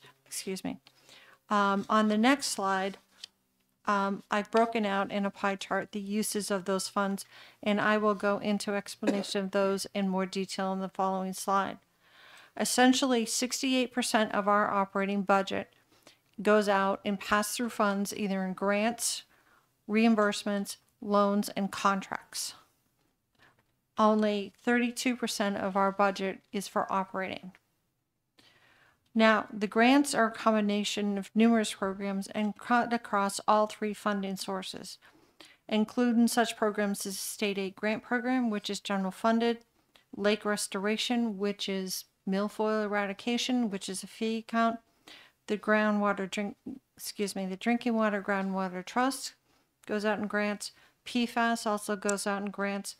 Also included are reimbursements. Reimbursements relate to several programs, including the Oil Fund Program. They do reimbursements. MTBE is a big reimbursement program, and also the PFAS program does reimbursements. Contracts cut across all of our programs, include, and some of our major contracts include our CERCLA program, which is our Superfund program, the Drinking Water SRF bill funding, which is new for the budget for 26-27, and our Wind Emerging Contaminant program. Operating expenses are just what you think they are. They're current expenses, they're telecommunications, their normal equipment, that kind of bills. Interagency transfers, which are only 3% of our operating budget, include what we pay for building rent, Charlie. I know. Bargain basement rate. DOJ support, DOIT support, and small amounts like EAP, which is the Employee Assistance Program for HHS. Salary and benefits cover not only our 493 full-time positions, they also include 52 full-time temporary positions and numerous part-time staff, as also related additional fringe costs and health benefits. As I've said before, 68% of our operating budget is passed back out through to cities and towns in the various forms. On the next slide, I've given you a budget analysis by cost category. What I've done is compare the FY25 budget to the 26 and then to the 27. As you can see, our overall budget went from $387 million down to $340 million, a decrease of $47 million. 27 went down another $25 million, down to $325 million, another $14 million reduction. You can see the single biggest category of reductions is in loans. What we had in FY25, with the advent of the bill money, we had a great deal of supplemental federal loan money come in the door for this department. What this department has done is we looked at that for FY26 and 27, and we brought that bill number loan amounts down from $79 million to $40 million. So we've basically brought our loan balances down. We're seeing, because of the ARPA money, we're seeing less requests for those direct federal loans right now. We also have reduced the groundwater trust loans from $20 million to $15 million, as we've been seeing a decrease in that. And the PFAS loan fund is nearing our maximum available balance. So we reduced that from 8 million to 6 million in 26, and we reduced that number to 0 in FY27. The grants, we fund grants out of 38 different programs in this department. While the net changes from 25 to 26 look small, it actually reflects 4 major offsetting changes. The drinking water SRF bill funding plus the wastewater SAG grants increased by $11 million. I should point out that when I get to the next slide, you will see a major increase in general funds for this department, and I will explain that to you in detail as to what that is going on. Now, those increases in the wastewater bill money were offset by decreases in the drinking water groundwater trust by $3 million, by reducing the WIN contaminated emerging contaminant grant program by $4.9 million, as well as the ARM fund, which is going down by 1.2. The decreases in 27 reflect another $1.5 million reduction in the wastewater SAG grants and another $2 million in the groundwater trust fund. On the reimbursements, if you look at reimbursements, you will notice reimbursements are down.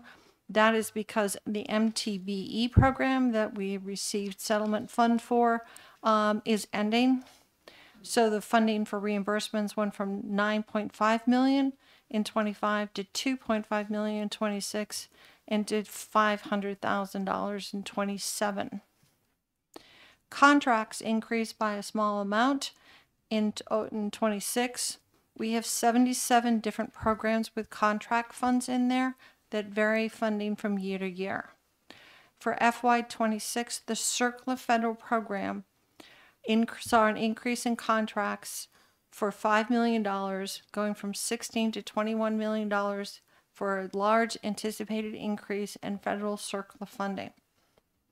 We front-loaded these contracts in FY26, so in order to get the remediation work done on these Superfund sites, and reduce the FY27 budget back to $16 million. Salary and benefits overall, operating costs overall, were within what we consider normal parameters, which is 2 to 3%. If you go to the next slide, I did the same analysis by funding source. FY25 shows a general fund appropriation of $18.5 million. FY26 shows a $29.47 million appropriation for general funds. What's driving this increase? Essentially, what is driving this increase is the wastewater state aid grant program. We received funding in FY23 to cover the FY24 and the FY25 funding for this program. James was kind enough to let us put this funding back in the operating budget for 26-27.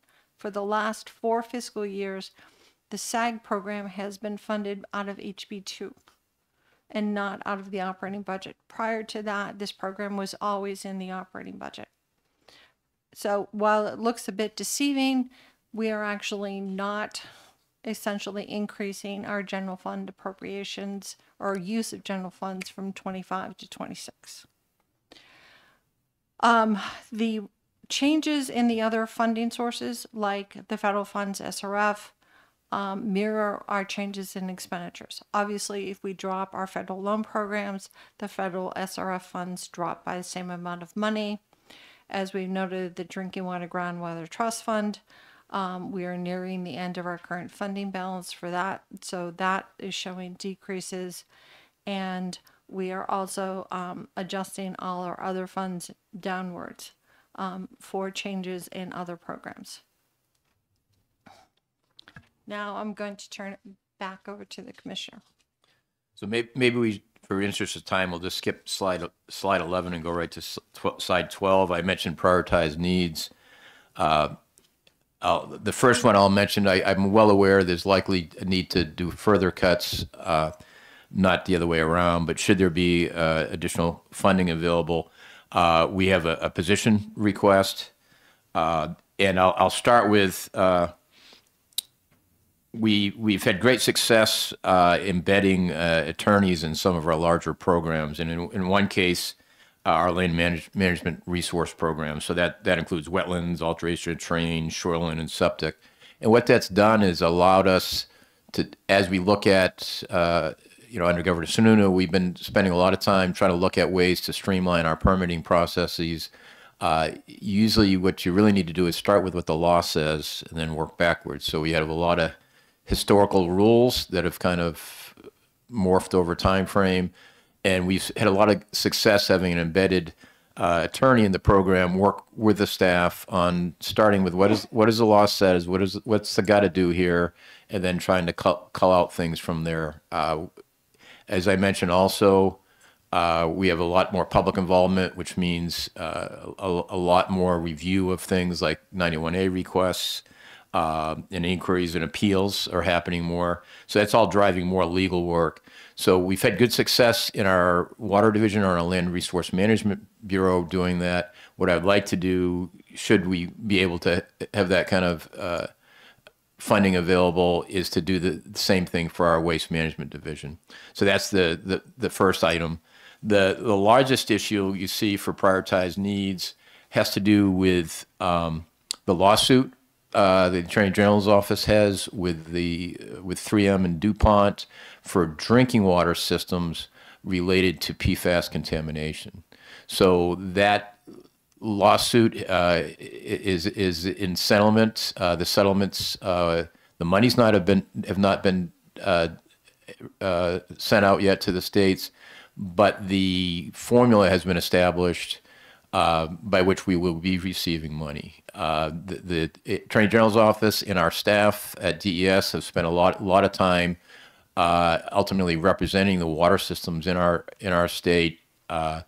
I'll say two things on that briefly. We'll be getting not nearly as much as the state deserves for the money, and the water systems have been impacted, but proportional to other states, I believe we're getting a lot more actually. So that settlement monies we think will start to flow in the new year. We're not exactly sure when. We believe it will be at least $55 million that will funnel through the Drinking Water Groundwater Trust Fund. We've already gone to the trust fund, and they are going to then have the agency, DES, proportionally for those impacted water systems will be able to be reimbursed proportionally out of that fund. So we expect that. We are very sure we'll be getting that type of money in the new year. We're asking to put that in prioritized needs. That's our largest. And then I assume mentioned to Charlie, I think, we do have prioritized needs pass-throughs from other agencies. Our main office at Hazen Drive is Edmonton Services does the maintenance and all the work on that building. So our portion of that payment is there. We also, DOIT's in the same building. They have the same type of thing. Their pass-through subsequently to us is included in this, as well as the Department of Justice. They have a new digs, which is great for them. But all that comes, maintaining buildings costs money. And so that portion for the Environmental Bureau that we support, that prioritized need is here also. So with that, hopefully we didn't take too much time. I didn't pay attention to the clock, but we certainly obviously can answer any questions. Thank you. New Hampshire clearly has a PFAS problem. And while we've devoted a significant amount of money to it, one of the things I've been trying to, and I think probably failed to completely understand is the scope of that problem. So I'll ask my question this way. If I could write you a blank check and write you an amount, how much money would I have to write for you to say New Hampshire no longer has a PFAS problem? A lot of pieces to that. I would say if you're willing to write $1 billion check, perhaps, but it depends on what you mean by a problem, I guess. But PFAS is ubiquitous in the world, but certainly in the state. The southern part of New Hampshire is greatly impacted. So we've been focusing on people's drinking water as a primary issue. The settlement agreement we were talking about with 3M focuses on public water systems.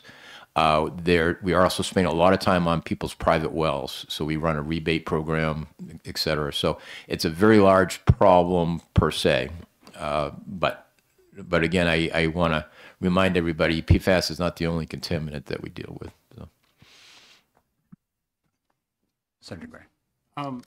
As I understand it, there's a whole lot of fluorochemical chemicals out there. Some have been identified as problems, and to go to his question is that some of those others may be identified as problems in the future, and that's why it is a mountain you can't climb right now. You can't get an estimate. I agree that there's over 4,000 of these type of compounds. We only regulate, gosh, I forget, 4 of them. And I think EPA's suggesting they're only going to regulate 6 of them. And the reason for that, certainly I can speak for our state standards, is because this is developing science as we go. So there is not data on all those other compounds. So, which is very frustrating for the public, to hear that we don't know, but that's reality.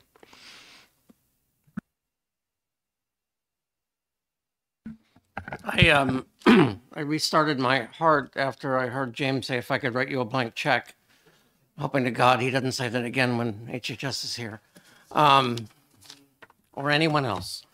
I'm teasing. 92% of your budget is non-general funds, which is great for you, compared to those of us who are the other way around.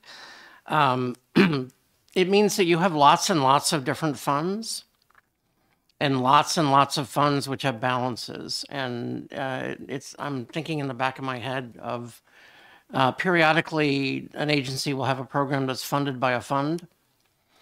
And the fund has a surplus that's slowly diminishing. And 2 or 3 years later, we get a frantic phone call from that agency saying, yeah, when we set this up in 2007, we had lots of money for this, and that doesn't raise any money anymore. And I wonder if you have some kind of report internally about, like, what are your fund balances for like, how many different funds do you have? Like 40 or 50? We have over 40 different dedicated fee accounts. And actually, we report out to you every year, as of June 30th, what the fund balances are in our dedicated fund report. Obviously, we have two funds, the SRF, drinking water and wastewater, that make up the majority of our dedicated fund balances. They are our big ones. After that, it ranges from a few $1 million all the way down to tens of thousands of dollars. We try to manage every one of those funds so that we do not have to come running to Evan Services saying we're out of money. And I appreciate that. And I actually been reviewing a copy of the dedicated funds report last week. Are there any of those funds, and because I didn't review it that carefully, because it's not quite as long as the budget, but close. Are there any where you see a diminishing balance, because some of them support operations, right? Yes. Some of them are more like loan funds, where you loan less money next year if you don't have enough money and all of that. But some of them support operations. The majority of the number of our funds support operations. And do you see any of them where sort of the annual in and the annual out are starting to get sketchy?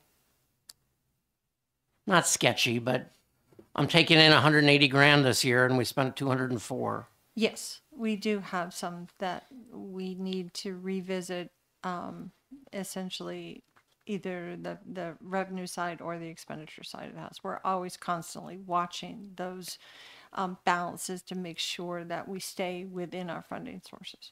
And most of your fee increases are done through the budget, or do you have authority or legislation?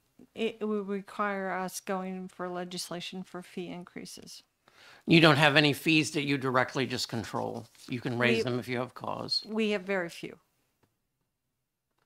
Okay, good. Thank you very much. Oh, and you're not going to have to fund the prioritized need for DAS, because pretty sure we're getting less, not more.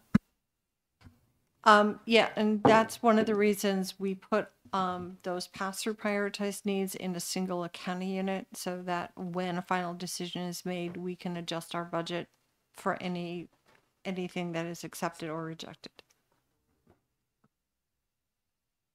Representative Weiler. As I recall, we used to call these state revolving loan funds, and they were supposed to the towns and cities and water systems were supposed to repay them. We forgave a major portion of that loan. How much do we forgive on the loan payments? In the SRF program, we have required principal forgiveness on dollar amounts on the various federal programs. So, for instance, on the drinking water federal program, EPA will tell us that for your FY24 program, you have to forgive $4.5 million in principal forgiveness for that federal program for that grant year. So it varies by the federal year and how much we are being told that we have to forgive. So But we try not, my personal opinion is I try not to forgive any loans, but we do forgive portions of loan. And it's tiered under our administrative rules. The most disadvantaged programs get the highest principal forgiveness. So we don't have any way to say we're not going to forgive as much and have them pay more. Again, it's That's controlled. all It's controlled by dictated. federal rule. Thank you. Okay. Thank you very much for your testimony.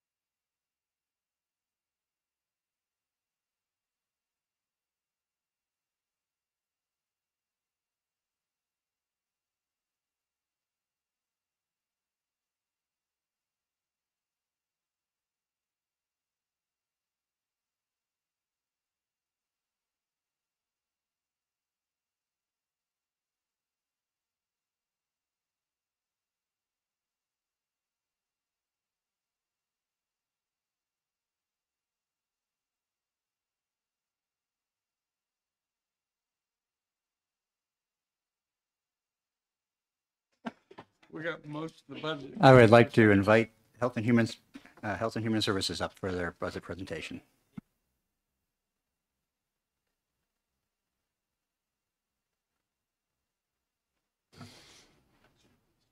I'd like to welcome Representative Edwards to our hearing.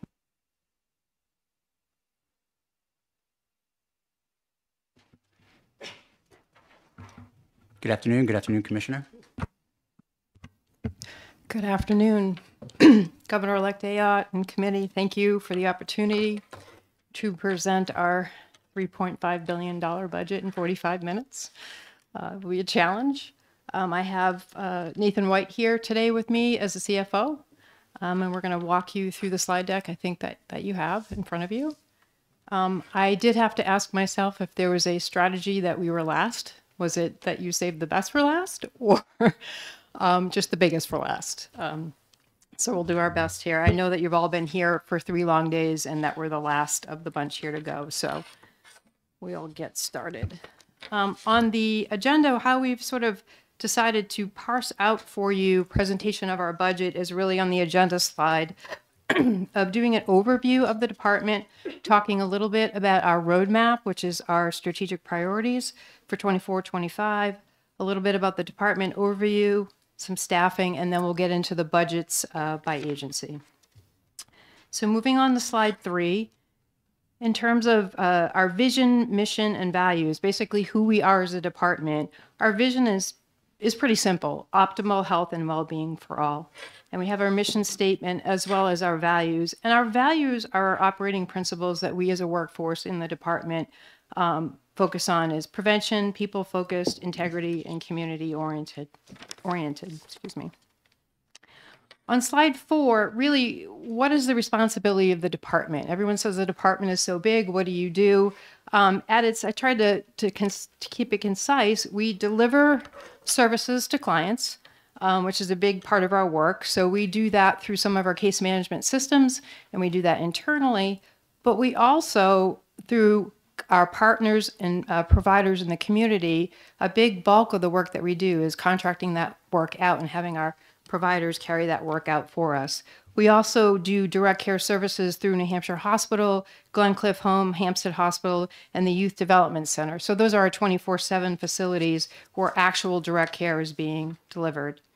We're also responsible for protection. So when we think about child protection and adult protection, we think about food service protection, disease prevention, surveillance, housing supports for looking at those becoming or who may be at risk of becoming homeless, as well as regulatory oversight. So we have health facilities, which is a lot of our nursing facilities. We have childcare facilities, food service and food protection, and then also public health disease prevention. So that's sort of in a nutshell in terms of the functions of the department.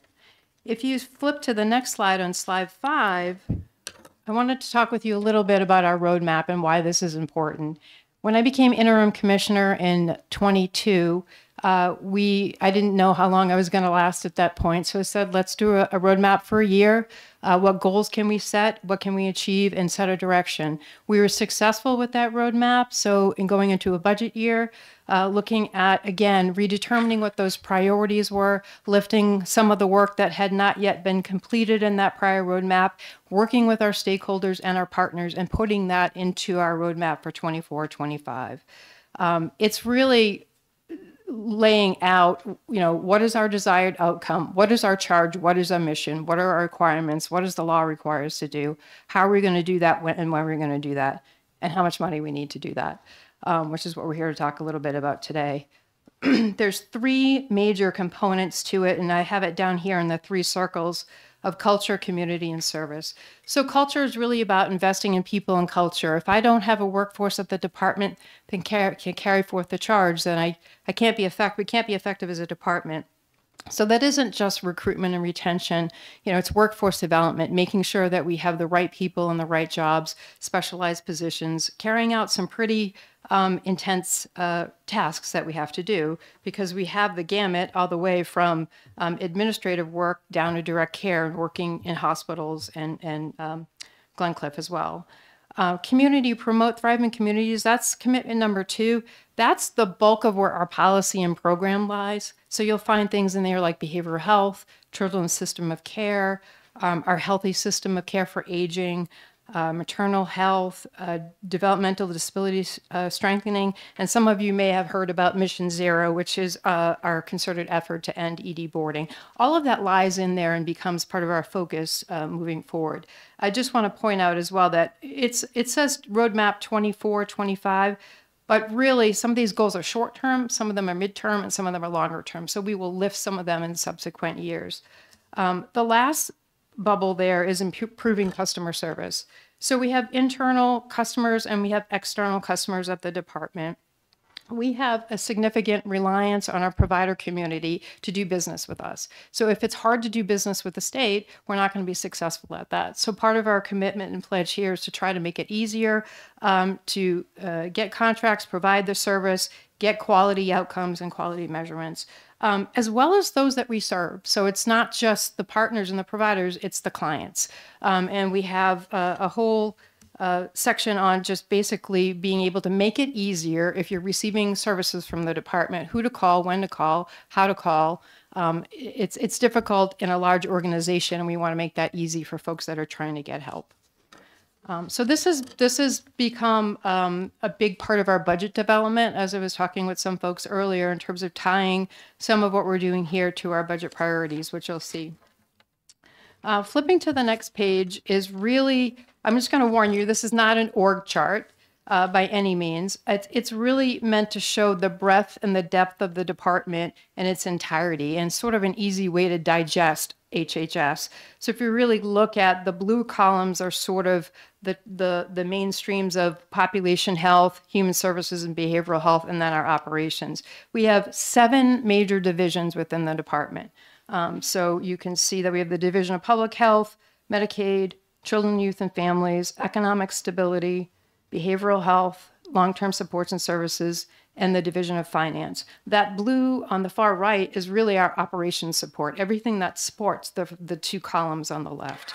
So we obviously have an infrastructure with IT and with HR and with facilities, but we also have program quality and integrity, which is monitoring all of those providers and making sure that they're delivering what they're supposed to be delivering and that we're getting the return on the investment. And we also have the Employee Assistance Program is housed within HHS. Some people may not know that. It serves all of the state agencies, but we house that program, host it within the department. And then the last box, not the least, but the last box is the 24/7 facilities as well.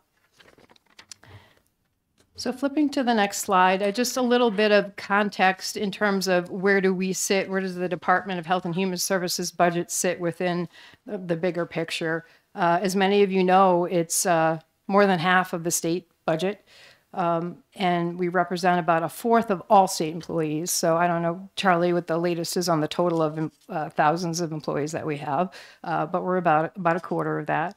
And then our staffing costs, just to put this in perspective a little bit, our staffing is really about 11% of our budget. So when we look at things like trying to save money through staffing and personnel, there isn't a lot of return on that because it's only 11% of our budget. And actually, it's a good segue to the next slide, is really talking about staffing. So I've been with the department about 27 years, and I've been in different roles. When I first started, I believe we had over 3,400 positions. And so you'll see here that we're at 3,248. But really, I actually only have about 2,800 filled. I have a legislative cap of 3,000, so I can't go above that. But what I want to point out is back in 2020, we had a hiring freeze with COVID. So we didn't fill a lot of positions. That spilled over into back of the budget cuts for 22 and 23, where we gave $22.4 million back in personnel costs. So we weren't filling all of those positions. And then back in December of 22, our vacancy rate was at 22%. So that's a hit for the department. That's significant. It's hard for us to get the work done and have folks satisfied that are receiving services with us when we're down. Part of the pledge and the roadmap at that time was to get that vacancy rate down, and today it's at 14.9%. So that's actually a great gain. But the difference in 24-25, we did give back money, but we were not restricted to keep it within personnel lines. So that really helped us a lot to be able to meet the back of the budget cut at that point of 23.6 million without having to cut into personnel. So it's made a difference. So I say that because I don't think there's a lot of fluff there.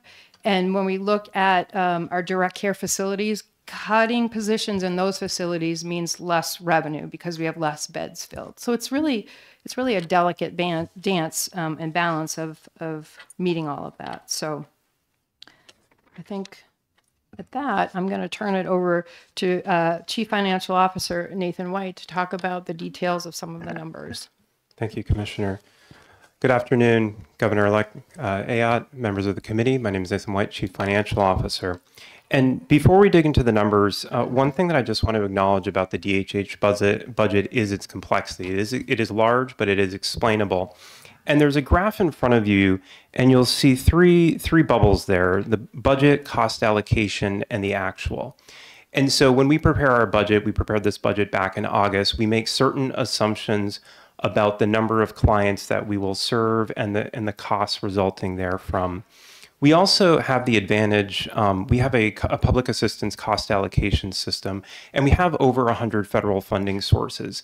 And we use that system to try to leverage federal funds as much as possible.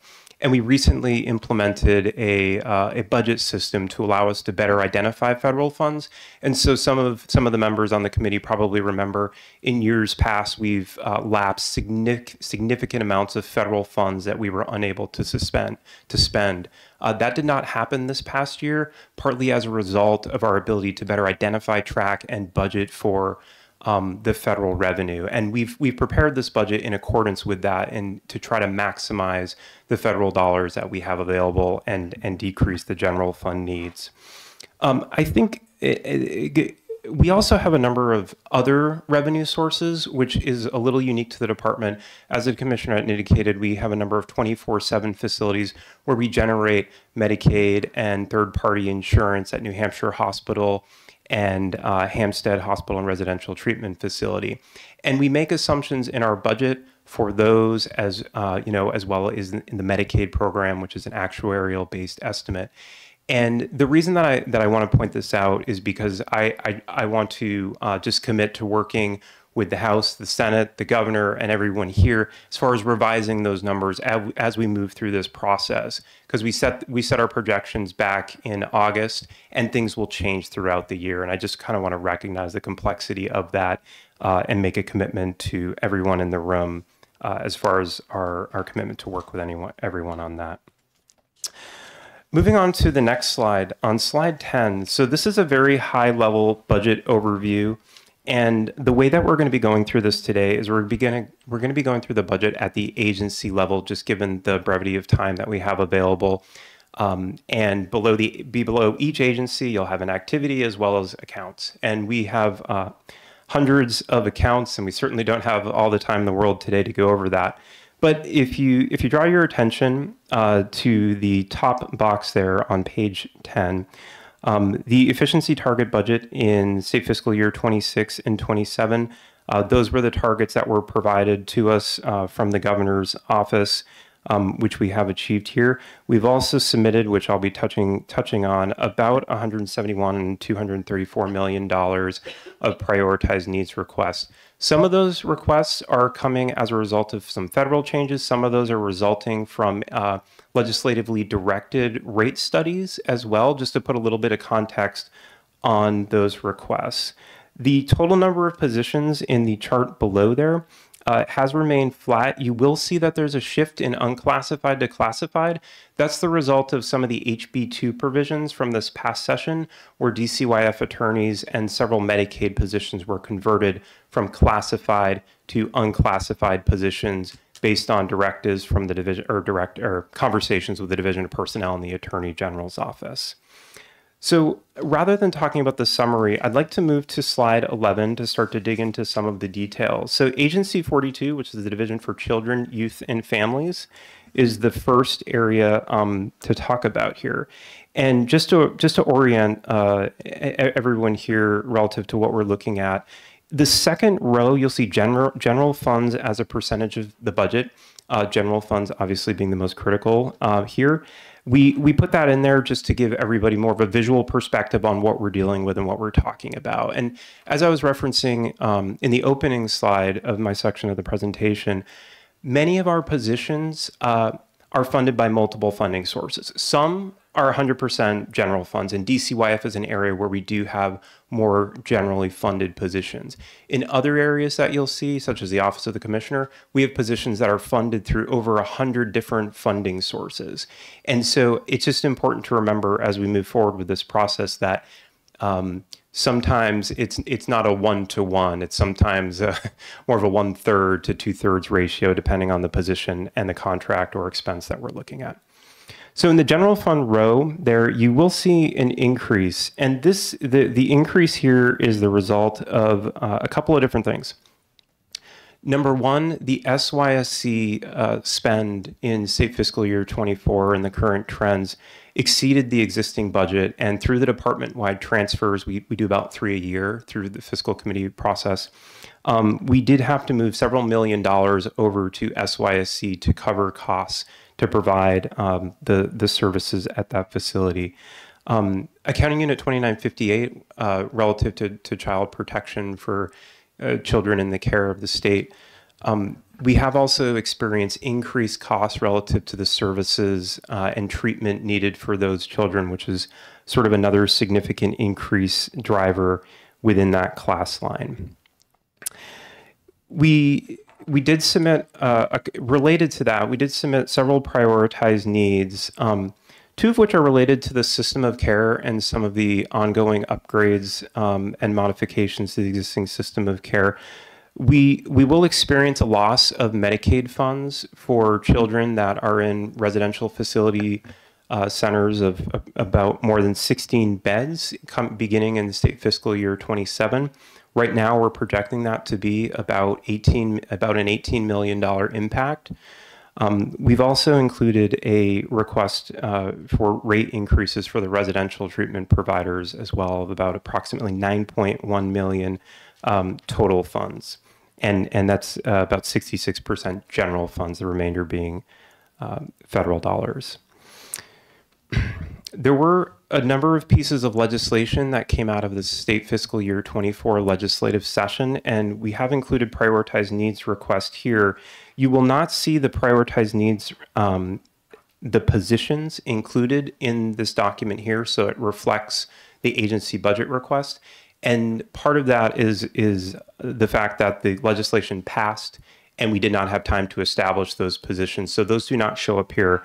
But SB 463, relative to court-appointed counsel, that established 14 child protective service worker positions. SB 417, relative to child protection, expanded the requirements and established an additional 12 positions as well. And then HB 1598, special education expansion, that expanded the age of special education from 21 to 22. The legislation had appropriated funds from the Education Trust Fund account in the amount of $3 million. We've continued that practice here in our agency budget submission, just to remain consistent with the original legislation. Moving on to page 12, this is Agency 45. This is the Division of Economic Stability. The Division of Economic Stability provides a number of key critical services.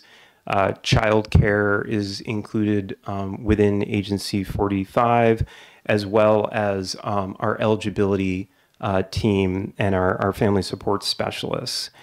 And, excuse me, you will see that overall the general funds compared to the adjusted authorized of 2025 are going down.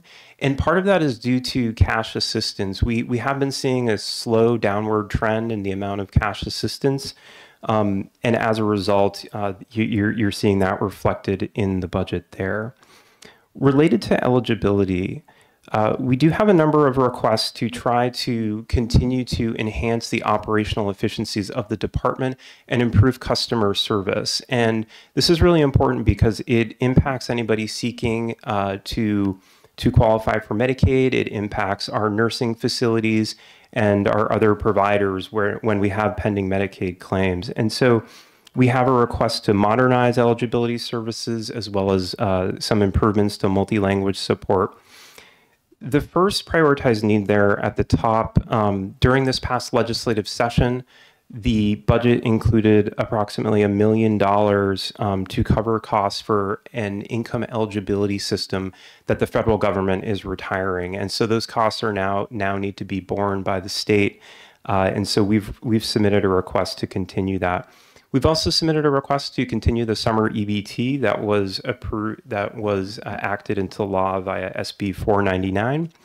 And then consistent with the current biennium funding for the Child Care Workforce Fund, we have included a total request of $15 million general funds for that purpose. And that's the same funding level consistent with the current biennium. The Division of Medicaid Services is on page 47. This is agency 47.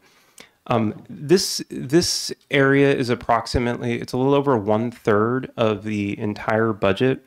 Within the Medicaid program, we are able to leverage federal funds, often referred to as FMAP.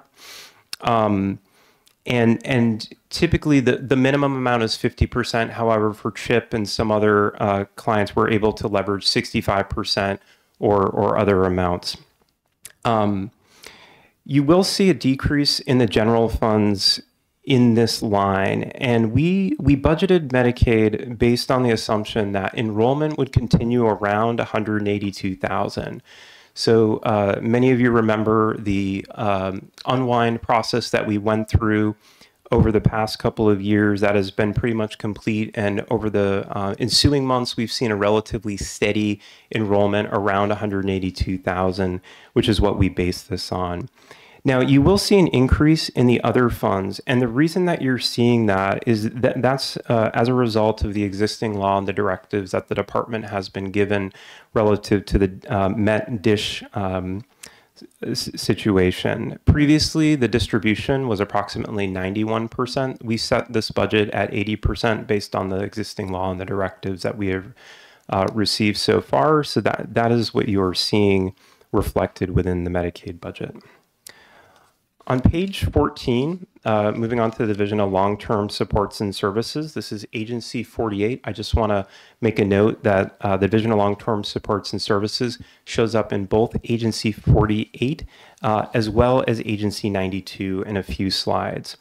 What you're looking at here, the services that are primarily provided out of this agency are the Choices for Independence waiver program, as well as the nursing facility Medicaid payments. Those are two big drivers here, both of which come out of Accounting Unit 2152, which is certainly one of our larger accounting units. Relative to the nursing facility payments, the department has experienced a significant increase in costs resulting from a number of different factors, and we transferred about $14.5 million last year with fiscal committee approval. We do have an item on tomorrow's agenda to transfer an additional $10 million, and we anticipate additional millions of dollars being transferred for that purpose over the coming months.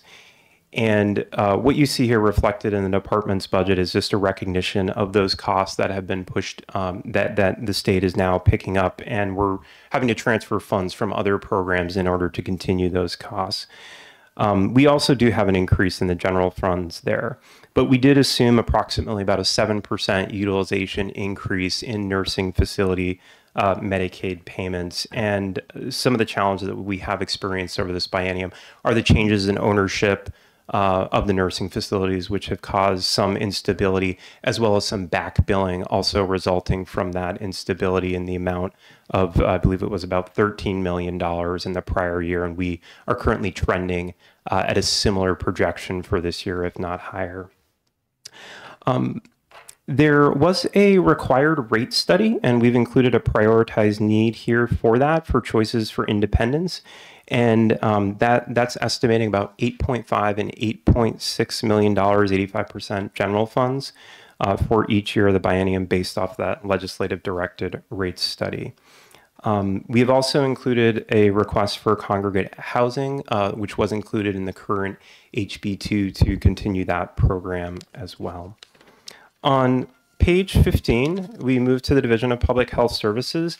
I think what's really important to understand about Division of Public Health Services is there are a lot of little grants that public health, not little by any means, but many grants that public health services manages. And so as a result of that, you see a significantly lower amount of general funds.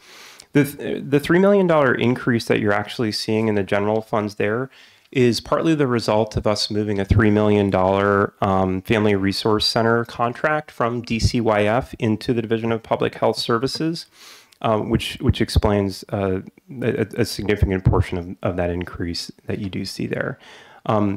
The warehouse lease prioritized need, we are in the process of consolidating the warehouse, and we did not have this information fully vetted and available at the time that we submitted our agency budget and prepared it back in August, but we do expect that to be at least about half of that amount based on the current work that we are performing.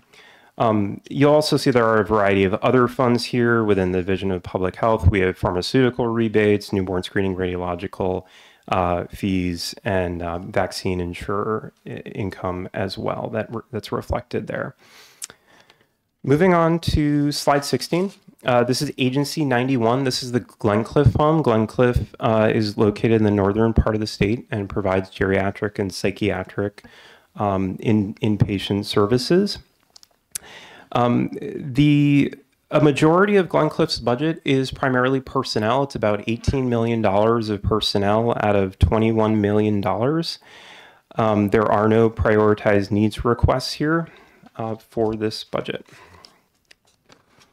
The Division for Behavioral Health, Agency 92, on page 17, you will see it's approximately 55% general funds in both years of the efficiency budget.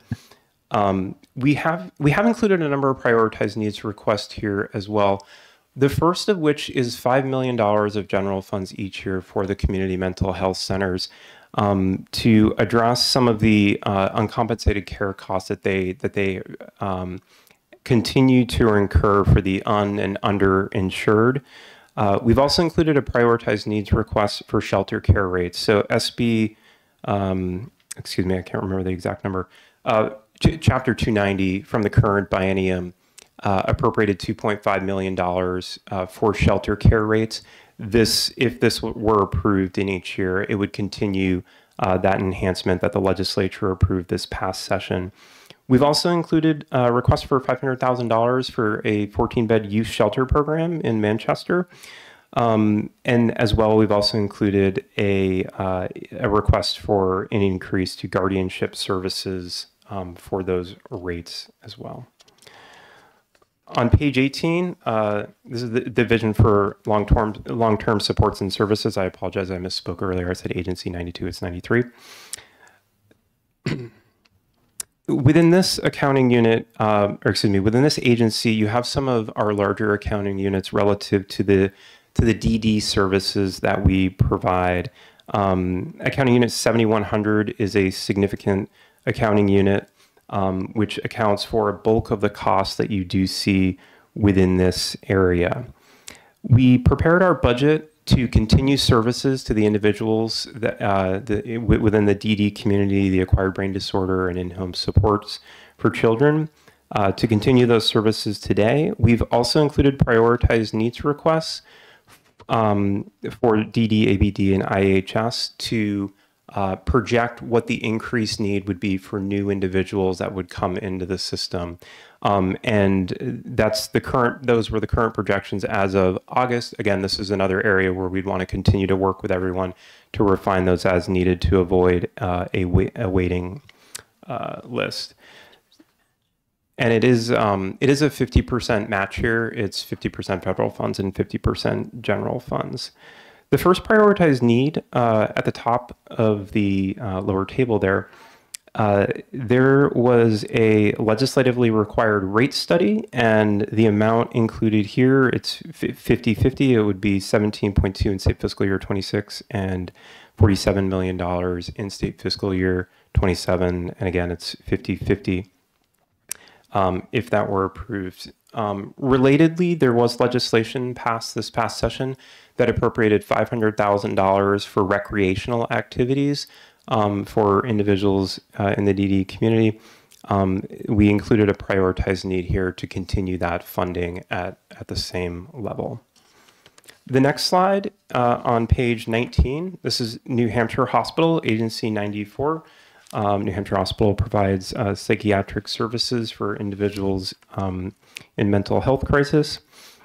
New Hampshire Hospital, as I mentioned earlier, it has a combination of general and other funds. The other funds are billable services that the department receives. We make certain assumptions based on historical census data and the revenue that we've been able to generate when we prepared our budget here. What is unique about this particular year or this particular biennium is, as many of you know, we have been constructing, and it is currently undergoing construction, the addition of a high security unit.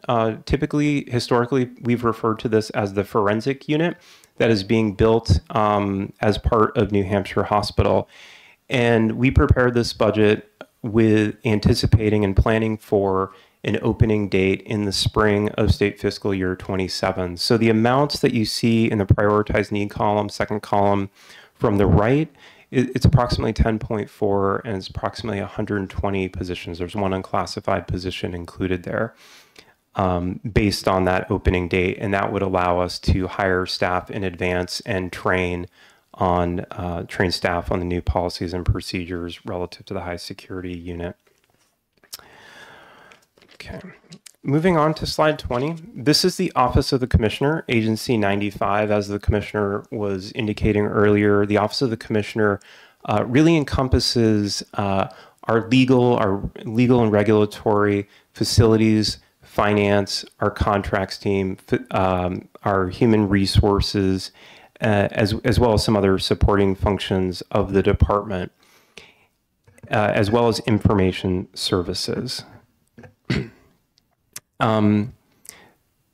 There is some increase in the general fund needs here. Some of this is resulting from IT, and a lot of this is resulting from the 10 and 2% increase, as well as the increase in benefits that the state has experienced. Many of these positions are funded from a multitude of funding sources because they are central to the department and support all of our divisions.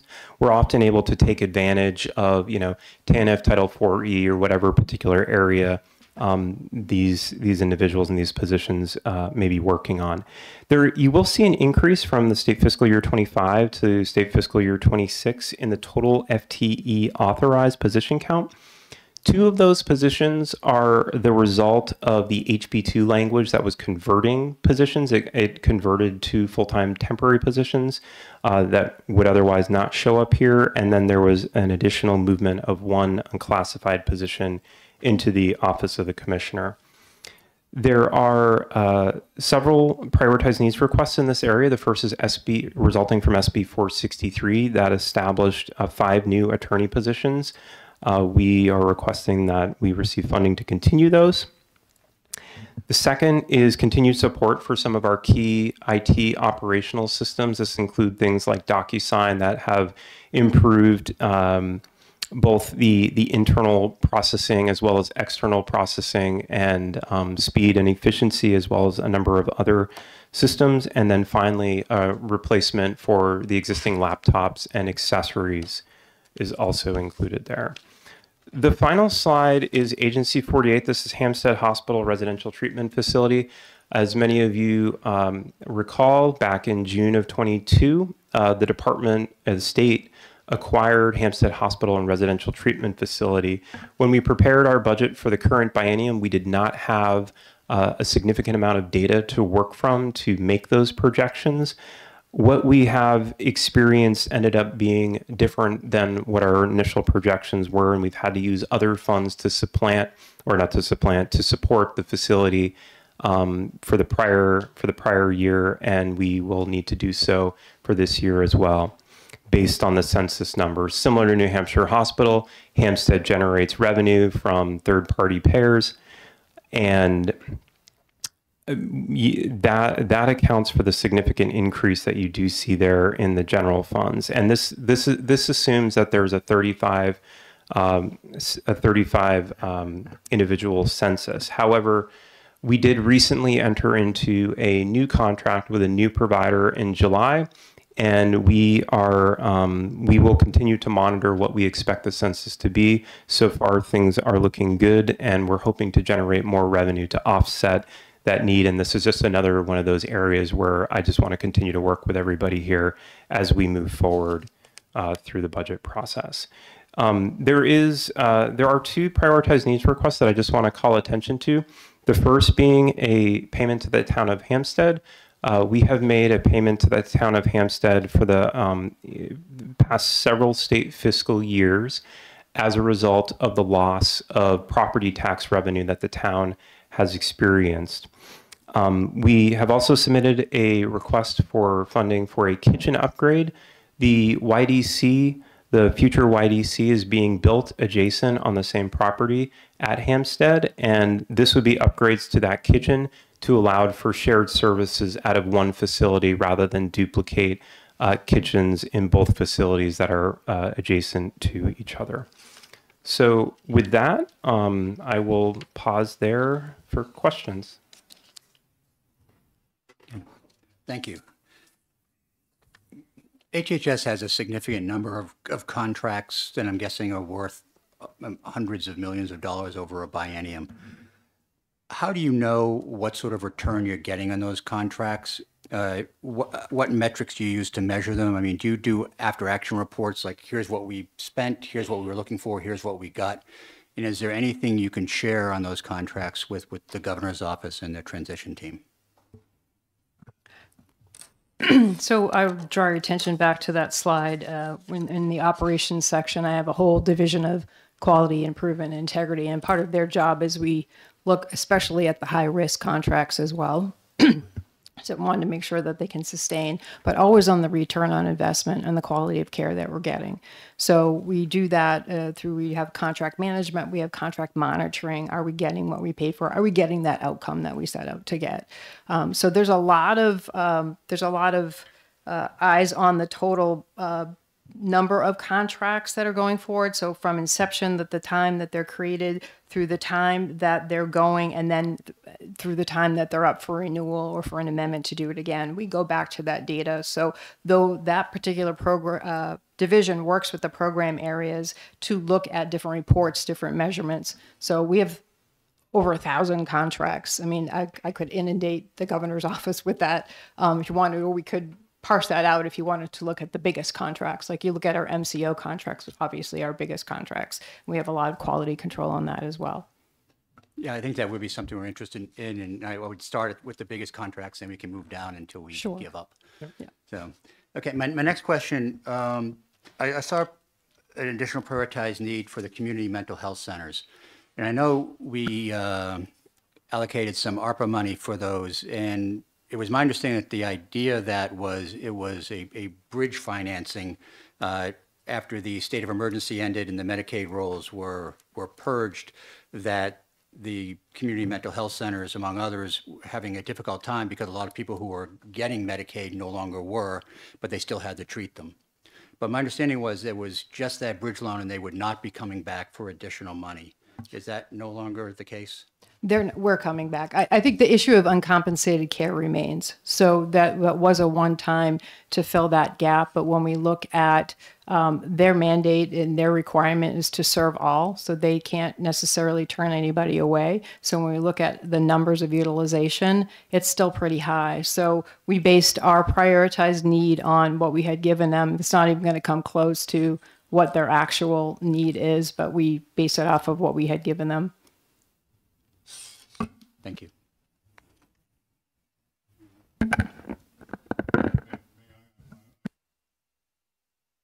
Yes, you may. Thank you. Good seeing you both. On page 11, is the YDC included somehow on page 11? And if it is, I think I've seen some preliminary numbers that suggest that going from about 13 million a year historically at the Sununu Youth Development Center, that you all are projecting a $19 million requirement. And part of our thinking when we built the new facility was we were going to reduce operating costs, not double them or increase them by 50%. Could you talk about that a little? Sure. On page 11, within the Division of Children, Youth, and Families, Sununu Youth Services Center is included in that total agency 42 that you're looking at there. And you are correct in the numbers that you were providing. The reason there's kind of a couple of reasons for why you're seeing that increase. As many of you recall, there was legislation previously to close SYSC. That legislation included an assumed budget that provided for the closure. For this current biennium and through the last budget process, we did not, based on our initial request, we did not receive sufficient funding to cover the operating costs. So as a result of that, you've seen at fiscal committee a couple of department-wide transfer where we've had to move money over. Initially, it was to cover a lot of the overtime costs because we lost, I think we were 33 or more % vacant for our youth counselors at the facility. So we went through a period of stabilization. Currently, we are moving towards hiring more and more youth counselors at the facility and providing better care and services to stabilize that. Now, for the next state fiscal year 26 and 27, it would be in the second year that we'd be moving in towards that transition. There is a team, a project team that of probably well over a dozen people that have been working on those transition numbers to kind of to determine and understand what the new facility operations will look like. When we submitted our budget back in August, all of those details had not yet been sorted out. So we wanted to make sure that we take a conservative approach initially until we're able to make an accurate and reliable determination on what those new needs would be. So I'll pause there, Commissioner. I don't know if you have anything to add. Okay.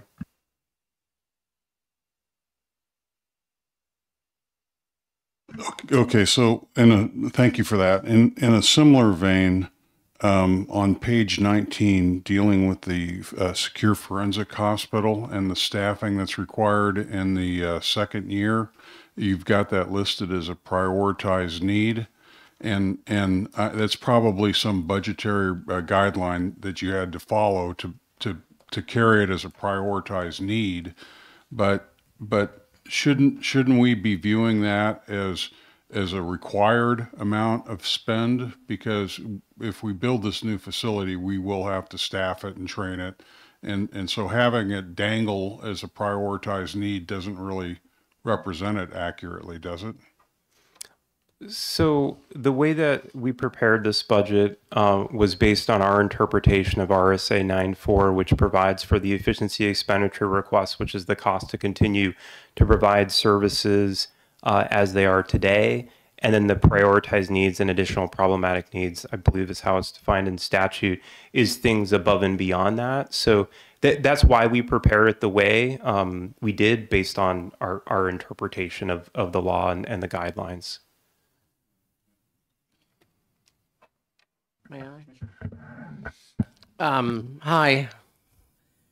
Thanks for being at the end. You're like the caboose in a nice way. DD wait list. Am I right in assuming there's no DD wait list right now, or essentially none? Did you say ED wait list? I'm sorry, DD, developmental Oh, disability. DD wait list. Yeah, those are two different things. Yes, there's no wait list. And with your with your current in the efficiency budget, if we just said the efficiency budget, hey, go ahead, not enough to fund, there would be a wait list. How big? I'm looking behind you, actually. I'm watching her nod her head and bounce it back and forth.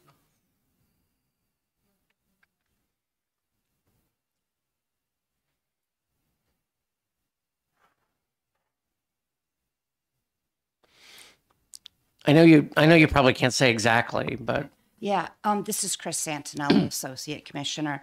I would say approximately 200 to 500 adults.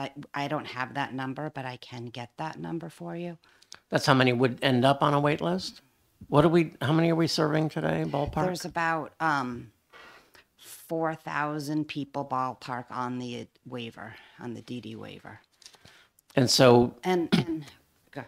No, And go ahead. RSA 171A requires the department to put in our budget the cost to fully support the DD wait list. And then there's a clause in there that says, and then the legislature shall fund that.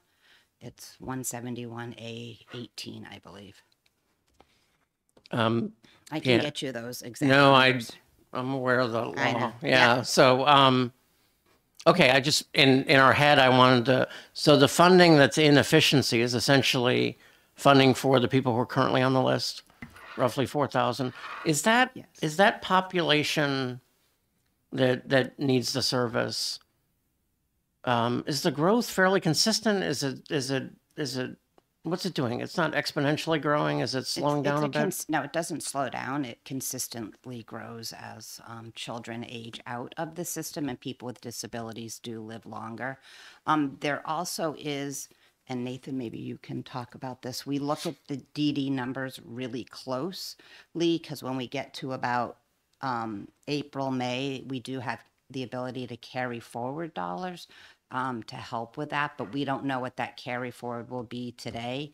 And we won't know that until later in the budget process. And when somebody starts receiving services, it's rarely prorated, right? How we figure the budget for the new services is we prorate it based on when they either turn 22 or when it's anticipated that they will need services. Okay, great. Thank you. Thank you for indulging me. I appreciate that. I want to ask two questions. One is about lapse and one is broader philosophically. Your lapses, the last couple of years and the way we budget astronomical numbers for lapses because we've been, like during COVID, they were crazy high and they're coming back down to earth, like in the most recent budget, and yours in particular, which is obviously the biggest part of the lapse. Fair to say that certainly with this budget, if it were to go forward, but generally you're closer to not much of a lapse than you were in, say, 21, 22, 23. Sure. So there's a couple, I think just almost backing up from a historical perspective. So, 10, 12 years ago, you probably saw larger lapses from the department. And there have been a number of legislative changes within our budget over the years when it comes to the accounting unit 2152 for the nursing facility payments. There used to be a decent amount of money that could have lapsed out of there, but now there is a class note that requires those funds to be paid out. Within the DD accounts that we were just talking about, 7,100 being the largest, now RSA 171A carries those funds forward. So those funds would no longer lapse. In addition to the federal revenue projections that we have been doing based on the new system that we've implemented, we're curtailing the lapsing of federal revenue that we earn, but we just didn't apply because now we have the better ability to identify, earn it, and apply it to better utilize general funds. But you are correct. This past year, we net lapsed about $13.5 million, which is very different from the historical experience. And in the first year, I think I'm right about this. In the first year, some enormous percentage of your budget can't lapse, right? Is it like half? I don't think it's half. The Medicaid budget has provisions within it to carry forward those dollars. New Hampshire Hospital and Hampstead have some footnotes to allow certain operational class lines to carry forward. But it's certainly for most areas. And then DD as well, right? And DD as well, but DD never lapses. That continues from biennium to biennium as a result of that statute. Thank you for that. Just something that, as we develop a budget and if somebody like puts in a plug for HHS lapsing gobs of money, we're all in trouble. A broader context issue, as the commissioner pointed out at the beginning of this, you're more than half the budget. And we spent something like 1,000 minutes talking about the other half of the budget, and we're going to spend 45 talking about this half of the budget. 17 hours versus less than an hour or something like that.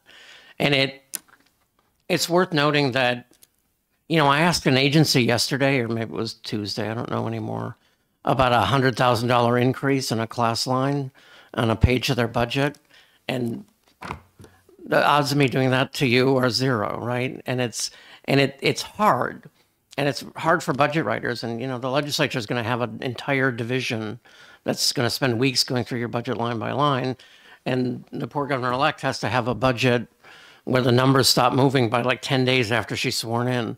And I say this is news to anybody, right? But I remember, so 8 years ago, I was in a similar position where there were different governors in the two phases. And, you know, we came in and it was a nightmare. And I remember sitting down and you know, sitting down with very nice people to try to explain and give me a multi-100-page binder to simplify the HHS budget. So the simplification document was 150 pages. I think, this is just me saying this to you, that for decision makers, how you sort that out is going to be, I mean, we sat there, I remember the governor-elect at that time, doesn't matter what his name was, and I met with I think Jeff Myers was commissioner and the CFO at the time, and it was overwhelming. And my giant takeaway from the meeting was, wow, the commissioner has a bathroom, because you try to focus on the things you can understand. And we ended up having multiple meetings. And at one point, you know, so Sherry Rockburn was the CFO. People know that, who's now my assistant commissioner. And I said this to her at some point. I said, we have to make decisions, and I don't know how the hell to make them. He has some vague sense of what he wants, not vague sense. He has a sense of what he wants to do, but I can't talk to you about class 45 and class 62 and all of that. And she, you know, in Sherry's way, and she couldn't be here today, but in Sherry's way, she waves her arms wildly and talks really fast, and then produces a document with arrows and boxes and things going all over the place. And it was a decision-making document. And it's similar to this, but it was more like, all right, here's the 14 decisions you have to make, and getting us there. And unfortunately, that year, we were cutting. We were cutting HHS's numbers, and it was really hard to do, particularly because there were some things the governor wanted to do a significant DD increase, for example, quite large one. And we were simplifying other things. And this is just me saying to you, 45 minutes for half the budget and 1,000 for the other half. A lot of people who are on the transition team and probably their boss are going to need a lot of help from you in helping translate budgets into English and all that. Thanks. May I respond? Please. I meant it in a nice way. No, and I appreciate that. I think it is a challenge, and I tried to ice break in the beginning about that, about how hard it was to present our budget in 45 minutes. You know, we are an agency that serves our most vulnerable in the state. That's the challenge. We're a service agency. We're not making, you know, product or widgets, and we can't shut down wings.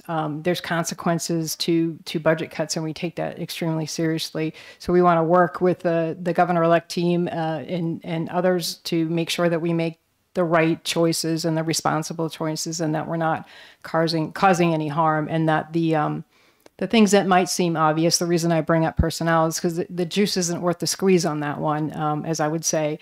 You know, there are probably other ways that we could look to do some cost savings without causing harm, but it's going to be challenging, and I've been saying that, and we've been talking with our partners. We recognize that we're in different times. It's not the COVID time, so I just want to acknowledge that. And the bathroom was an inside joke for those of you that didn't know. I think Terry, and it's not you, it's Terry Morton built a bathroom off the commissioner's office. Just seems weird. You're getting new bathrooms too. I am. Thank you very much. And Thank with you. that, I'd like to thank Governor-elect Ayotte, the rest of my committee members, and for all the commissioners and their teams that have presented over the last 3 days. It was very beneficial. Thank you, and this is just obviously the beginning of the conversation. So thank you very much. We are now adjourned.